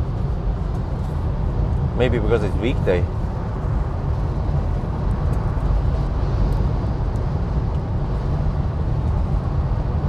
Oh, there's a chat. Okay, let me see. YouTube has now separate tabs for streams. So streams land in one tab, not mixed with other videos. Huh? Well, but what about notifications? I think that's the problem. People don't like the notification on that. Chrysler or something. Last year about Chrysler. Dr. Bjørn also managed to improve my driving with your video. Okay, well, that's awesome. But I actually like to have it on a separate channel. But then, okay, maybe, well, so if we go back to the roots again, so the problem is that the live stream, people were annoyed that the live stream ended up in the main channel. But ideally, we should just have one channel. I mean, it's a one, yeah.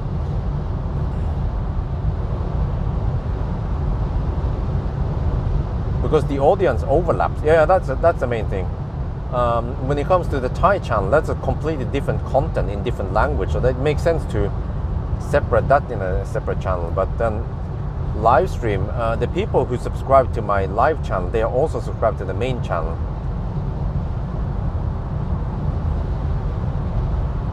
I mean, I guess I could try and see how it goes, but maybe not like a serious hammer drive. Maybe I can live stream some kind of AMA at home.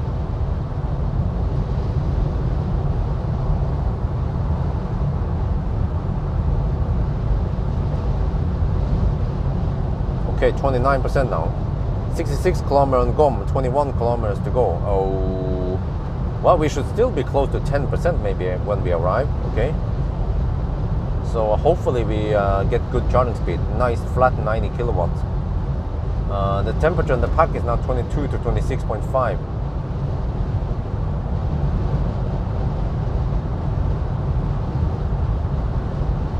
Oh, it's sunny over here. This is where the nice weather is. I haven't seen dry asphalt in a long time.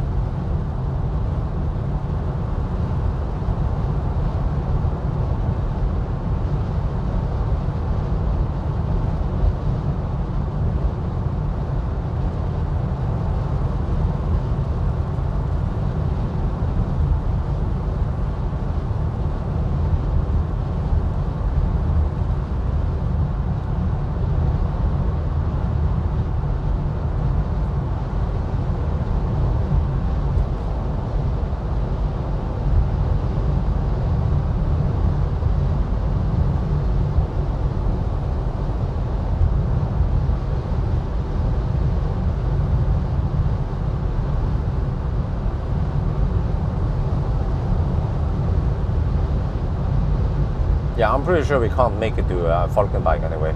We're going to stop at Wildberg. And then we'll take it from there. Yeah, and I'm also pretty sure we can't make it from Wildberg to Helsingborg. Yeah. Then we need 100% battery or 90%. But that's fine, I can visit different locations for once. Because I tend to go to the exact same Ionity chargers, and the 1,000 kilometer challenge tends to be a bit repetitive. Oh.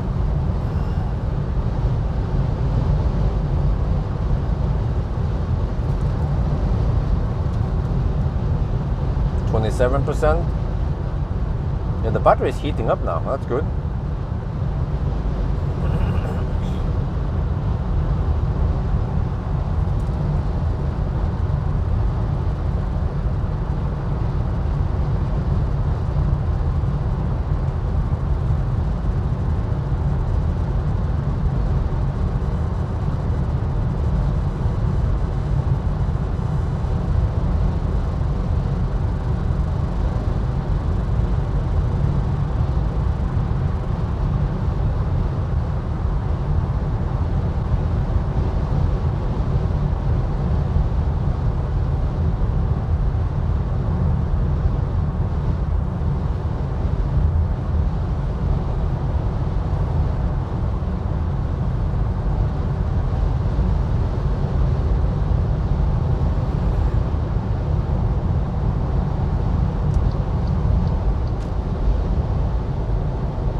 MG4 has been cancelled. I don't know when I will test it.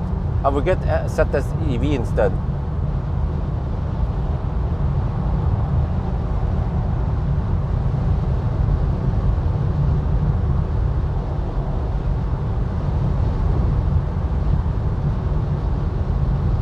.5% left. I think it's gonna be deep enough anyway.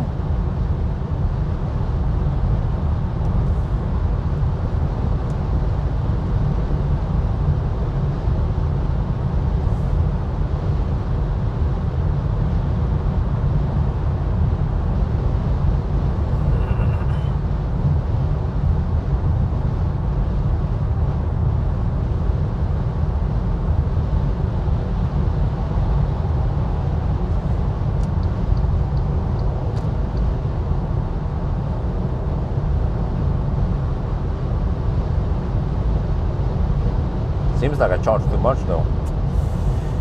Well, let me see. What is the consumption now? 252. Okay, it wasn't that bad then. I expected 280.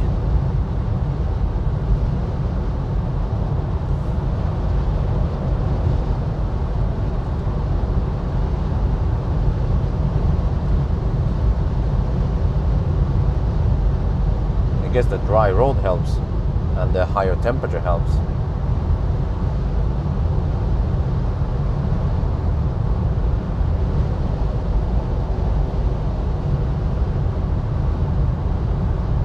.3% now.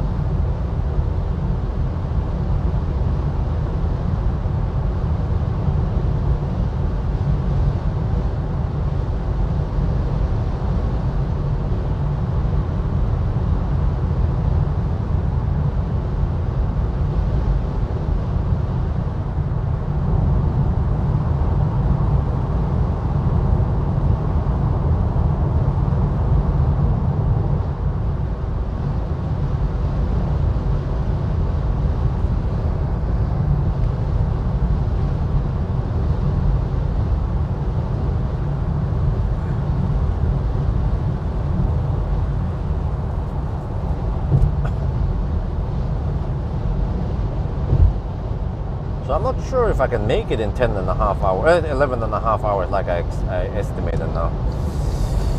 So far it feels like I've been screwing up a couple of charging sessions. Let's see if I can at least try to nail the remaining sessions.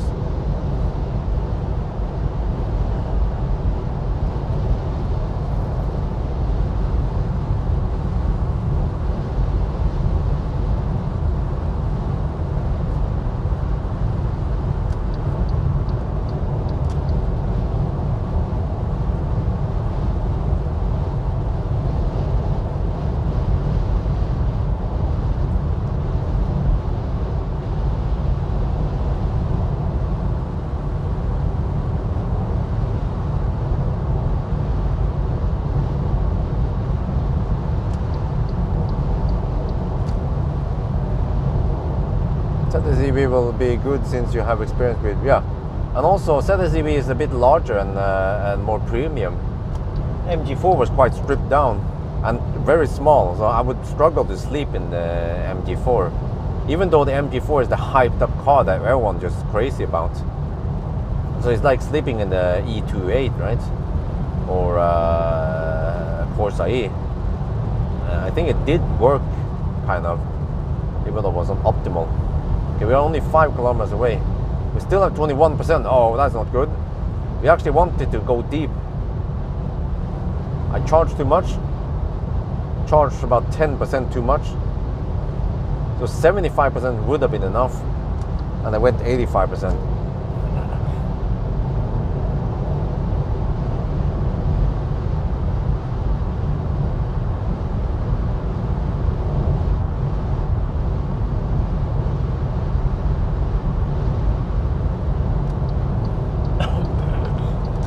But now, do I try to guess how much I need for the next leg?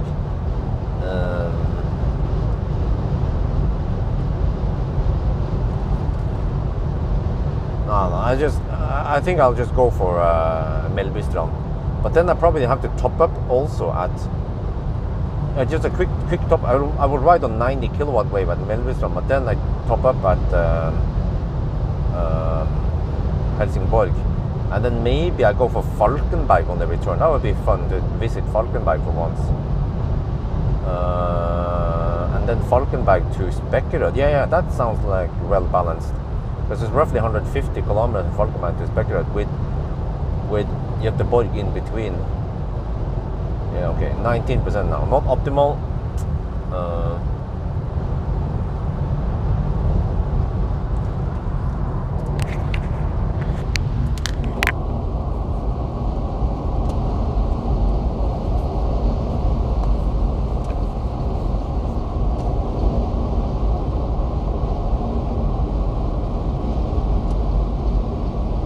Halmstad is after Varberg. No, Halmstad is too close. So it would be better to go for Melbystrand.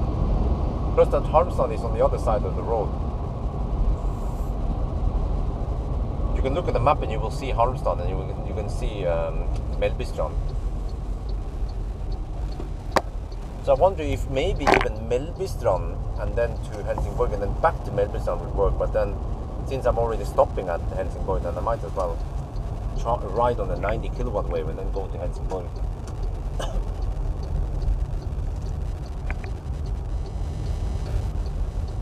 Well, actually I need to arrive at 10% or even 5%, but yeah, let's make it 10%, right? Or, well, as long as I'm better at estimating, then we can even go 5%.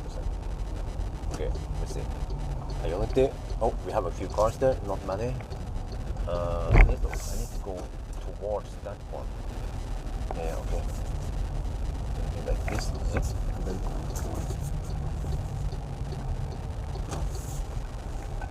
this, and then point towards the. Well, I think this one has long enough cables. Yeah, okay. There. Okay. Sot. And then record the stats. 360 kilometers so far, roughly.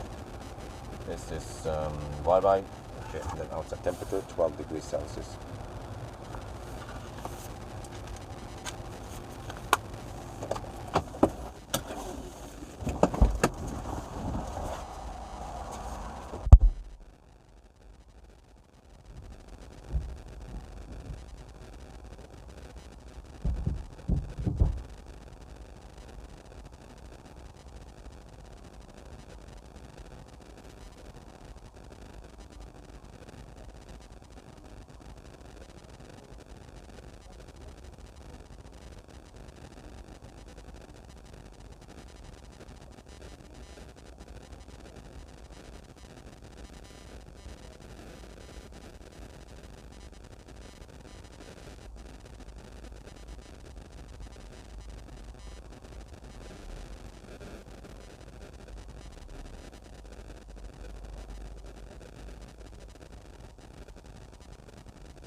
This is super annoying, man. Let me try something here. Maybe there's like a ninja trick to lock the charge port. Let me see if I can lock it manually. Try now. And then I have to stop here. Stop the car. Oh no, it's not. Stop it. Dude, stop the car. There.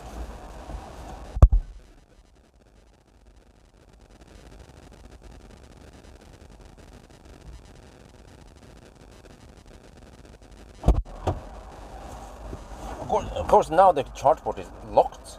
I need to unlock it. Okay.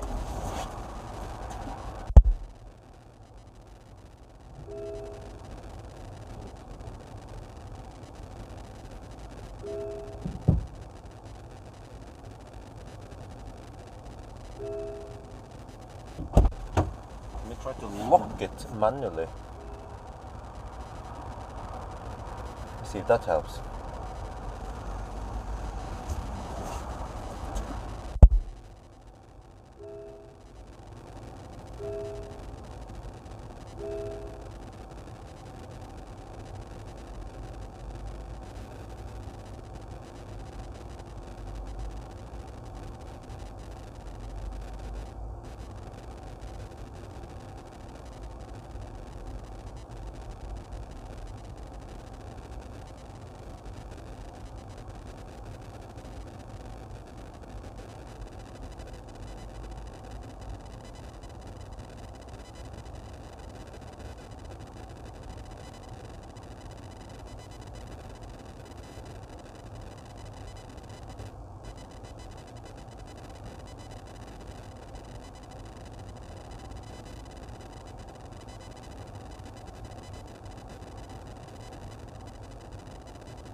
Why does it take so long?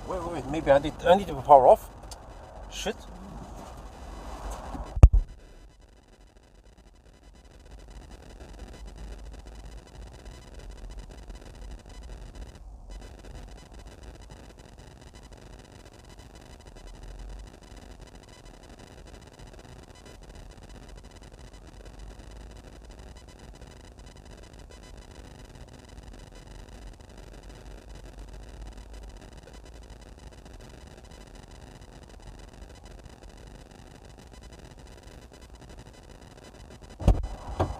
Okay, man, why do I have so much problems with this car?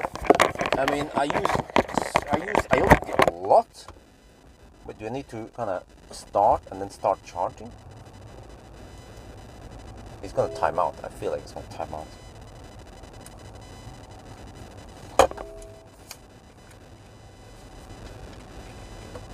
Okay, and then stop it, or?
Okay, I don't know how much time we have wasted now, but the car won't start charging, no matter what I try. I'm gonna try one more. You can't operate.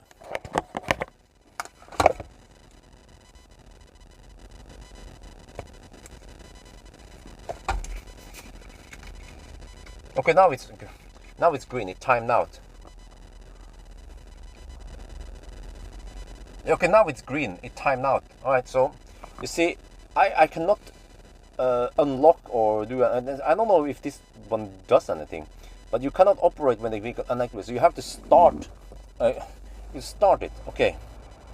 Right, and then there's this tiny symbol here. You have to zoom in to see.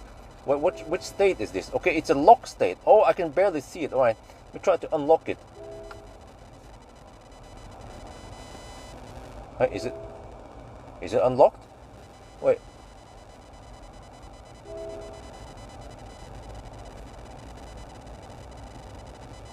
Huh? It seems to be in the lock state still. Okay, let me. Oh.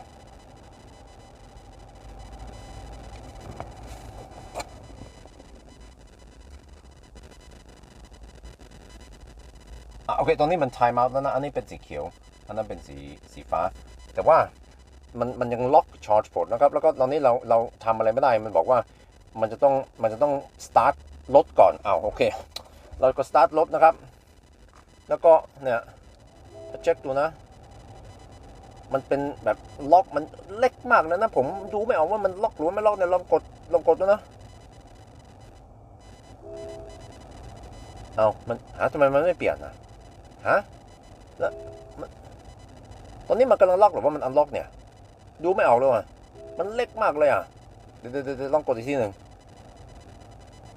โอเคลองดูข้างนอกนี่เฮ้ยรถจีนเนี่ยแมงกวาง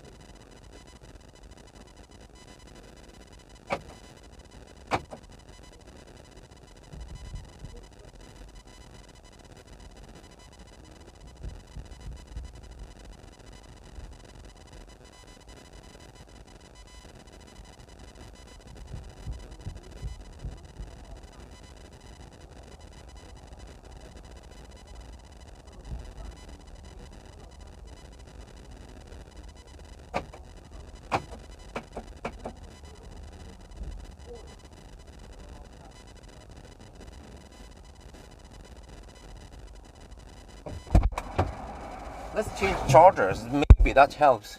Well, usually that helps. What?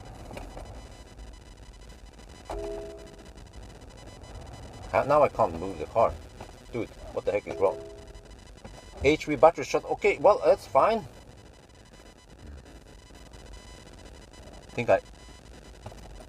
I started too fast. Wait. What? Is it because the charge port is open? Let me plug this.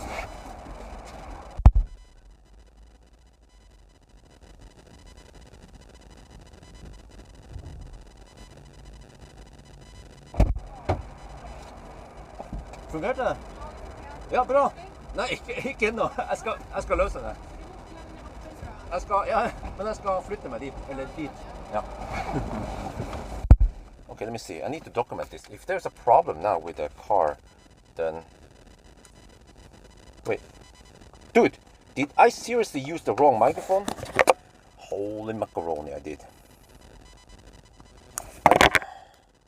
I was so stressed and I picked up the wrong microphone. Wait, how long did I use the wrong microphone? Man. Let me check here. Okay, you know what? I still have the footage. Yeah, I still have the B-roll without any sound. We're now at Varberg. Yeah, I have this one. Well, I must have picked up the wrong microphone just in the last. Okay, this one was wrong. Okay. That one was the wrong microphone.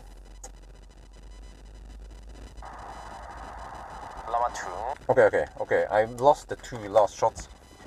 Let me see if I start now. Huh? Are you serious? Dude, I'm bricked. How the heck can I...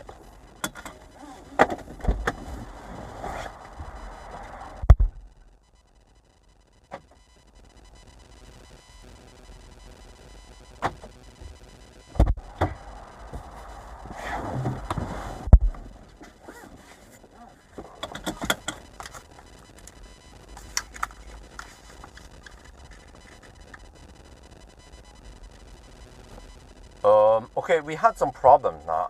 First, I had problems disconnecting, and I found a way to disconnect. I had to I think, double click on the fob or something and disconnected. Now we seem to have other problems because I want to move stall. Suddenly, 2 of the other stalls were available, so I want to move stall. But then this shit happens. You start, I press the brake, I start, and then it seems to do the normal stuff. But then this one happened, and then the high voltage battery is not powered on. You see? What? I'm bricked here. I can't move. What? It's neutral. What the heck is wrong with this shit, man? I can't move. Okay, I tried everything. I tried to stop it. I left the car. I left the car. I locked the car. We can try.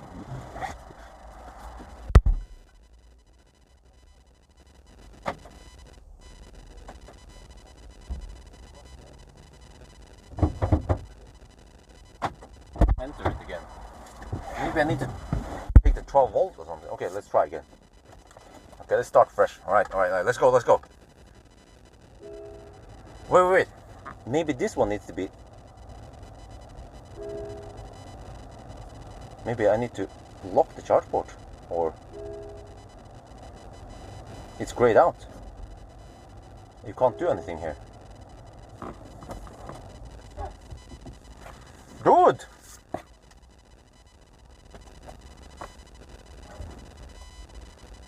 Wow.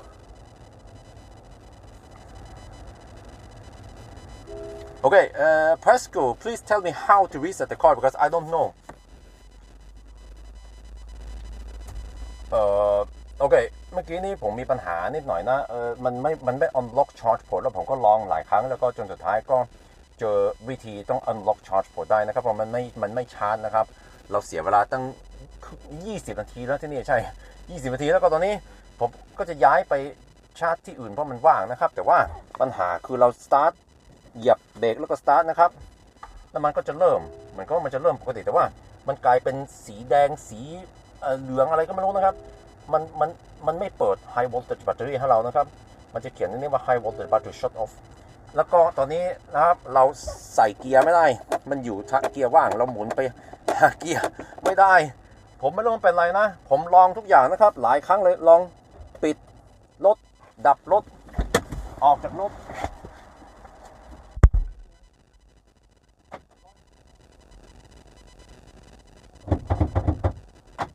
ที่หนึ่งเข้าไปในรถเหยียบเบรกกดสตาร์ทรอได้ลองหลายครั้งแล้วมันจะเป็นเหมือนกันเลยครับหานี่แบบให้รถลุกอะเนี่ยทำไมมันเป็นอย่างนี้ต้องทำยังไงอะให้มันรีเซ็ตอะตอนนี้ขยับไปไม่ได้เลยครับ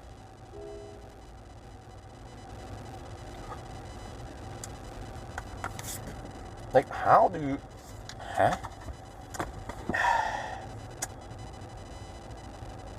okay how do can I flip the 12 volt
Okay, I don't know how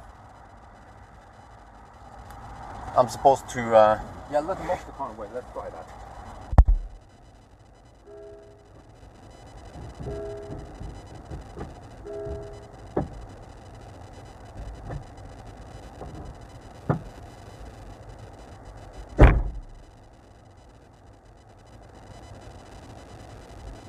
Okay, maybe the OBD messes up things. I mean, let me disconnect the OBD also so it doesn't trigger any alarms over here.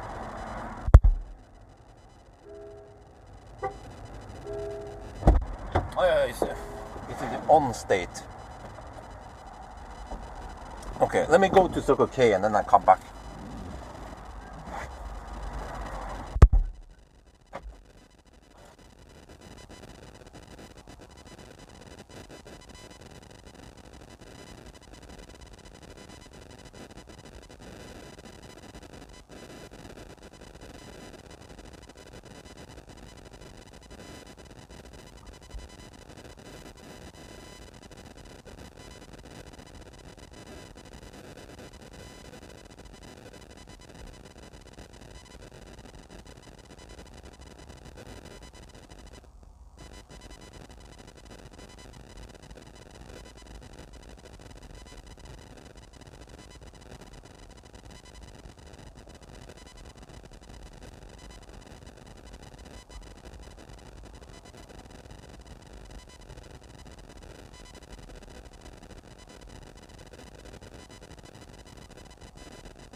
Okay, I'm back again. Well,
buckle up.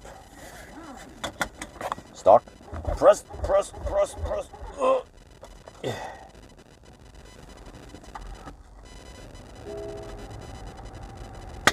Yes! Oh, we're back in the game. Oh, shit.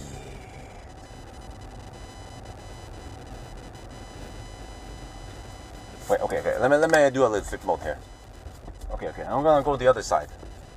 If this shit doesn't work, then wait, maybe I should try the new charger. No, let's try this one. Wait, that one failed me last time. Okay, I have an idea. Let's use this one. This one should work. Yeah, okay. Because I'm not sure. I had a problem with the EQVs. I'm gonna try this one here. This one will hopefully work. Okay, I'll just have to stand like this-ish. Okay, let's try. Wait, the women tried this one and they failed, but it could be other problems.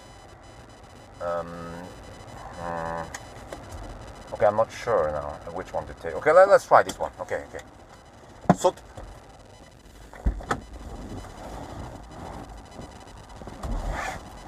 let me hook up this one.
We are charging.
Okay, it's charging. First attempt, and it's charging. Like, yeah, like I said, you know, rule number one. I said in the video, rule number one: if you have problem with charging, just change charger. Avoid that charger, because I've experienced it that if you have problems, you will keep getting problems.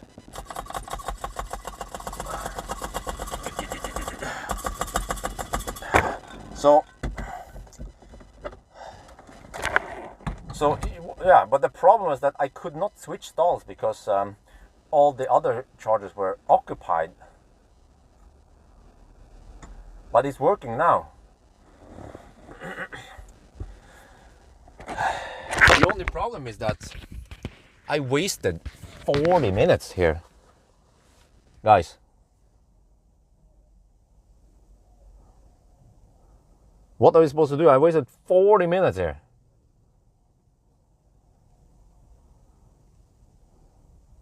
And I'm going to be late home, so I'm actually thinking about bailing out, because I don't have time for this shit, and I already achieved what I mean,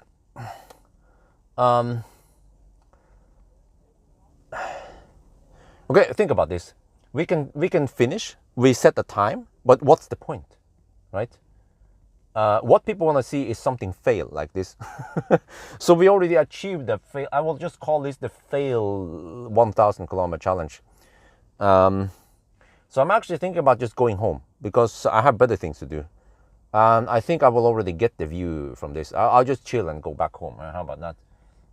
Because what other problems will I encounter if I keep pushing? Well, I mean, I can go to Helsingborg, but I'm already almost 1 hour delayed now because of charging problems. Okay, if I stick to supercharger, then no problem, right? I will just be, the problem is that I'll be home so damn late. I'll be home like 9 or I'm not sure. Wait, chat is bugged, right? I have to see here. I need to open the chat on my phone.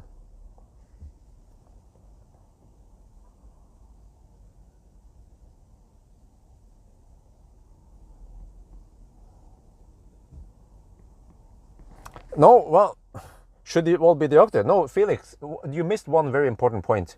When I tried the first charger, it kept failing and failing and failing. Suddenly, when I moved charger, it did not fail.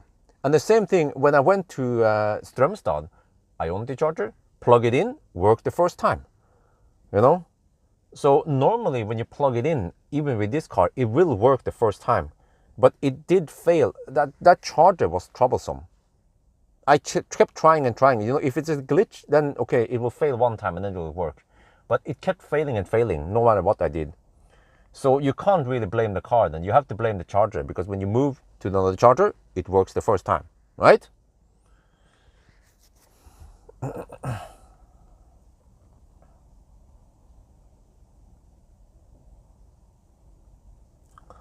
Well, it's actually picking up some speed. Maybe you should keep going to see whether there's only a one tail fail or the cars keep failing. I'm gonna be home so damn late, man. Well, at least I will avoid Stau at Göteborg on the return. But I have to do a driving ASMR tonight, unless I do it tomorrow morning. I could do that. I could actually do a driving ASMR tomorrow on my way to. You see that? On my way to Rud. Yeah, I will have around half an hour of talk time. Maybe I'll do that. Yeah. That the car didn't go into drive. That is a car fail for sure. Yeah. I just wonder how much problems I will get from now on.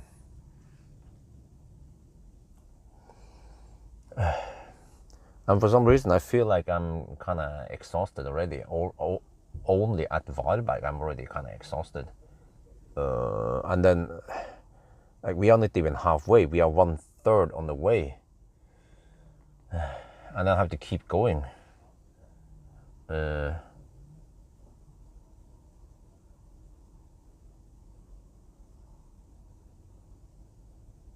Okay, but at least if I go, next one is Mellbystrand. All right, let's keep going. Okay, let's keep going. All right. You guys came here for the entertainment. Just keep the, yeah. Will you recommend this car after this problem? Probably not. Okay, one guy wants me to bail out. Deduct half. No, I will not deduct any. I will deduct the 40 minutes. Because like I said, if the charger did not fail initially, we would not see anything, right? Like what happened at Strömstad. And also what happened at Hogstorp.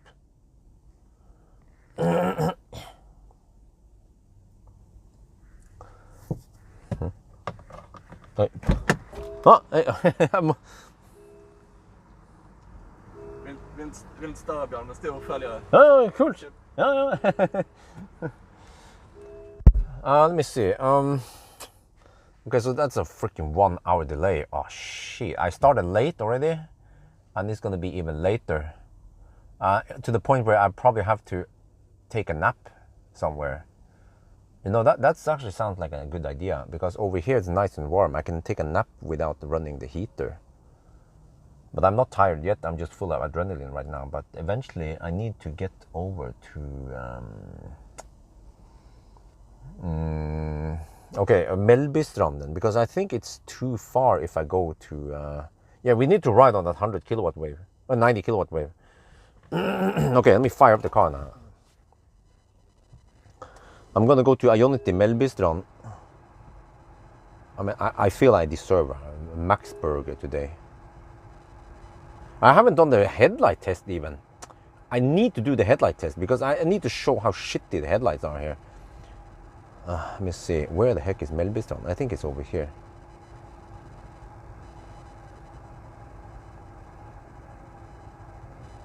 I'm pretty sure this is Mellbystrand, but I don't see any chargers now.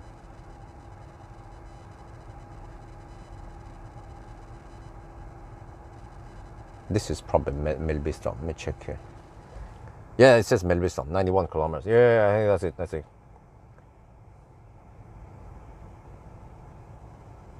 Let me check here, Mellbystrand. Yeah, 91 kilometers away. Okay, 91 kilometers in a high-speed stretch. Oh, Jesus, man. Why do I feel like... Oh, I feel like I don't want to drive today because it's weekday, we have traffic, we have...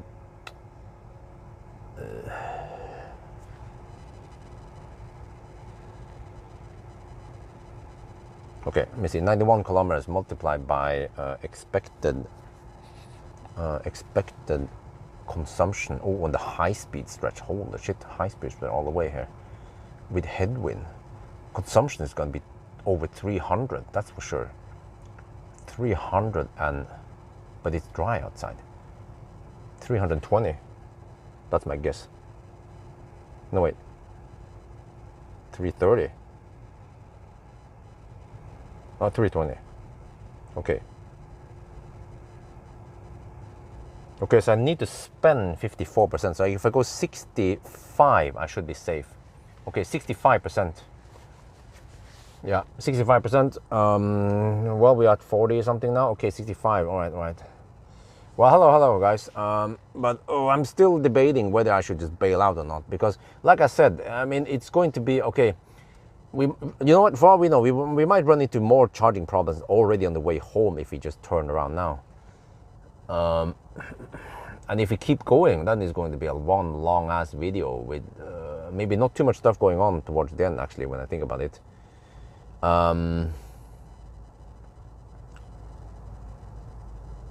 But in a way, I'm not sure if I dare to drive this car that much in case it fails even more, and then that delays me.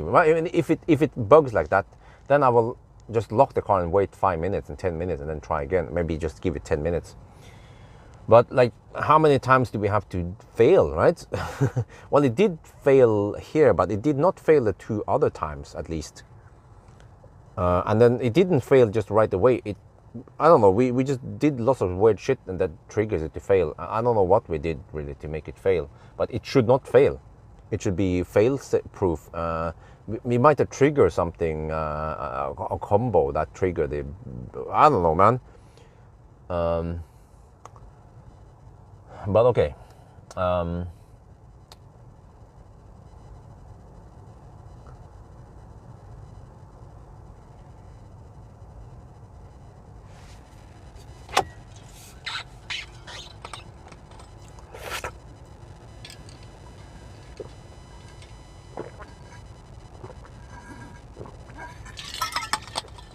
And either way, I mean, it's still gonna take damn long before I'm home anyway.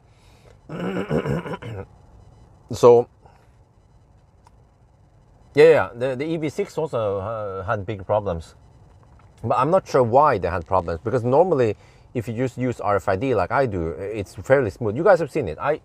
Most of the time I don't have problems with Ionity chargers at all. But sometimes when I have problems, well, actually it happened at Speculate. I had problem with, I don't remember which car it was, but it kept failing and it stopped for no reason. And then the problem is that I could simply not move to another charger. This is the problem when I drive in the daytime nowadays, is that there aren't simply any chargers available for me to test.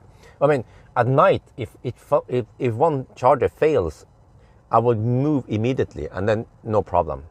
But in the daytime now, like now, all the chargers are occupied, and I dig around too long, and then, I don't know.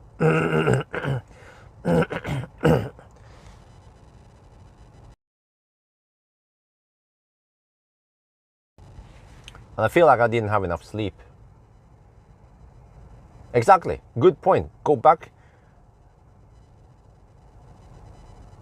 Because I mean, strictly said, if I make a 15-minute video where I said that the 1,000 kilometer kind of failed because I don't dare to keep driving, it's kind of true though. But I already achieved the view count. If I keep driving, the video will be long, and then people will usually not look past, they will not watch past this point anyway. Or I mean, they will watch past this point because they will watch until I'm back home. But if I keep driving to Helsingborg and back again, most likely, or hopefully, there won't be any action. So it's like, okay, he's back on the same route. Okay, I'm at Helsingborg, I'm there, I'm eating hot dog, I'm there, and then, yeah. So that's what I'm thinking, that it's getting very repetitive, this one. So I might as well just go back home. No, I'm not gonna try another time, because I will not get this car another time, and I'm not sure if I want to try another time with this car. And I have to be careful about the ZS EV I'm going to borrow in 3 weeks now. In case something like this happens, then yeah, I know that you just have to lock the car, and yeah. But I mean, we spend freaking 5 hours just getting here. Well, 4 hours something. So if I spend another 5 hours, it would be 4 in the afternoon. Okay, I will hit some stau, but whatever. And I can at least relax and go. I mean, I can just go home and relax and get some sleep. Or I can even take a nap on my way back home, and maybe eat that chop and just chill. Yeah, you know, I because yeah, this is my point. Because if I just keep hammering and keep stressing like I always do, then it's more or less going to be the same story. Because first of all, not many people are going to watch this video because it's just another Chinese car. They don't give a shit.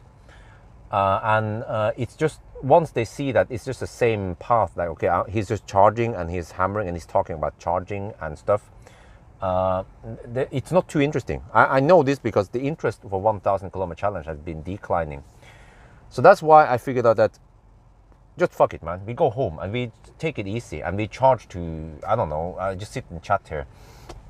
And we don't stress, and I might visit Chop. No, actually, I want to get a big fat burger at Max. I haven't had a Max burger in a long time, and Max, they make the best burgers. And we have Max at Strömstad, or I can go to Chop. Yeah, and I just yeah. So what would a normal person do if they have problem? I mean, they will probably just keep, if they're going on a vacation, they have too much at stake, so they're going to just keep going, of course. But for me, I can keep going, but the thing is that for me, I don't really achieve anything by stressing over. I will set a time, of course, but like I said, I already estimated that it will take 11.5 hours, and that estimation is already quite correct. So, but the thing is that this video will not make an entry in the spreadsheet. Yeah, but again, I don't care too much. The thing is that I'm kind of tired. You don't know the background. I was awake all night. I've been awake until 6 in the morning. Like I napped for half an hour, so I was almost falling asleep many times during the drive now. Which means that I need to nap. And then by the time, if I keep going now to Helsingborg, I will be home by, I don't know, 8, 7 or 8 best case. But then I probably need to nap on my way back, because otherwise I'm gonna sleep and crash and die. Because of the situation, the baby kept us awake. So that's one problem. And like I said, the video, I mean, if everything went smooth, no problem, okay, I set a time, woohoo, but then nobody would watch that video, or very few would watch that video. But now that we have a fail shit going on, it was not my intention to make it fail, it just happened, and I tried to recover as best as I could. Then we kind of achieved what we wanted with the trip, and we can just go home now. Det är ingen skam och snö, you know, that they say. I feel like I need to wash my hands, because it's kind of, what did I touch, man? Why is it?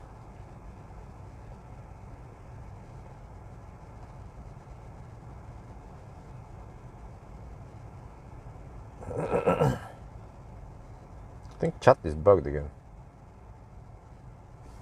I need to read the chat here.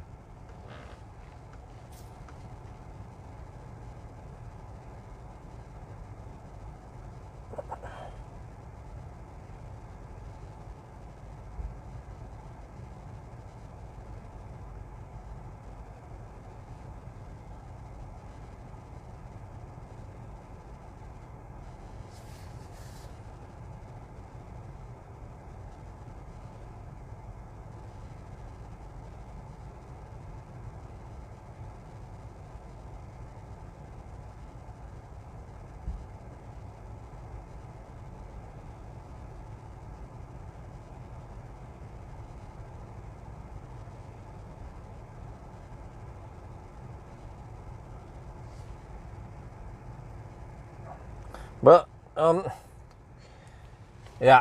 okay, yeah, no, no, it's not that simple. You can't just double it. So, yeah. Actually, we have reached the point where you can go to Mellbystrand, but I'll just be wasting my time and money, actually. So I guess we just go. I'm not sure how far we can go now. Well, you know what? If we charge enough, and we have the tailwind, we could actually kind of slowpoke all the way to Strömstad. Or I can go Chop Chop. Okay. Do we go to Chop Chop or Strömstad? Like, do we go... do I want to eat Chop Chop, or do I want to eat the Max Burger? I mean, I've eaten Chop Chop before, so that's why I want to highlight Max Burger. I just want to have a big fat burger, but then I need to pass out somewhere in Norway before I go the final... And okay, the problem is that I was already kind of tight on time. Yeah. And then the delay makes it even slower, you know. So I will be even tighter on time. That's the problem. So I mean, we have almost 1 hour delay now, and how much more will it be, right? With Stau and whatnot. But actually, if we hurry now, we can pass through Göteborg on the return, and we won't hit any Stau. But of course, if we keep going to Helsingborg and then go back again, on the way back we will also be so late that we will not hit any Stau on the way back.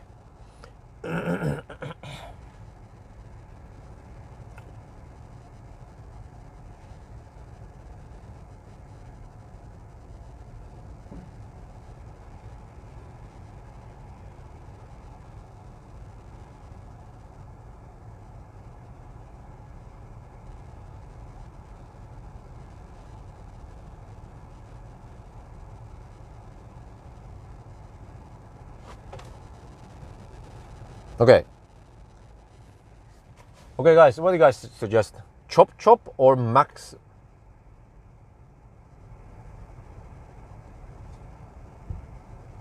Burger. Okay, I see the chat now. The chat is bugged.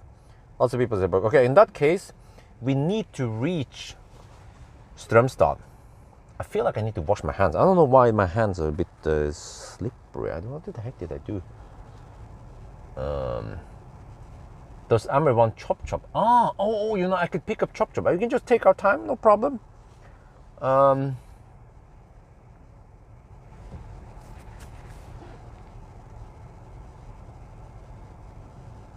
me ask wifey, right? Do you want chop?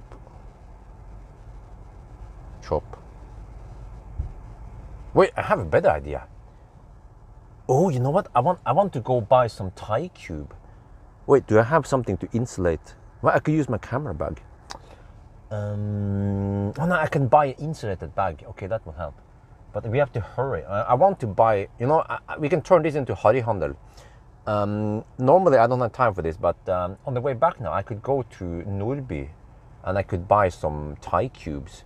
Because I tried to buy Thai cubes in Norway, but the problem is that they have very few selection of Thai cubes.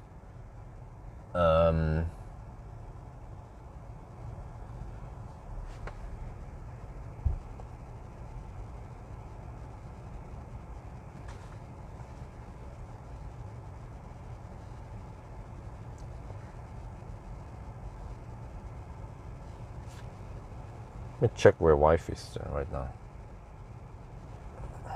Huh? That e-tron is also... Wait, no, he's done, okay. I thought they had problems charging also. Oh, okay, shit, wife is asleep. Oh, finally she's asleep. Oh, yeah, okay. Okay, but you know what? I don't have to decide yet.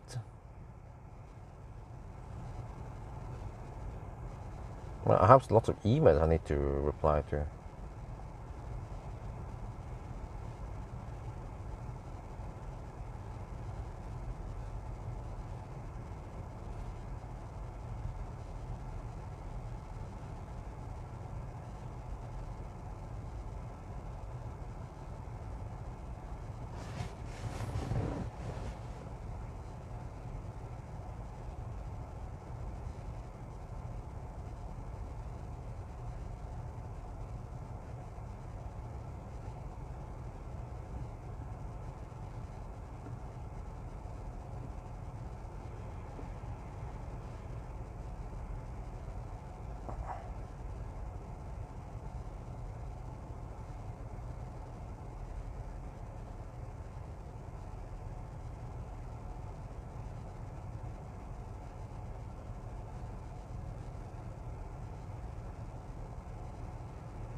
Okay, wife is asleep. I will not wake her up.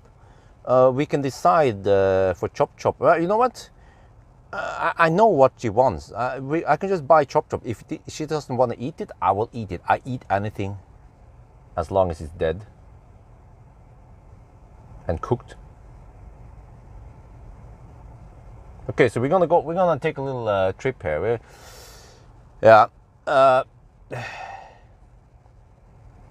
I think they're still relatively cheap. So we're gonna go to Nordby and shit instead. We just whatever. No, we don't. We can just charge a little bit. I don't want to stress too hard now. So I'm reading some emails, by the way.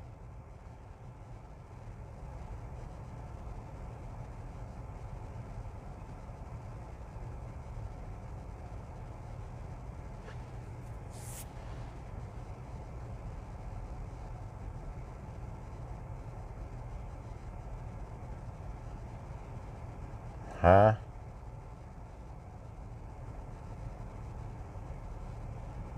Wait, why am I getting this email?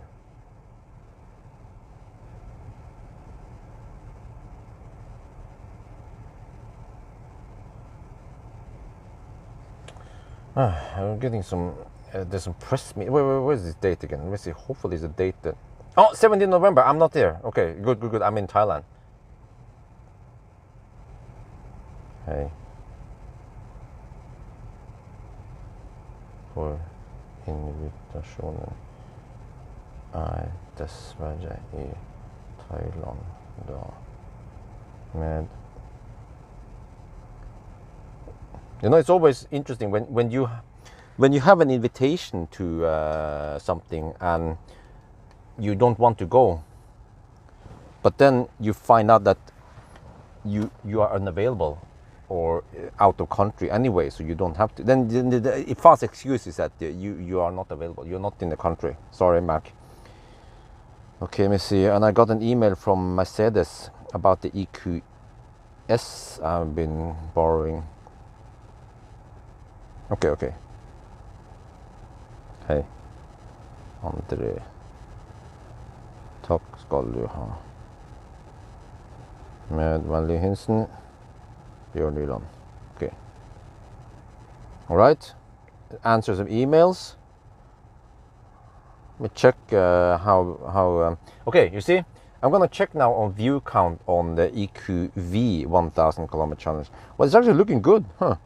To my surprise, maybe because I had the ID bus in the title. But let me check here. If I search for 1000 kilometer challenge, let me see here the view count. Well, actually, most videos get okay view, but it depends, I guess. Yeah, actually, to my big surprise, most 1000 kilometer challenges, they actually get okay view count. Over 20K. Huh. Yeah.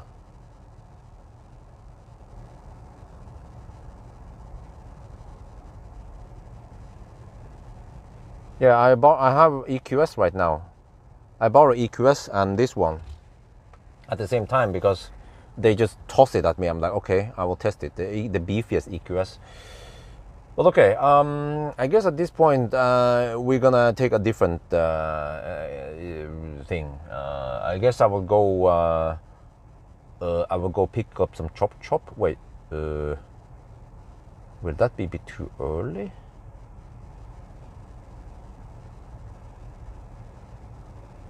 And then also want the Max Burger. Okay, where do I go? I have to go to Chop. I have to eat some Max Burger. And I have to visit Nordby and get some Thai cubes.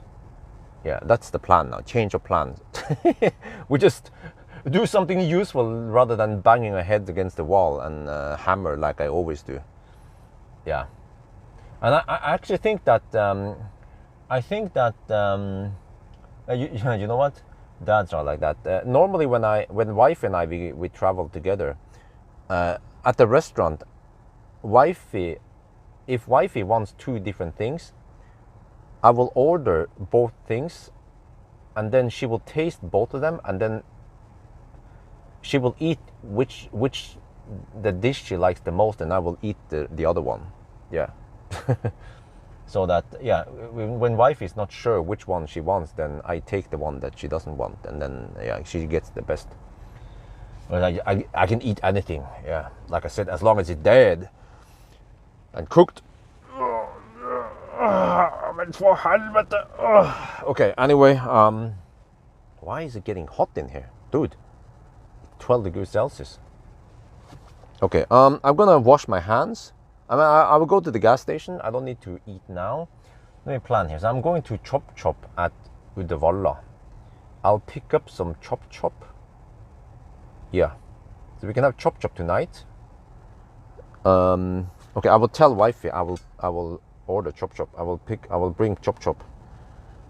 I will bring Chop for you and by TyCube Cube at Nordby. Nordby. Okay. Too bad I don't have a frunk.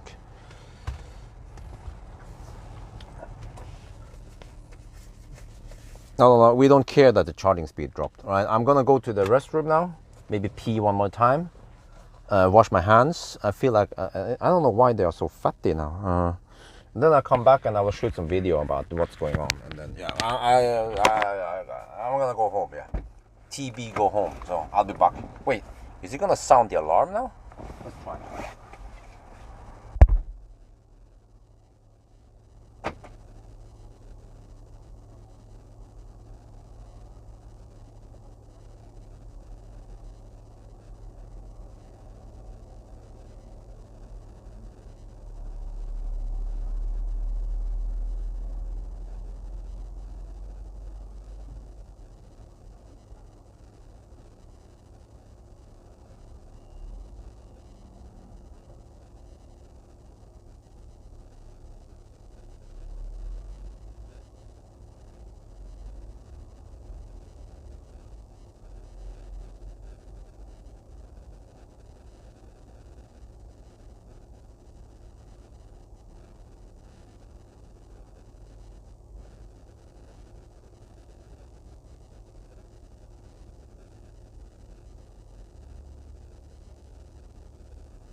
Interesting.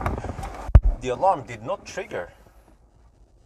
Okay, so now I need to record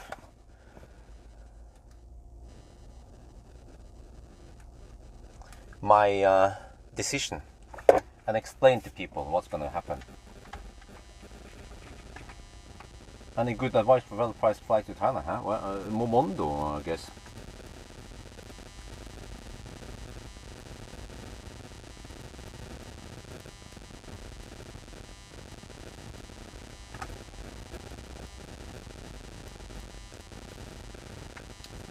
Okay, let me see, can I just place it there? Oh yeah, that kind of works. Wait. If I put something there, I don't have to use it as a tripod. Wait.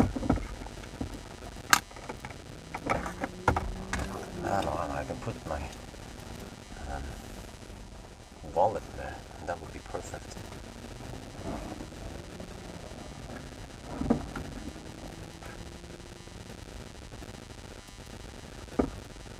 There. Alright.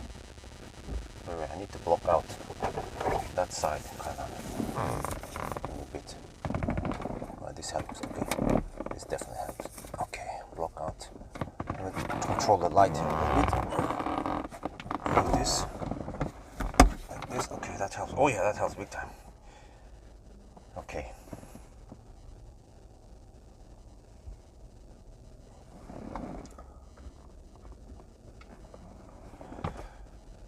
Alright, we have stayed here almost too long, so I have decided to go home. This is kind of weird. I think this is the first 1,000 kilometer challenge where I decide to not finish it.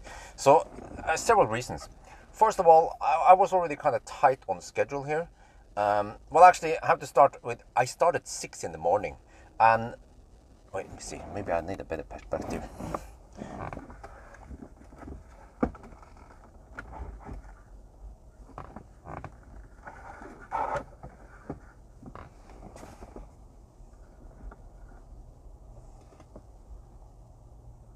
Okay, that works, kind of.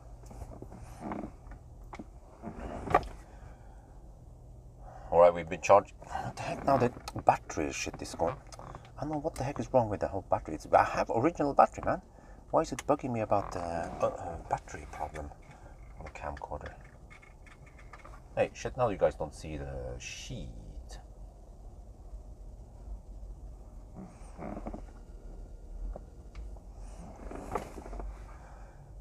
Alright, we've been charging way too long, but you know what? It doesn't matter at this point. So I have decided to cancel or to abort the 1,000 kilometer challenge. I think this is the first time it happens. But where do I start? Let's start by saying that I started 6 in the morning and I did not sleep last night. And I was damn tired doing the drive all the way to Varberg. I almost fell asleep many times now.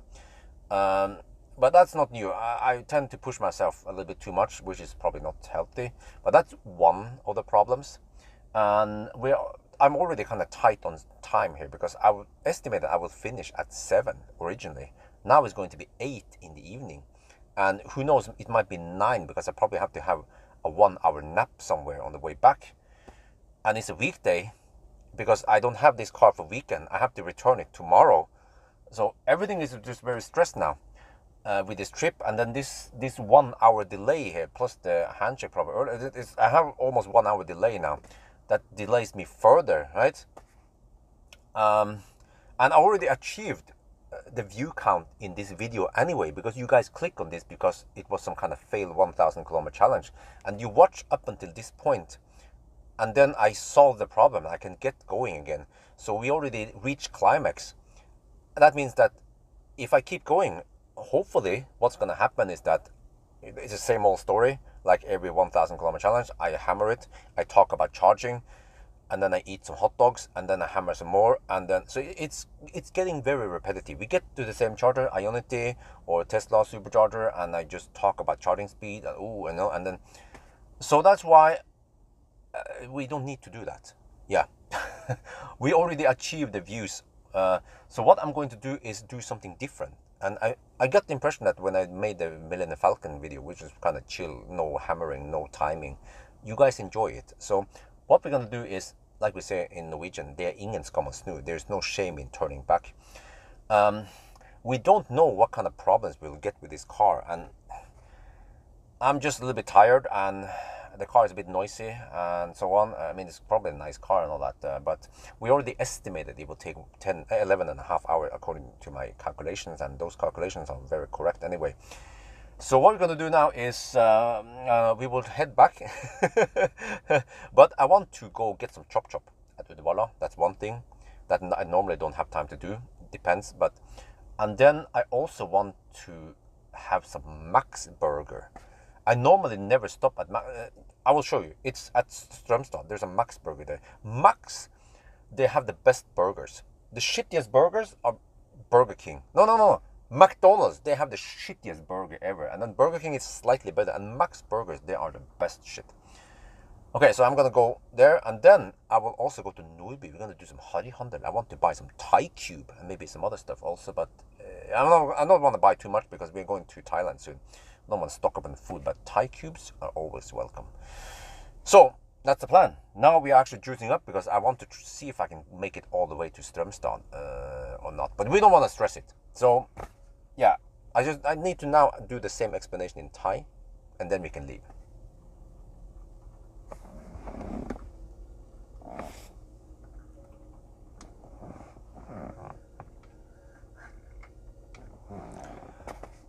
ตอนนี้นะครับเราได้ชาร์จตั้งนานแล้วนะแล้วก็ผมตัดสินใจว่าจะยกเลิก 1,000 กิโลเมตรนะครับ อันนี้คงจะเป็นครั้งแรกนะที่ผมไม่ไปแล้วนะครับแล้วมันมีหลายสาเหตุนะครับคือเมื่อคืนนะผมไม่ได้หลับเลยเพราะว่าลูกไม่หลับลูกตื่นแล้วก็จนถึงเนี่ยนะ6 โมงเช้าแล้วนะผมก็แบบจริงๆก็เริ่มง่วงแล้วนะหลับแบบนับนิดเดียวนะเมื่อคืนนั่นนะครึ่งชั่วโมงผมก็ง่วงแล้วก็ขับผมก็แบบว่าบังคับตัวเองขับแล้วก็เกือบจะหลับในหลายครั้งที่จริงมันไม่ใช่ครั้งแรกนะที่ผมขับอย่างเงี้ยผมก็ไม่น่าจะทำแล้วนะครับแต่ว่ามันปัญหานะคือวันนี้เราต้องเริ่มสายหน่อยแล้วก็กลายเป็นตอนเรากลับบ้านตอนแรกผมคำนวณว่าเราจะกลับมาถึงบ้านไปถึงบ้าน1 ทุ่มตอนนี้มันเลทไปอีก1 ชั่วโมงก็กลายเป็น2 ทุ่มแล้วก็ผมไม่รู้นะมันจะเป็น3 ทุ่มไหมเพราะว่าผมง่วงผมคงต้อง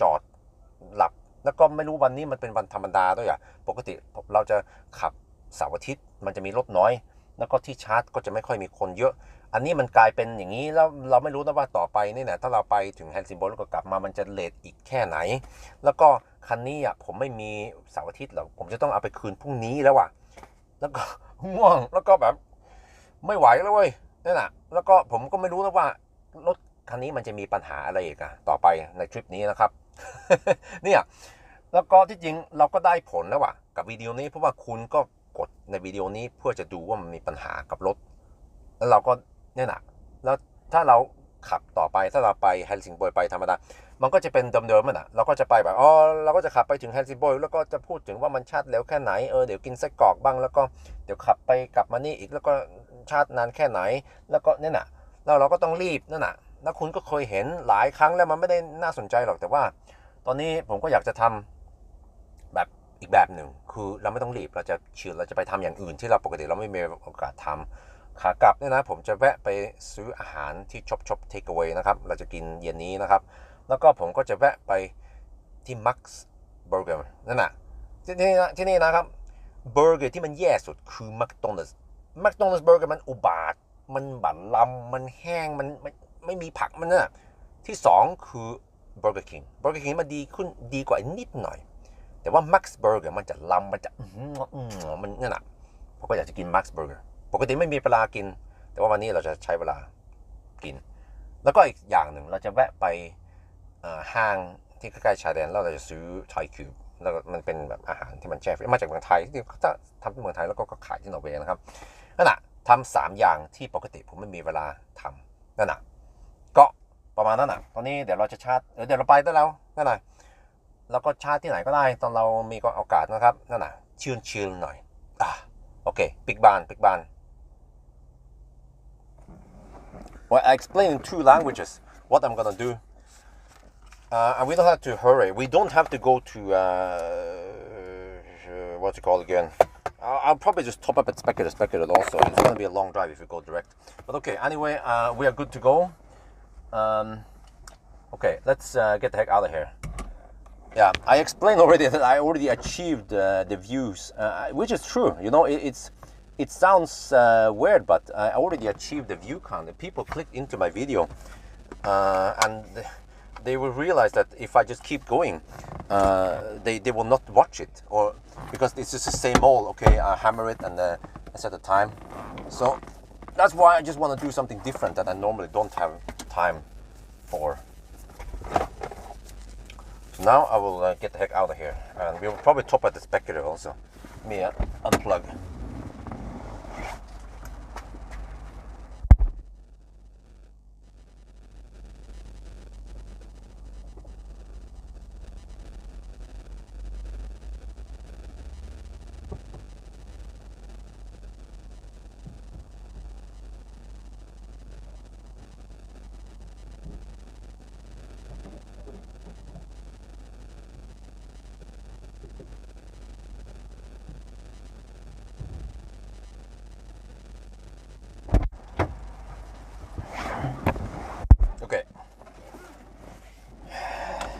Hammer time. Wait, let me see. Get this one ready.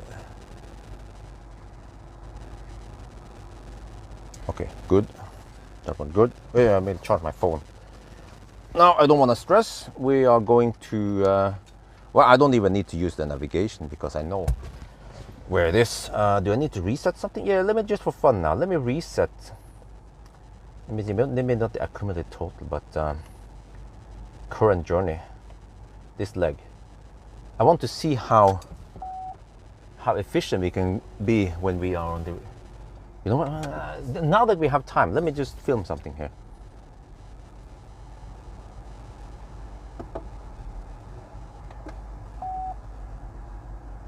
Yeah. Okay. This is something I normally don't have time to show, but this time I can do it.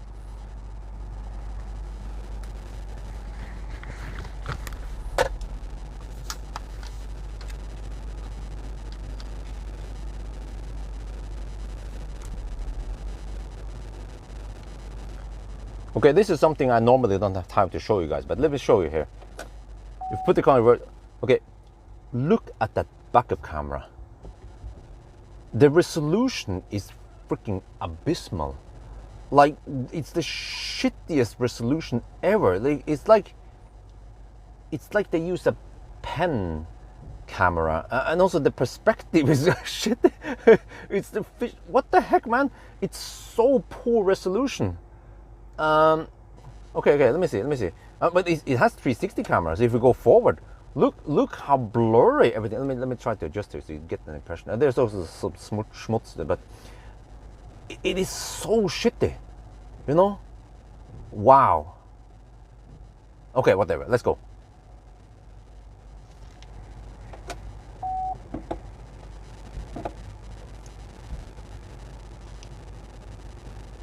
แล้วก็เนี่ยผมจะให้ดูนะอย่างหนึ่งที่ปกติผมไม่มีเวลาเพราะผมต้องรีบนะครับถ้าเราเปิดถอยนะครับเนี่ยกล้องถอยหลังนะครับมันโคตรอุบาทเลยนะมันใช้แบบกล้องที่มันกากๆมันไม่ชัดเลยอ่ะมัน resolution มันต่ำมากเลยนะไม่รู้เท่าไหร่เนี่ย640 คูณ 480มั้งแล้วก็เป็น fish eye แบบโคตรอุบาทแล้วนะครับแล้วก็ถ้าไปข้างหน้านะเนี่ยโอเคมันมีกล้อง360ก็ดีแต่ว่าข้างหน้าก็เหมือนกันเนี่ยมันแย่มากเลยอ่ะผมว่าคันอื่นทุกคันที่ผมลองนะมันจะชัดกว่านี้มันจะเป็นแบบ HD อันนี้นี่แย่ผมหวังว่า ZEV มันจะชัดกว่านี้นะครับ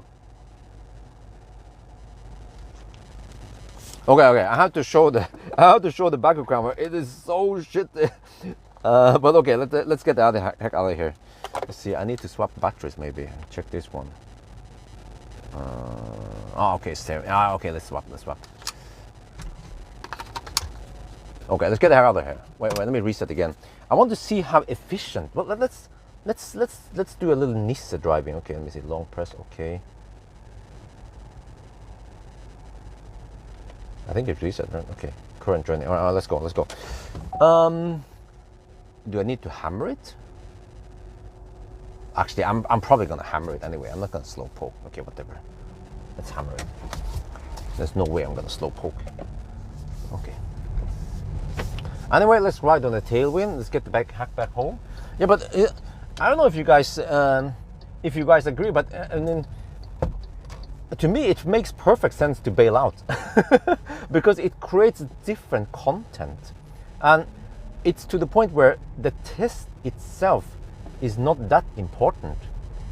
You know, the 1,000 kilometer challenge test. I mean, okay. For this car, it's to me, it's not that important to set a time. I mean, if it was something like something important, like an ID bus, you know, or if I get MG4, but I feel like the MG5 is not that hyped up or important for it to be, yeah. And I mean, I can even estimate anyway that it's going to be 11.5 hours, and the estimation is already kind of correct. And I mean, we kind of messed up. I mean, it's not perfect condition anyway since we have lots of rain.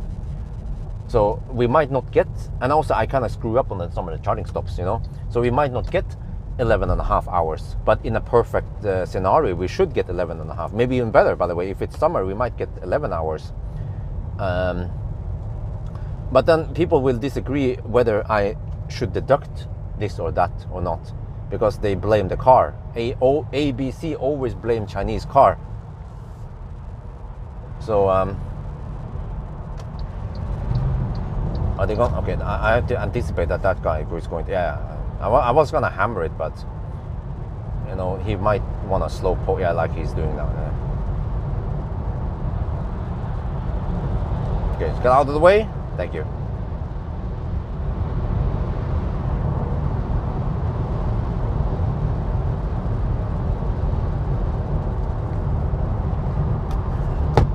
You can't stop with your 1,000 kilometer live streams. I travel, blah, blah, blah, blah, blah. Wow, it's a very long message. Blah, blah, YouTube. Okay, yeah, but yeah. I mean, I'm not gonna stop 1,000 kilometer challenge. It's just that I bail out on this one to create some different content. And like I said, if I kept going, it would just be kind of, in a way, a little bit pointless, because it's just the same old story over and over again. I just charge, I eat some hot dog. No, this time I didn't bring the EcoFlow, and but I mean, to be honest, the 1,000 kilometer challenge is kind of repetitive and getting a little bit boring. So that's why this one, since it already happened, because normally I don't get a freaking brick car doing 1,000 kilometer challenge, but it just happened now. But I managed to recover from it. That was good. Based on experience with other cars, I kind of guessed, without reading the manual, I figured out what it could be, and it was actually correct. Wait, let me see. Maybe I should quickly top up at speculate. Yeah.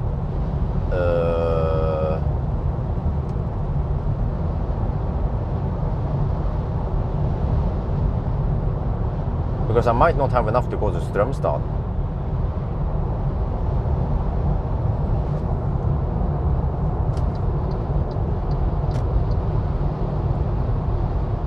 Ask Isabel is spelled with one L, by the way. It's Isabel, yeah.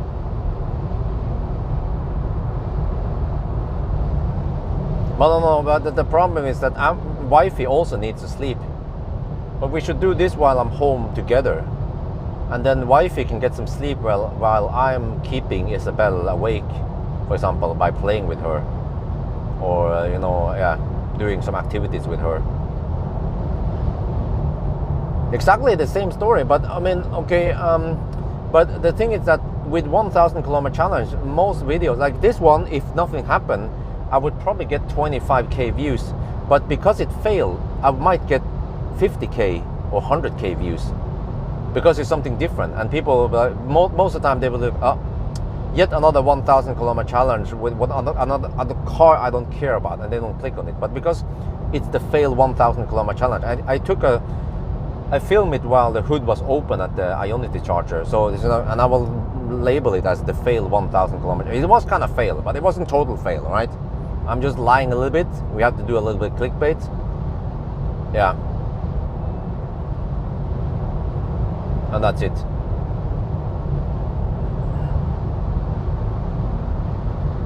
And it's like, I mean, it's already long enough for me to get an impression of the car anyway. But it's like, I need to invest a lot more time into this trip without really gaining. I realized I might as well just go home. Just like, you know what? I also base this on experience, because you know the Or a Good Cat video that I shot. How was that again? Part 1, I don't remember, but the Or a Good Cat I filmed in Thailand, where I also got the problem. It received lots and lots of views because I had problem with the car. But I think it was the first part, they didn't watch the part 1 because nothing happened. But part 2 got lots of views because the car failed. So that's why I figured out that up to the fail point, if I can catch it in the video, then that's it. I don't have to continue the trip. Okay, and okay, if I care about the result, yeah, I need to continue it. But I mean, for example, I did not do a 1,000 kilometer challenge with the MG Marvel because I suspect it won't get that many views anyway. MG4, yeah, they need to prepare the MG4 for car of the year. That's why it's not available for me. Yeah, I need a clickbait thumbnail, and yeah, that the title and thumbnail is very important. Just look at the BMW i4 I ran out. It has received over, I think, close to 100k views by now, because it was something new and different and a little bit clickbaity. Yeah, that's why people clicked on it. But also, for some reason, the ID bus running down to zero, those videos, those two parts also get lots of views now for some reason. I don't know why.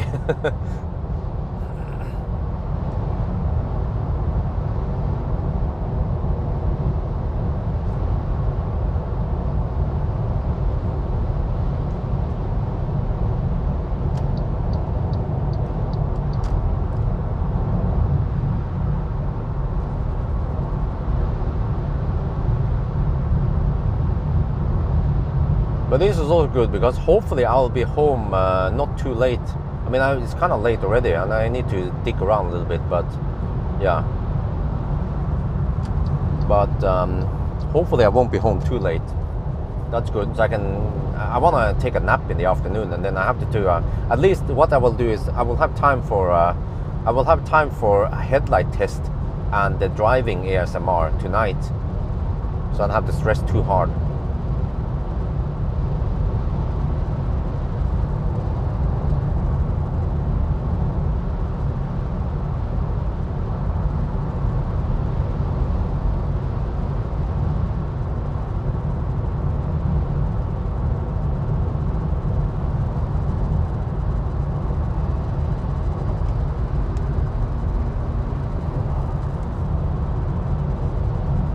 But again, back to the whole bricking, you know, a car, okay, first of all, a car should not lock the charge port like that. That's stupid. If it fails, it needs to unlock the charge port. I mean, it has happened before that, yeah, that was a Neo, man. Do you guys remember? Neo also dick around with the charge port. It locked the charge port and I had problems unlocking it. I mean, what's up with these Chinese cars, man? And then it was because that the charge port was locked and I needed to struggle because initially it did not go into that brick mode until I tried too many times. I don't know, I went into some kind of corner case and then the car went into brick mode and it needed to reset. So, but with Aura Good Cat, I did nothing and it just bricked suddenly. But at least for this car, it should be programmed or designed and engineered to not brick like that. So that is actually a somewhat serious flaw, because what happened with me would also happen with other people. You guys saw, I mean, you guys didn't see, but I could have told you that that guy with the EV6 at Ionity, he was struggling many times until he changed stall and suddenly it worked. And I've seen many people struggle at Ionity. Those women also, they tried. I don't know if they got charged. I think they charged a little bit and then they left. People keep having problems at Ionity chargers, or tritium charger, I would say. There's normally no problem with Ionity. It's the tritium that bugs.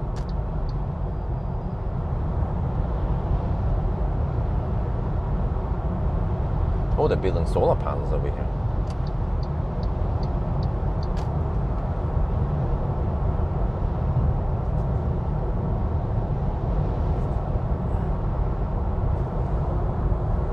I think chat is bugged again. Let me try to reset it again. No, actually, I think chat is just inactive. Yeah, okay. Anyway, my bad. But I see that part 2 is scheduled to start at noon, which is in 8 minutes.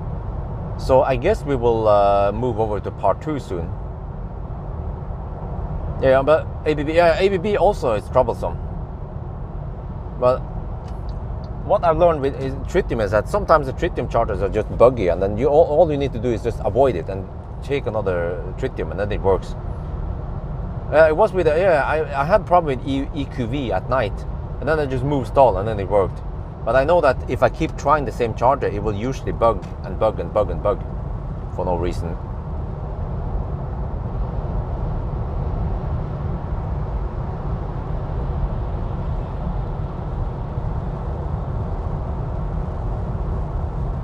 Wait, I'm about 2 hours away from Strömstad then, I think. Can I hold it? Yeah, I'm gonna hold it and then eat a big fat burger. I wonder if I can stay awake with a intake of Red Bull now. That would be great if I can stay awake until home and then I pass out at home. And then tonight I go on a little quick one though. 45 minutes is all I need to do the headlight test, and then I need another 45 minutes to do the driving ASMR. And I will of course talk about the problems I had, but I will also highlight the good things about the car. But the one thing that needs to be tested is the sound system. So we can try to play some music now, whatever that can be played. See how it goes, because some people might want to know how it is.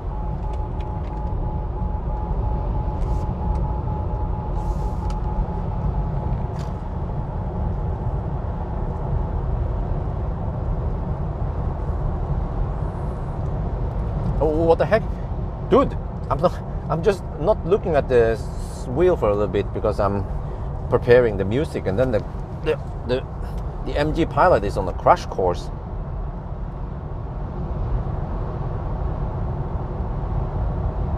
Wait, it seems to be just MP3s here, and then I can't search for. Wait, I can't find folders, so this is really clumsy the way the music player works. Normally with every car there's a folder and stuff, and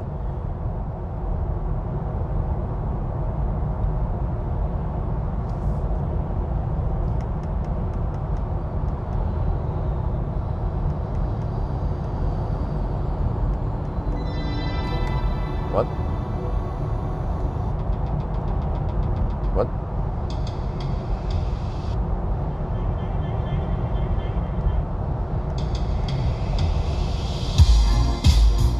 Oh, nice bass.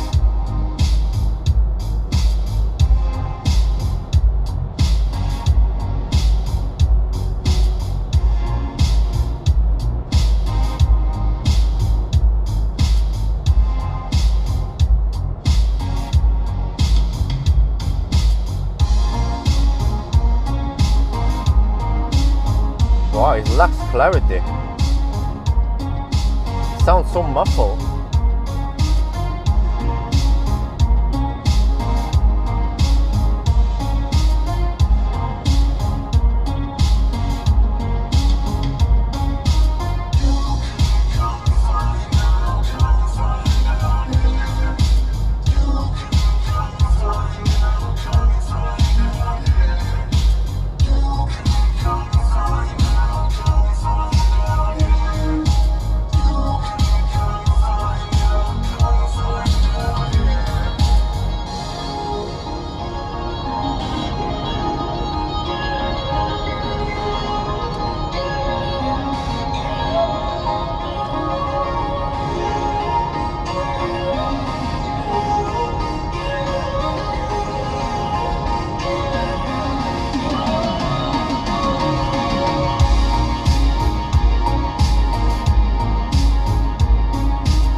us come together and it's alright. I swear you remember who you are.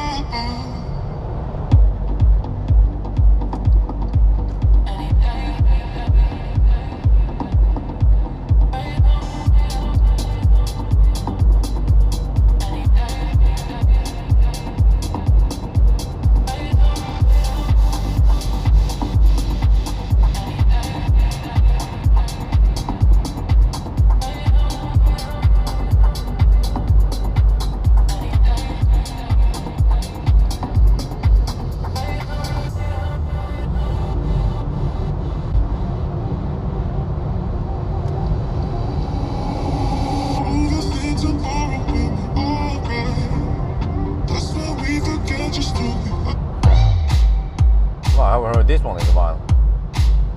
Only if it'll trigger some copyright. Yeah, I don't know. I know that these ones, I take them out of the library because they tend to trigger some copyright claims. Even though I have copyrights, I'm just too fed up with disputing. I wonder if these are deleted files.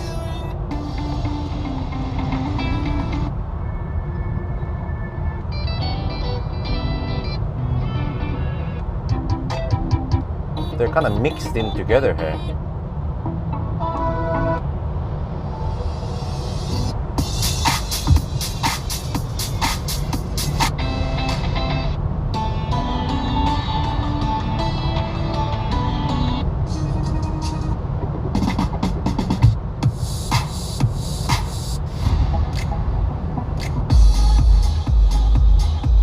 Well, there's some bass here. Oh, maybe there's a subwoofer in the back.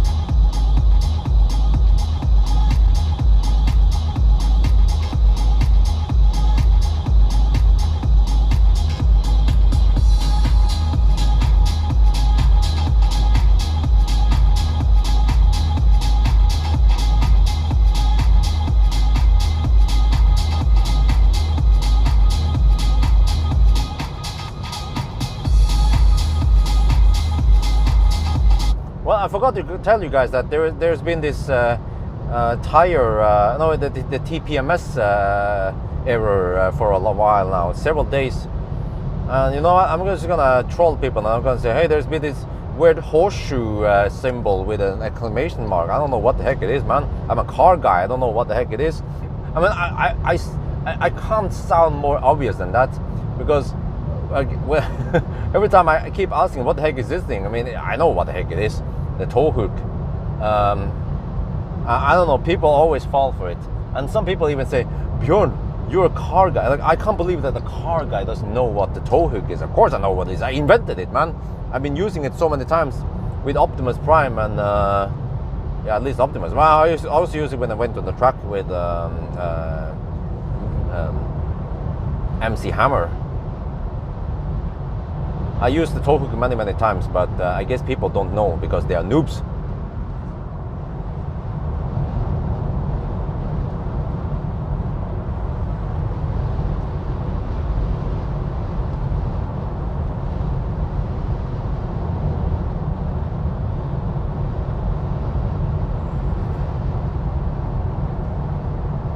I guess that Bimmer wants to hammer. Okay, go. You can go. Come on. Bimmer wants to hammer.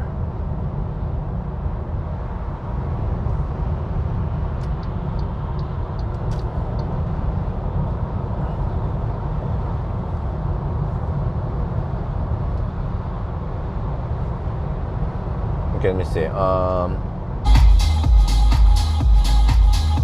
Well, there must be a subwoofer here somewhere.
there's no subwoofer, then they managed to get okay bass without subwoofer.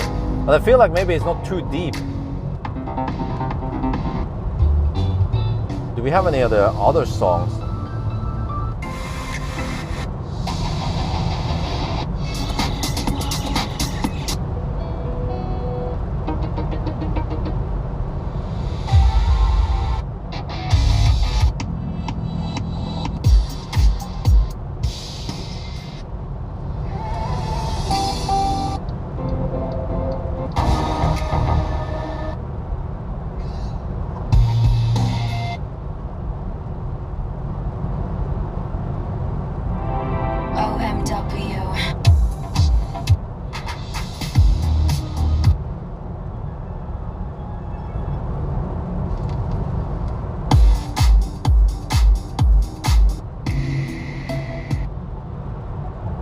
I had to cut out all the lavish songs because they were getting too many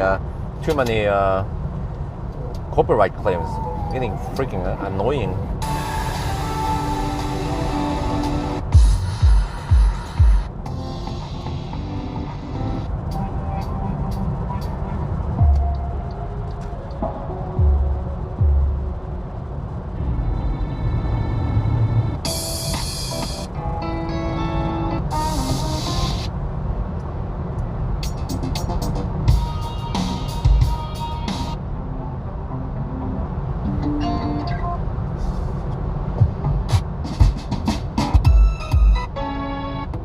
Now we're starting to see a title on the songs here.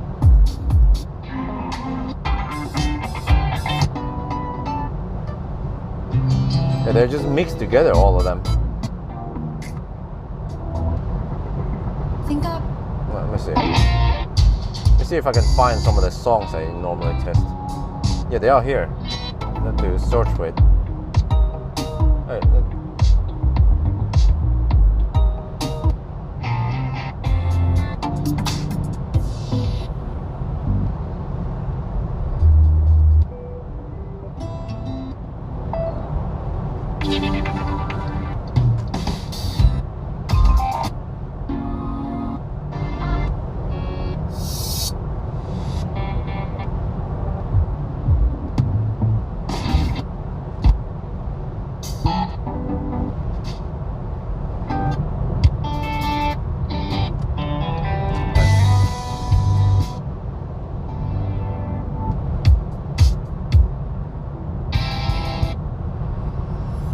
oh, there. Okay, let's listen. Wait, is this one?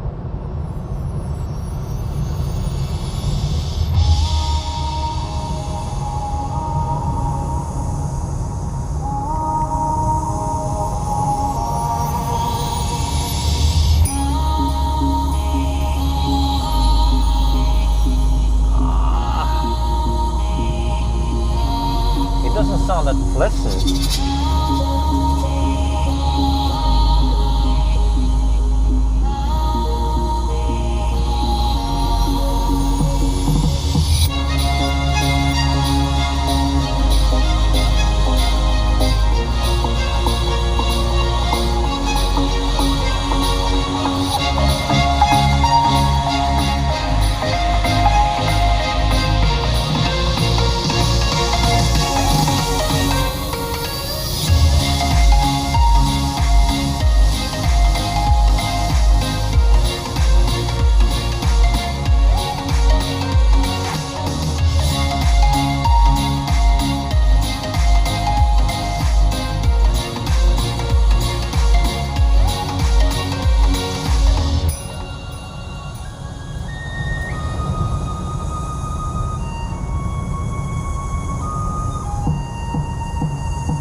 Oh!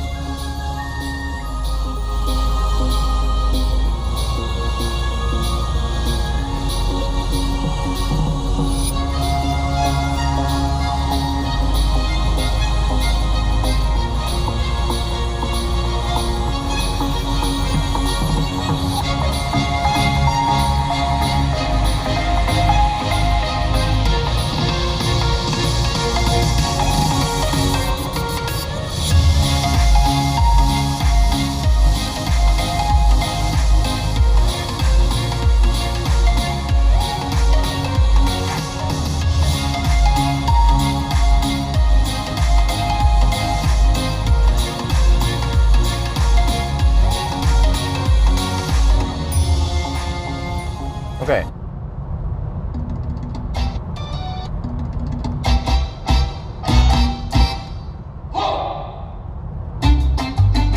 Yeah, it doesn't sound nearly as good as the high-end systems. I'm not sure what it is, but it sounds a bit muffled. It lacks details. It just lacks the natural sound. Sound just doesn't sound, yeah.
Okay.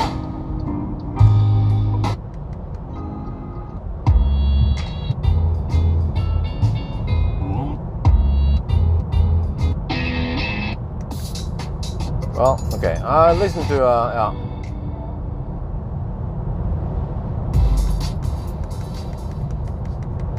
So anywho, yeah, I listened to them. So yeah, I think I would rate it like a 4 only. It doesn't sound that great, to be honest. Well, I'm getting hungry. But I told myself I'm gonna get Max Burger. Are we 2 hours away from Max Burger? Yeah, I think we are, because we have to visit. Yeah, well, I have to go for Max Burger. Yeah.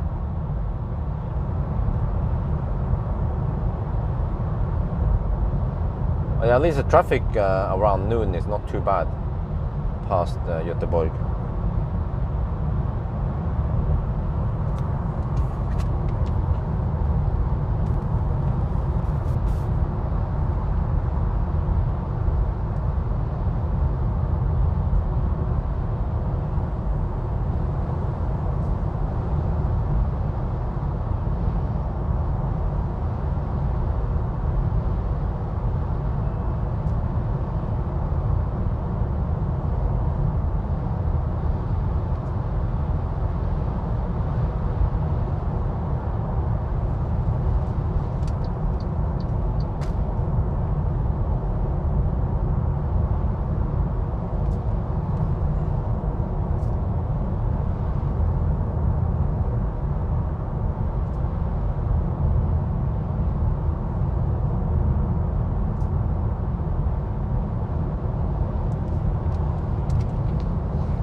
Right, anyway, either the chat is bugged or it's inactive again. Well, whatever. I'm just gonna do my thing. Let me see. Next stop is going to be Uddevalla. I wonder, does it work over there at the Tesla supercharger? It would be great if I can supercharge there, right? Well, I don't know if Uddevalla is open for the public or not. Would be great if I can top up there.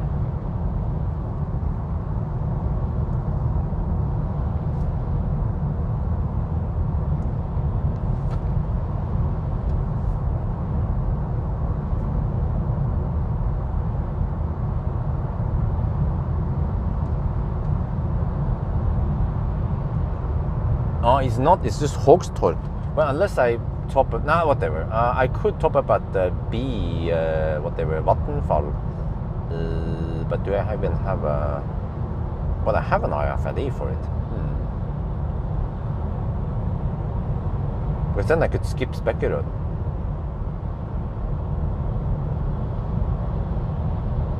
Just have to walk a little bit from the Maxburg. Wait, they have Maxburg over there, I forgot.